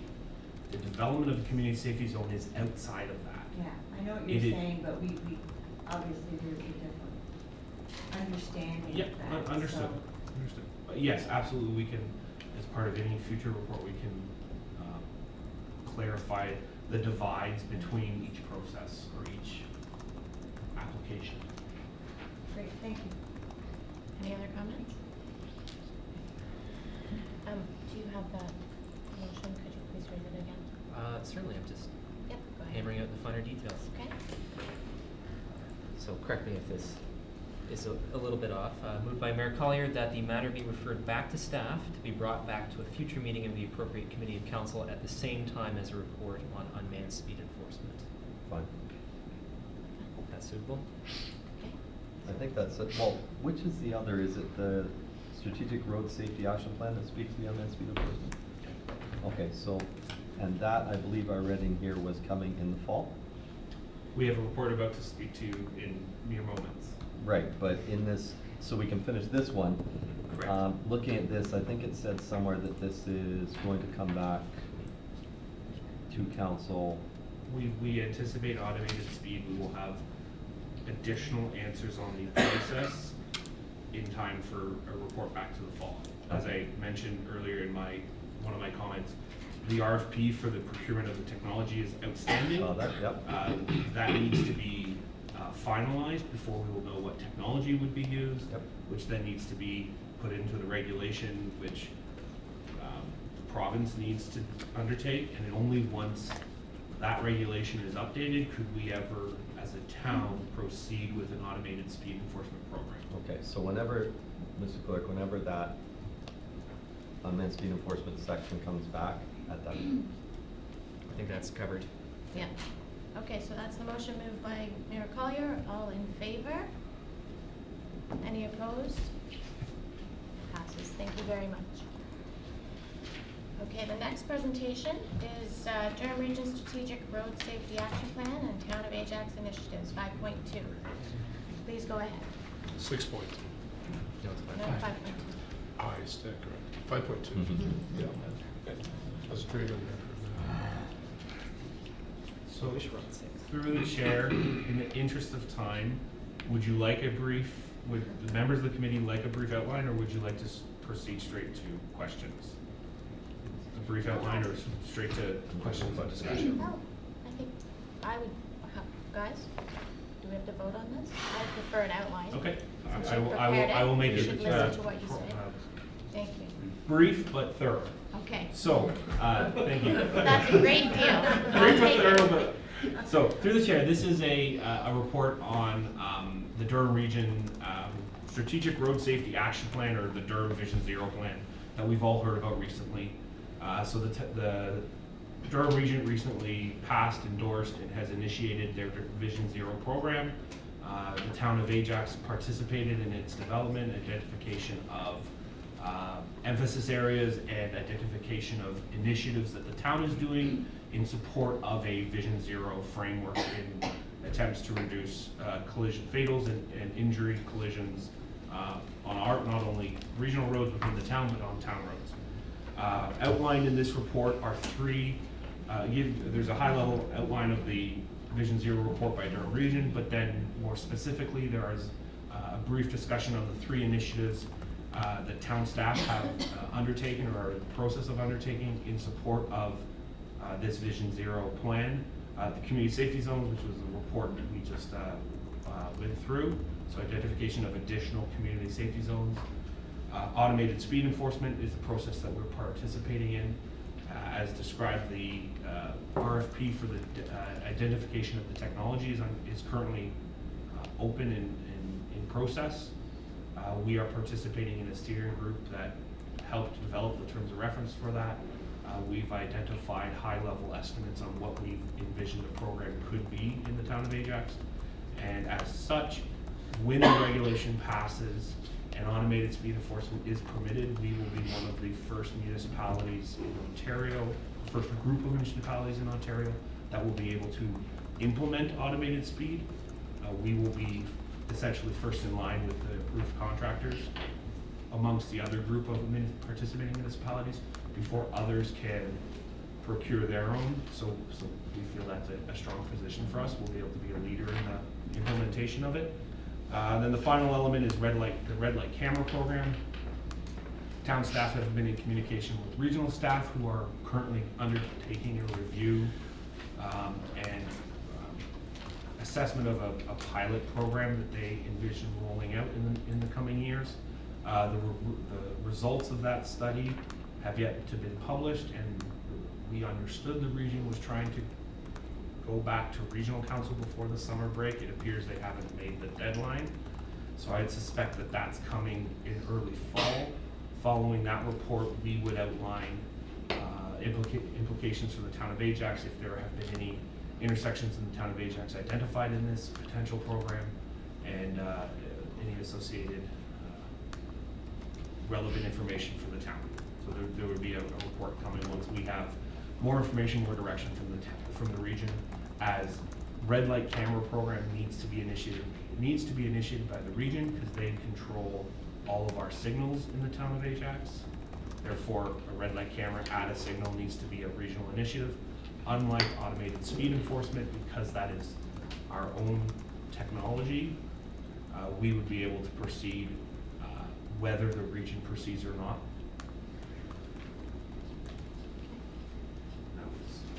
Who has questions? Do you have a question?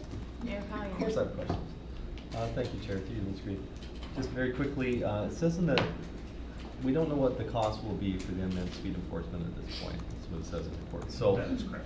But staff have already determined that we only try one location and the pilot says for up to a period of, I think it says 3 to 5 years. And then installing 3 locations for the first 5 years of the program. So how is that number determined in time? So through the chair, those are the numbers that we've simply identified in the RFP at this process. We felt that those numbers were financially feasible. We don't know what the cost is yet. There is unofficial estimates. There's also in addition to the cost, there's a processing impact associated with automated speed enforcement. For example, the City of Toronto has roads that they anticipate 30,000 tickets a day potential for a road. Our high-level initial estimates on town roads, we could have hundreds to potentially thousands of tickets a day 5 or 10 on our roads. It's all subject to the identification of the threshold for automated speed enforcement. That has yet to be established. So the identification of the 3, so the 5 years is, it is anticipated that the initial contract, similar to red light camera, you enter into a 5-year contract agreement with the equipment provider. Staff's feelings or best estimates were that the town would be in a position to potentially roll out 3 locations. We are not limited to those 3. Okay. If we would like to do 5 or 10 or 20 or just 1 or 0, The one in the first year and the three in the first 5 years is simply what we've put in the RFP. Okay. For the purposes of the contractors estimating how many devices they will have to deliver. We are not tied to those in any way. Okay, It that's can what be I more wanted or to know. less. That's what I want to know. Now, is this assuming we buy them, or, because I'm not convinced that we need to put money into the capital. I'm sure there's companies that just contract to operate and provide and. Correct, there's no purchase of the, Okay. you enter into 3 agreements with Automated Speed. You enter into an agreement with the province to obtain license information, license plate information. You enter into agreement with the service provider, so they provide you the equipment and the servicing of that equipment. And then you enter into agreement to the provider of what's called the Joint Processing Center. Similar to the red light cameras, all tickets go to one location and are processed. It's being proposed that the City of Toronto will host the Automated Speed Joint Processing Center. So that would be our 3rd agreement with City of Toronto and Joint Processing. So those are the 3 agreements we would have to enter in if we did a Automated Speed Enforcement program. So yes, there's no purchase of capital, but there is agreements for capital costs associated with equipment. I don't expect this to be a money-making venture. That was not my intent at all. My intent was community safety. But if, for instance, we contracted and there was a, 1,000 tickets issued, does any of that money ever come back to the municipality? Through the chair, yes. Automated Speed, any revenue generated would be returned to the town. Oh, and then we pay sort of a lease or whatever to the. Correct, so Okay. with each agreement, there would be a fee associated with it. So the revenue generated from the ticket would come to us, we would then have to pay for our agreements. I agree with your first statement, Automated Speed Enforcement is likely not a revenue positive venture. Right, once At people best, it's slow down, probably it's fine. revenue neutral, but more likely revenue negative. That That's will fine. cost us to run the program. There's no restrictions to having them mobile to be able to move them to different locations. Through the chair, you're correct. There's no restriction provided, again, it's within a community safety zone or a school safety zone. Got it. And as described in the, I think I put in the report, but also with our information provided for the RFP, we envision our locations will be mobile. Good. That we will. I did read that. Kevin, at least the first one will be a mobile location, which will allow us to move it at some level of frequency. It won't be a daily or a weekly move, but it will be some schedule that we will be able to move it to the community safety zones we have in town. Okay, I would, and just a comment, hope that we could accommodate one in each ward once we're allowed to, if that fits. That would sort of be my goal and my hope, but we'll leave it at there. Thank you very much, and I'll move the report if you like, Chair. Okay, any other questions? Okay, moved by Mayor Collier, all in favor? Any opposed? Okay, passes. Thank you very much. Okay, we're into section. Home stretch. Section 6. 6.1, Durham Community Energy Plan, presentation by staff. You said 6, I might have been late. We are all ears.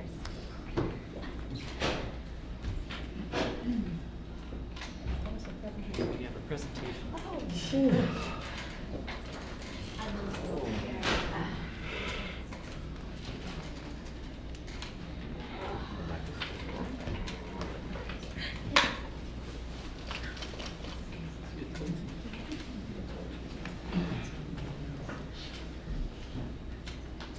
Thank you, Madam Chair and members of the committee.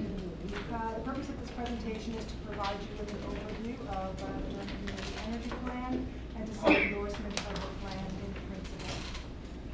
The overarching goal of the plan is to move Durham closer to achieving a clean energy economy, which means using energy more efficiently and reducing our reliance on fossil fuels.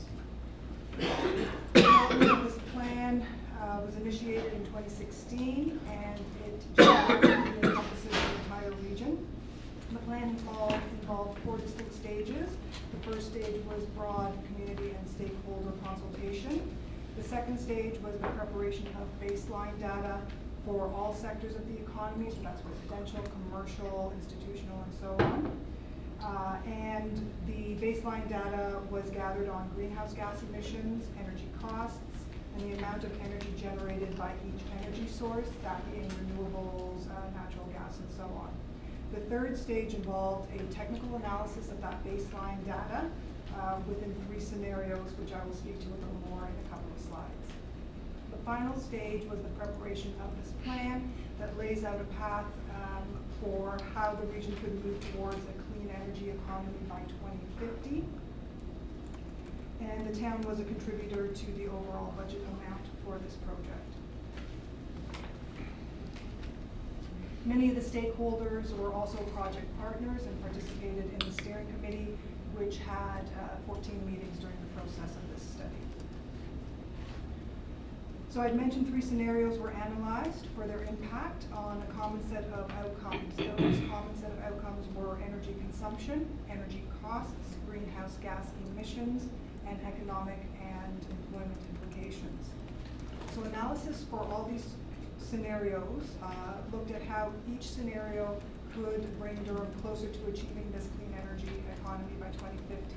The first scenario, business as usual, looked at continuing our current patterns of energy consumption while accounting for increases in population, federal fuel efficiency standards, and the impacts of climate change on heating and cooling requirements for buildings.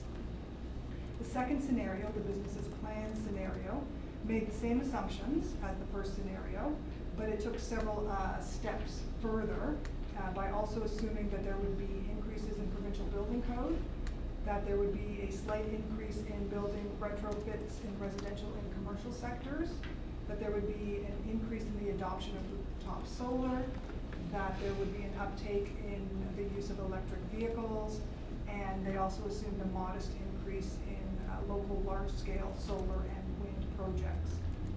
The third scenario, which is the low-carbon pathway, looked at what it would take to achieve the region's commitment that it made in 2012 of reducing greenhouse gas emissions by 80% by the year 2050. Based on this analysis, the low-carbon pathway was selected as the preferred scenario, as it was estimated to achieve about a 70% reduction in greenhouse gas emissions by 2050. Not quite the 80, but it is the closest of all the 3 scenarios to achieving that. So even though it's anticipated that the region's population is going to almost double by 2050, and that will add about 240,000 new residential units and almost 7 million more square meters of non-residential floor space, a low carbon pathway scenario would reduce our greenhouse gas emissions from 7.7 tons of CO2 equivalent per person to 1.4 tons. And that it would reduce our total energy consumption in the region from 96 million gigajoules to just over 60 million. A low carbon pathway scenario would also result in the average household saving approximately $2,600 a year in energy costs. They estimate that it could create up to 210,000 jobs, and that it could reduce greenhouse gas emissions across the region from 5 million tons of CO2 equivalent to just under 2 million tons. And as part of the region's 2012 goals, and the target, they have a goal of achieving just under 1 million tons. So in order to achieve a cleaner, greener energy economy through the low carbon pathway, the plan outlines 24 very ambitious actions under 6 different programs. The actions are described in some detail in the summary document that's attached to the staff report, and I'll just provide a general overview of the programs. So the first program is the Durham Green Standard, and this is intended to be a region-wide document implemented by lower-tier municipalities that would look at having new buildings developed to energy standards that exceed the current building code. Matters to keep in mind with regard to achieving the intent of this program is that financial incentives will be needed to encourage developers to build beyond the building code, to build to net zero, which is one of the actions under this program, and that the assumption is that those financial incentives would be provided by municipalities. Additionally, planning staff will be looking at creating our own green development and environmental design guidelines for all new development within the town.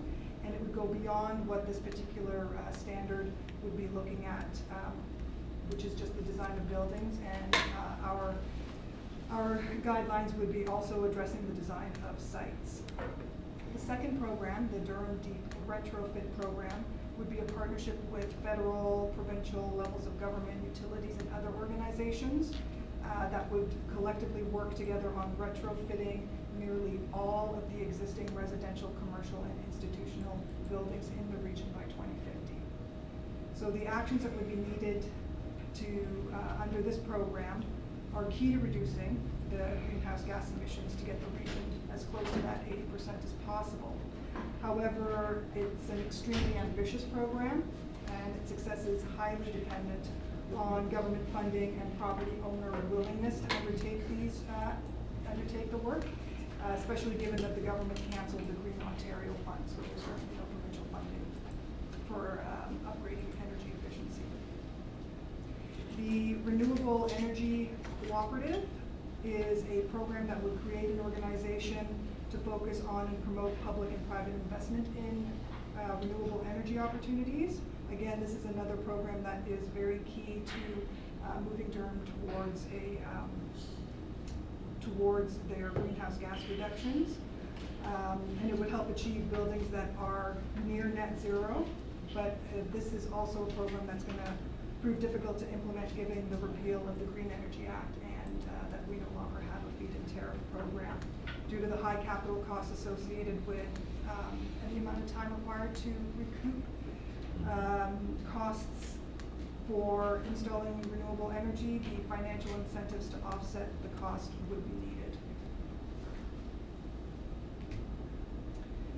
The fourth program is in the electric vehicle joint venture, and this would see the establishment of a technical working group from the region, municipalities, and utilities to promote and provide incentives for charging stations and the electrification of the transportation sector. So as municipalities, while we can encourage the provision of charging stations through approval of development applications, overall this will also be a difficult program to realize, as it would require significant private investments and shifts in market demand, and again, given the province's cancellation of the electric car rebate, makes it a little harder. The fifth program, the Education and Outreach, involves continuous engagement with the public and businesses and other stakeholders to help support the actions in all the other programs. And this program is a very critical component of being able to garner buy-in from the public in all sectors in order to achieve the actions. The last program, coordinating land use policies, would look at ensuring policies related to energy efficiency and the reduction of greenhouse gas emissions are in the regions and local official plans. Now the town is considerably ahead of the curve with regard to this program. Since 2012, we've had policies in our official plan that address energy and water conservation, the promotion of renewable energy sources, promotion of electric vehicle charging stations, the incorporation of green building technologies, green site design techniques, low impact development, and active transportation, to name a few. So moving forward, well, in April, Regional Council approved the Durham Community Energy Plan in principle and is now asking for all local municipalities to also endorse it in principle. As I've laid out, the programs identified the low carbon pathway as the preferred scenario, and the actions are multifaceted and very ambitious. Success of the program will require participation from multiple partners to ensure the actions are implemented. And given that we currently don't know the financial and staff resource impacts that would be required to implement these programs, we're recommending that the plan be endorsed in principle, subject to Council's further review and discussion on the work plans and resource identification of each of the programs.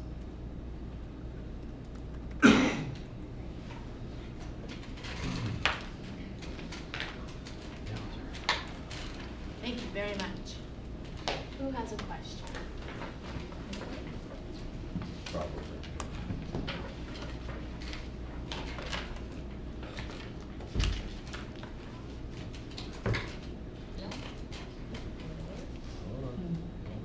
Mayor Collier's thinking of a question. Thinking, I was just seeing what happened.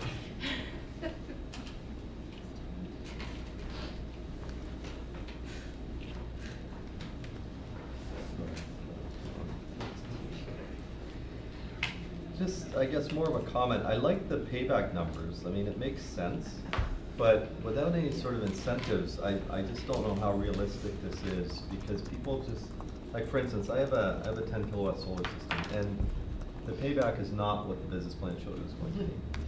Not even close. So, and that's with a fit contract. So without that, unless people are gonna go, and off-grid doesn't pay for itself, you're not saving any money going off-grid, you're actually costing you about double. So, it's a great idea, and we really should be doing it, but I just don't know how feasible it is. What can we do as a municipality? Like, I mean, we're already, I think, doing everything that's outlined in here. That was my first comment when I looked at the 6 criteria or whatever they were. We're already doing all those things. Like, we're already all LEED certified. We already have all our hybrid vehicles. We already have, have all of our, our tree canopy and our energy audits and all the things that we're doing. Is there anything else that we can be doing that isn't gonna cost, like, isn't gonna lose us money, that's gonna actually save us money? Like the LED streetlight conversion that we had earlier. Through the chair, specifically to the success of the programs in this particular plan, I think advocating to the province to bring back some of the programs that were canceled that actually encourage people to take up the actions that are part of this plan that can help move Durham towards this clean energy economy that they would like to move towards.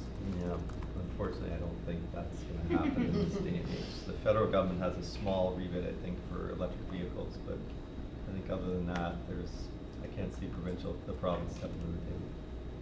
Unfortunately, thank you. Regional Councillor Dies? I guess more of a comment. But I think it's important to keep going with the plan if possible. Even though there might not be much we can do at this time, there may be something in the future that comes along and we can be more ready for that. And I think automatically, right off the bat, you're improving your air quality. So there's a financial benefit right there on your healthcare system. And I like the fact that there's job creation for new industries as this rolls out, which there will be new industries setting up. And actually, we've made great strides in that area with these new technologies. And I think a lot of these technologies are still going to be moving forward. I think we need to be ready to be on board, no matter what the politics of the day is. And I think the great benefit about this program is the retrofits to individual homeowners. Hopefully that comes back. And I think we should lobby for that because they're huge generators of greenhouse gas. And it's very helpful to be able to retrofit your home to be more energy efficient. So again, it improves the health and well-being of your population. We can keep planting trees, I guess, and hope for the best. Cancel but- that too. Hmm? Cancel that too. Yeah. Yep. Yeah, but we were doing it anyway. The federal brought it back. The federal brought it back? Oh, good. So, it's blip on the screen, keep going. Flip, Okay. move it. Any other comments? Okay. Actually, just for the implementation program, the number 1 about Durham Green Standard, enhanced energy performance for new buildings. Are we already as a town sort of encouraging that or asking developers when they come with applications to consider this type of implementation? Madam Chair, we are when applications are brought forward during pre-consultation. We do encourage water conservation, energy conservation, all the policies that are within our official plan. But they're not requirements. Developers are not required to go beyond building code, so it is whether they choose to do it or not. So it's always good to ask. Okay, so mover for the recommendations, please, move forward. By the mayor, all in favor? Any opposed? Okay, passes. Thank you very much. Okay, 6.2. Ajax Climate Risk and Resiliency Plan and Implementation Strategy. I don't know if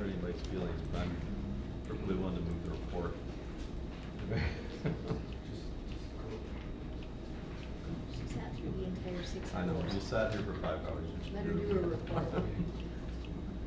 Go ahead.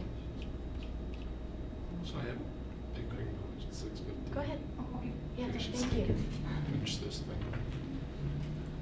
They can really pick. They'll go for 2 hours, what are you talking about? I'm sure you'll be Okay. caught up. We're almost done. Hang in there, everybody. We're doing great work here. Right. Okay, Yeah, so I this should- presentation I will. is on the Ajax Climate and Resiliency Plan and the accompanying implementation strategy.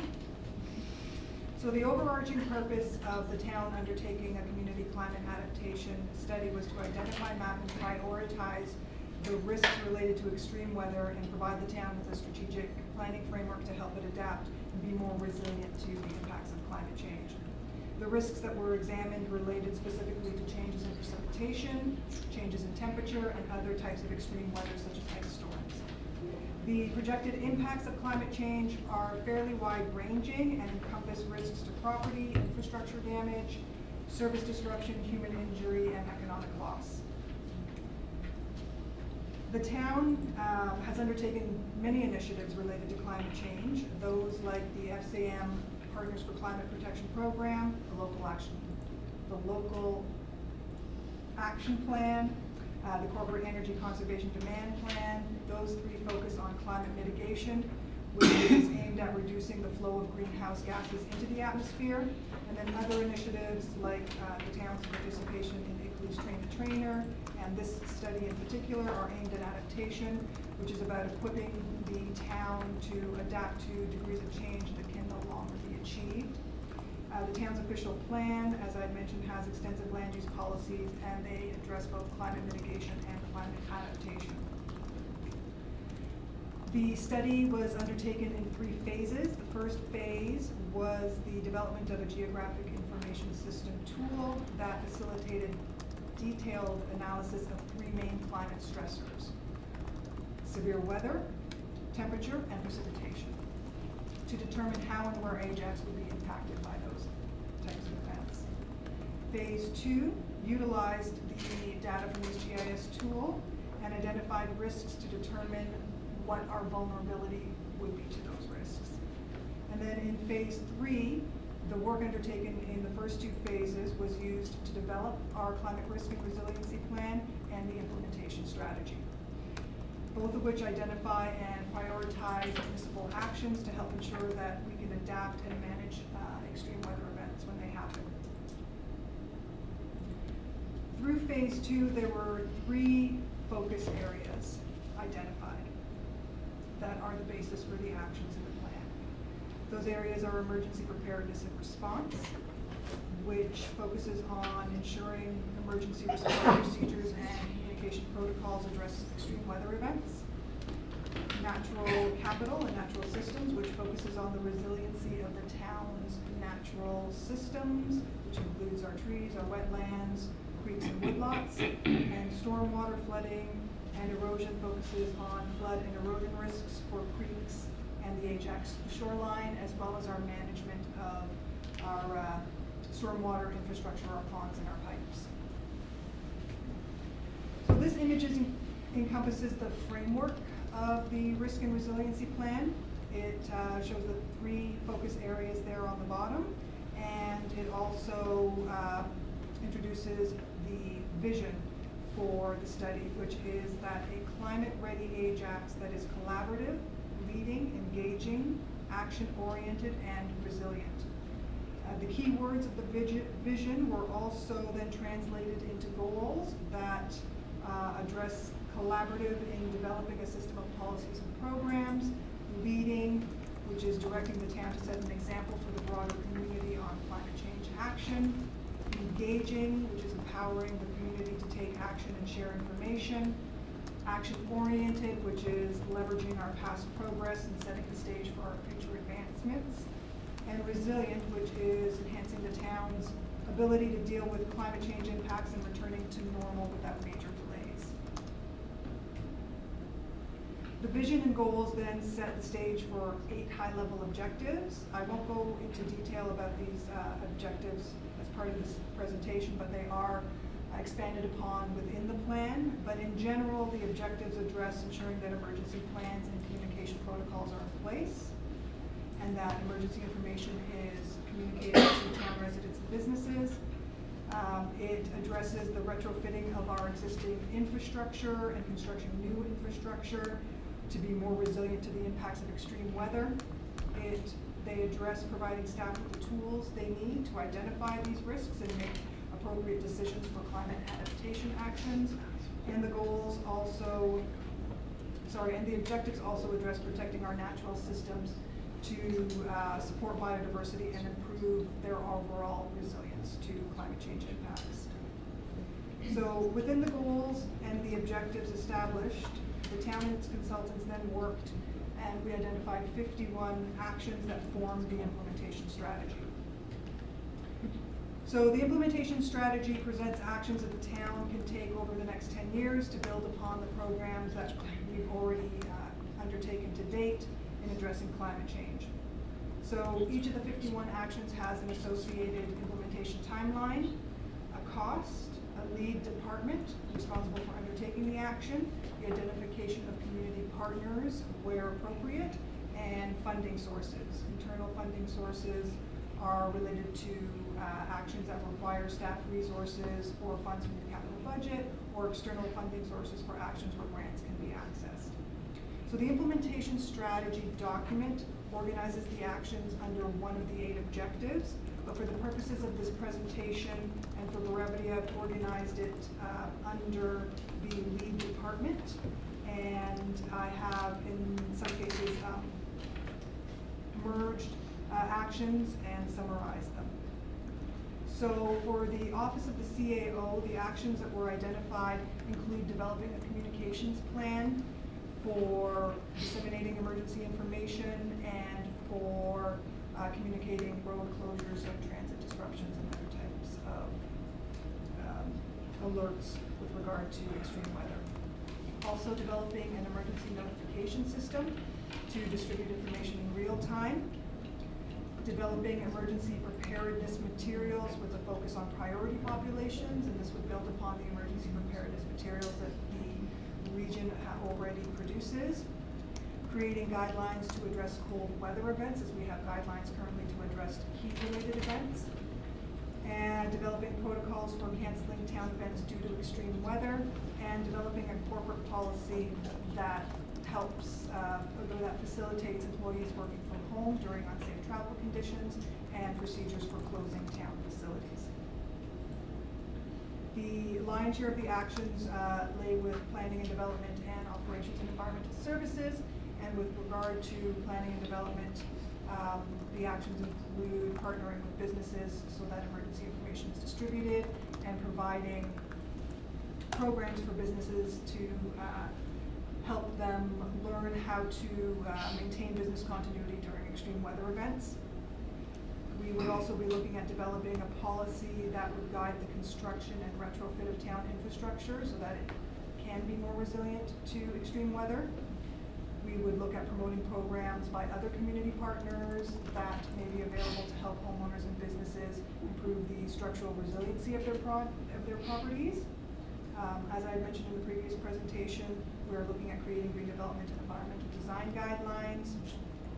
We're also looking at identifying appropriate locations to create wetland habitat to help with our stormwater storage. As well, we are looking at creating more detailed mapping and analysis of our shoreline and riverine erosion and flooding to help us inform what the risks are and help us determine actions for relocation or rehabilitation of our critical infrastructure. We'd be looking at upgrading our engineering design criteria and undertaking the steps necessary to implement the preferred solution from the Carruthers Creek EA that looked at putting in a flood control landform and lowering the floodplain to protect properties in Pickering Beach from existing flood risks. For operations and environmental services, identifying weather-appropriate shelter and relief areas, and equipping town facilities designated as shelters and relief areas with backup generators, conducting a vulnerability assessment of the town's building stock, which is related to the assessment management plan. We would look at implementing renewable energy sources where feasible for town-owned facilities, and increasing the tree canopy cover and installing permeable paving on town-owned surface parking lots to help minimize the heat island effect. We'd also be looking at creating an incentive program for property owners to plant more trees, developing a policy to provide splash pads and shade structures in the town's parks and open space systems, looking at a policy to protect public health and safety for opening and closing public access to town trail systems and valley corridors when flood conditions are present, updating our urban forest management plan, which also includes looking at updating our tree bylaw to include the protection of trees on private properties, and updating the salt management plan. Actions for fire and emergency services include expanding the emergency response plan to include procedures, priorities, and resources specific to evacuation in flood-prone areas. For recreation, culture, and community development, we would be looking at partnering with faith-based groups, nonprofits, and other community organizations to distribute our emergency preparedness materials, and also to provide shade opportunities in cooling areas, drinking water stations at town special events during extreme heat days. Our geographic information systems would be updating data sets related to priority populations and public trees, as well as integrating data on our natural systems, our woodlots, habitat, and other natural systems.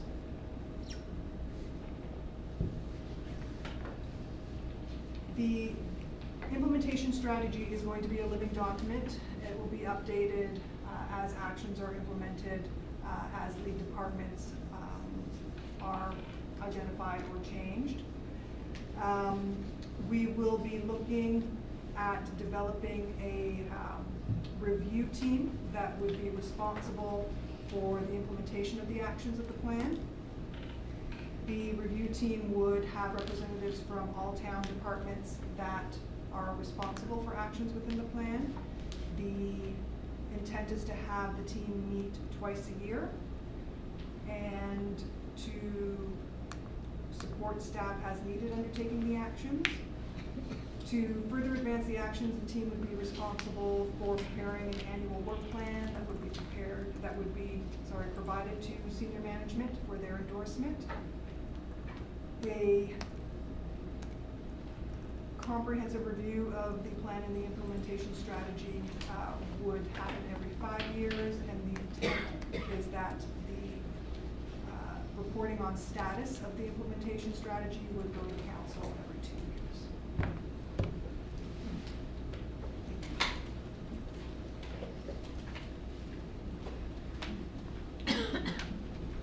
Thank you. Okay. Are there any questions or comments for staff at this time? Regional Councillor Dyes. Thank you. So you talk about natural systems, and I wondered if we're going to be looking at natural systems through a financial lens as an asset, because a lot of climate change issues, have placed an importance on those systems that we have in place on the watershed and the watershed valleys, and maybe on the trees, the woodlots that we have, that kind of thing. There's a lot of, they're worth something, in other words. And it was recently that I read about a community that was to be built north of the city, a large city, and because they felt that the runoff from the storm, from intense storms, it's getting late, it was going to be difficult to manage, and decided that actually not only difficult to manage, but very, very costly. So what they did was bought the land to prevent that development from happening. So there was a real value in what that land actually did for free. So there's that kind of thing, because we always, if some of these things are destroyed, we're going to have to rebuild them. It's a wood lot, like a lot of our ash trees are gone in some wood lots, we have to revitalize them and rebuild. So I think that's important. We're gonna start looking at that. Through the chair, some of the aspects of our natural system, like town-owned trees, are part of the town's asset management plan. So it's looked at from a financial perspective in that respect. The other portions of our natural system, the larger areas, a lot of those are conveyed to the conservation authorities through development applications. So we wouldn't necessarily be looking at it to do a financial analysis from the town's perspective on the benefit of those. That would require, I guess, a separate study and a different level of expertise than what we currently have in the planning department. But I believe that because those lands are conveyed to the conservation authority, that the intent of your question and your comment is protecting that natural system. And I guess I think it's important to talk about those values in the natural system, because they clean your air and clean your water and all of that. And if they're damaged, we have a problem. If you lose your beach and all the trees go with it, we have a problem. There's all these issues, and I think that, I don't know how you can compare, storms and the intense storms and what they do to a community when we don't even put a value on them, and we just put a value on the costs of cutting the trees down. There's an awful lot of, we went to, at FCM, there was an awful lot of discussion, and at Great Lakes Conference, about intense storms and climate change. And it was all focused on flooding, mostly. But it was interesting at FCM that a lot of what they were going through, so you were sitting next to people who were going through fires in the north, that they were just surrounded in fires. So you got a real sense of how many things could really, really, really go wrong. So there's a lot about climate change and a lot about being ready for those disasters and getting through them. We talk about mitigation or resiliency too, and I wondered, we've talked over the years about downspout disconnections. I know that's a little thing, but it's huge if you take into consideration the number of homes in South Ajax that are still connected. So perhaps that's something we can look at for grants that are available to do that. I don't know if there's any available now, but I think we have to keep it on the radar screen, because it's not just the grant for the disconnection. In some cases, you would have to redo the whole lease traffic to sort of put them in a place that's safe. There was that, and I guess, and I asked this too not long ago of TRCA about looking ahead at the landform to help reduce the flooding down the Carruthers Creek watershed that's just proposed just south of Rollo there. And it's going to be a huge cost, those types of initiatives. And I'm just wondering where that funding comes from too, and is that something we have to look at now and start saving for, and can we do that? One of the recommendations speaks to staff that would be bringing forward next year's probably to complete a storm sewer utility. At some point in time, we will need to be bringing in staff will be bringing a report to council.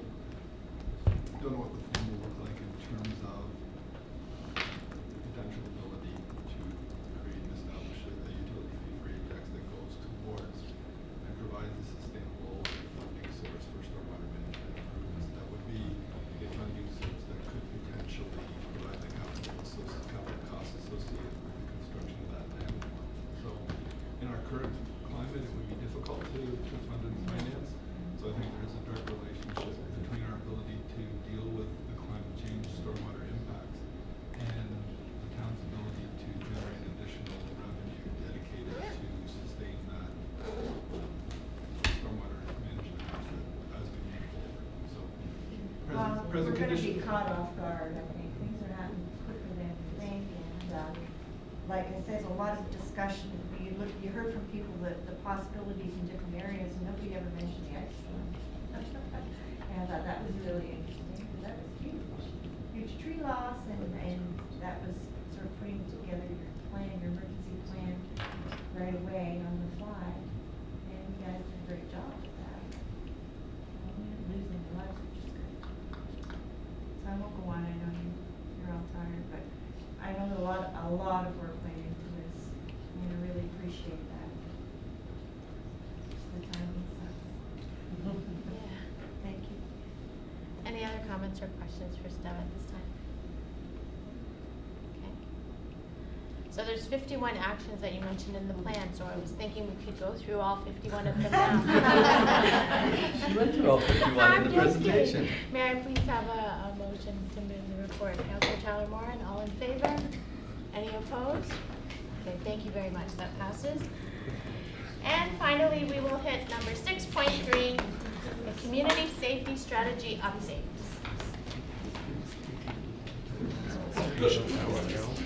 Meetings at 6:15. You're okay? Yeah. You're okay. Stand by. Official business. Kind of direction I was looking for. We know you saved the best for last. It's all good. Marilyn brought up a good point, stormwater management reserve. What's that, Marilyn? When we do the financial sustainability review. I'll talk about that. We actually need that. Yeah, Okay. we tried. Best for last, we know you want to go out. Had we known we were going to be last and this late, we would have brought the whole puppet show. But we're going to go on. Oh, and geez, on generate fire. our- Hang on. There we go. Okay. I thought we were having a puppet show. So, in terms of community safety, we just wanted to provide an update on our latest iteration of the community safety strategy. So the town continues to be committed to the ongoing development and support of community safety and well-being, and has created and led the partnership-based community safety strategy over the last 11 years. The strategy's goals, objectives, and outcomes have been sustained far beyond the completion of the past plan due to its partnership-based model and working across sectors. We continue to meet with our partners quarterly to discuss a variety of items, including crime prevention efforts, areas of immediate or intermittent concern, local solutions, and collaborative opportunities. On January 1st this year, the Community Safety and Wellbeing Plan came into enactment as part of the current Police Services Act, which mandates all municipalities except lower tier to create and implement a community safety and wellbeing plan by January 1st of 2021. This plan must follow the provincial framework parameters, which I will speak to next, or Kayla will speak to next. The town will participate in the regional plan, but we're also developing an Ajax-specific plan, which we will also follow the provincial framework so that we ensure that there's consistency in planning. So although we are not mandated to follow the provincial framework, as Ajax follows what the region's going to be doing, we are indeed following it as best as we can, or at least in the spirit of it. So when we look at it, this is essentially the crux of it. So we're going to start from kind of the inner center, looking at incident response. So really the purpose of this framework is to guide municipalities in their local planning. So when we look at incident response, we're looking at immediate responses to urgent situations. So really that's our emergency services, our fire, our EMS, our police services, and otherwise. Although the town may be privy to some of the information, it's kind of a hands-off for the town. It's not an area we address, report on, or otherwise. When we step back another level, we're looking at risk intervention. So again, we're referring to those mitigating opportunities when we're looking at elevated risk. So that's when we're bringing a lot of multi-sector partners onto the table. We're looking at specific incidences of priority and working forward here. We take another step out, we're looking at prevention, crime prevention. We're looking at reducing the identified risks that town finds within our strategy. And when we look at that, we're really looking at situational measures. We're looking at programs and services. We're looking at changes in policies, things that we can do in our municipal level. And then finally, as we take a larger step back, we're looking at the whole gamut. So social development. So what does that look like? We're looking at long-term multidisciplinary ideas that really contribute to the well-being of the community. We're looking at improving social determinants of health, and we're looking at addressing social issues. So this slide shows you the provincial planning approach, starting with identifying priority risk. This includes engaging our community and using local data from a variety of sources. And this helps us to establish priorities such as identifying risk factors, vulnerable groups, and establishing protective factors.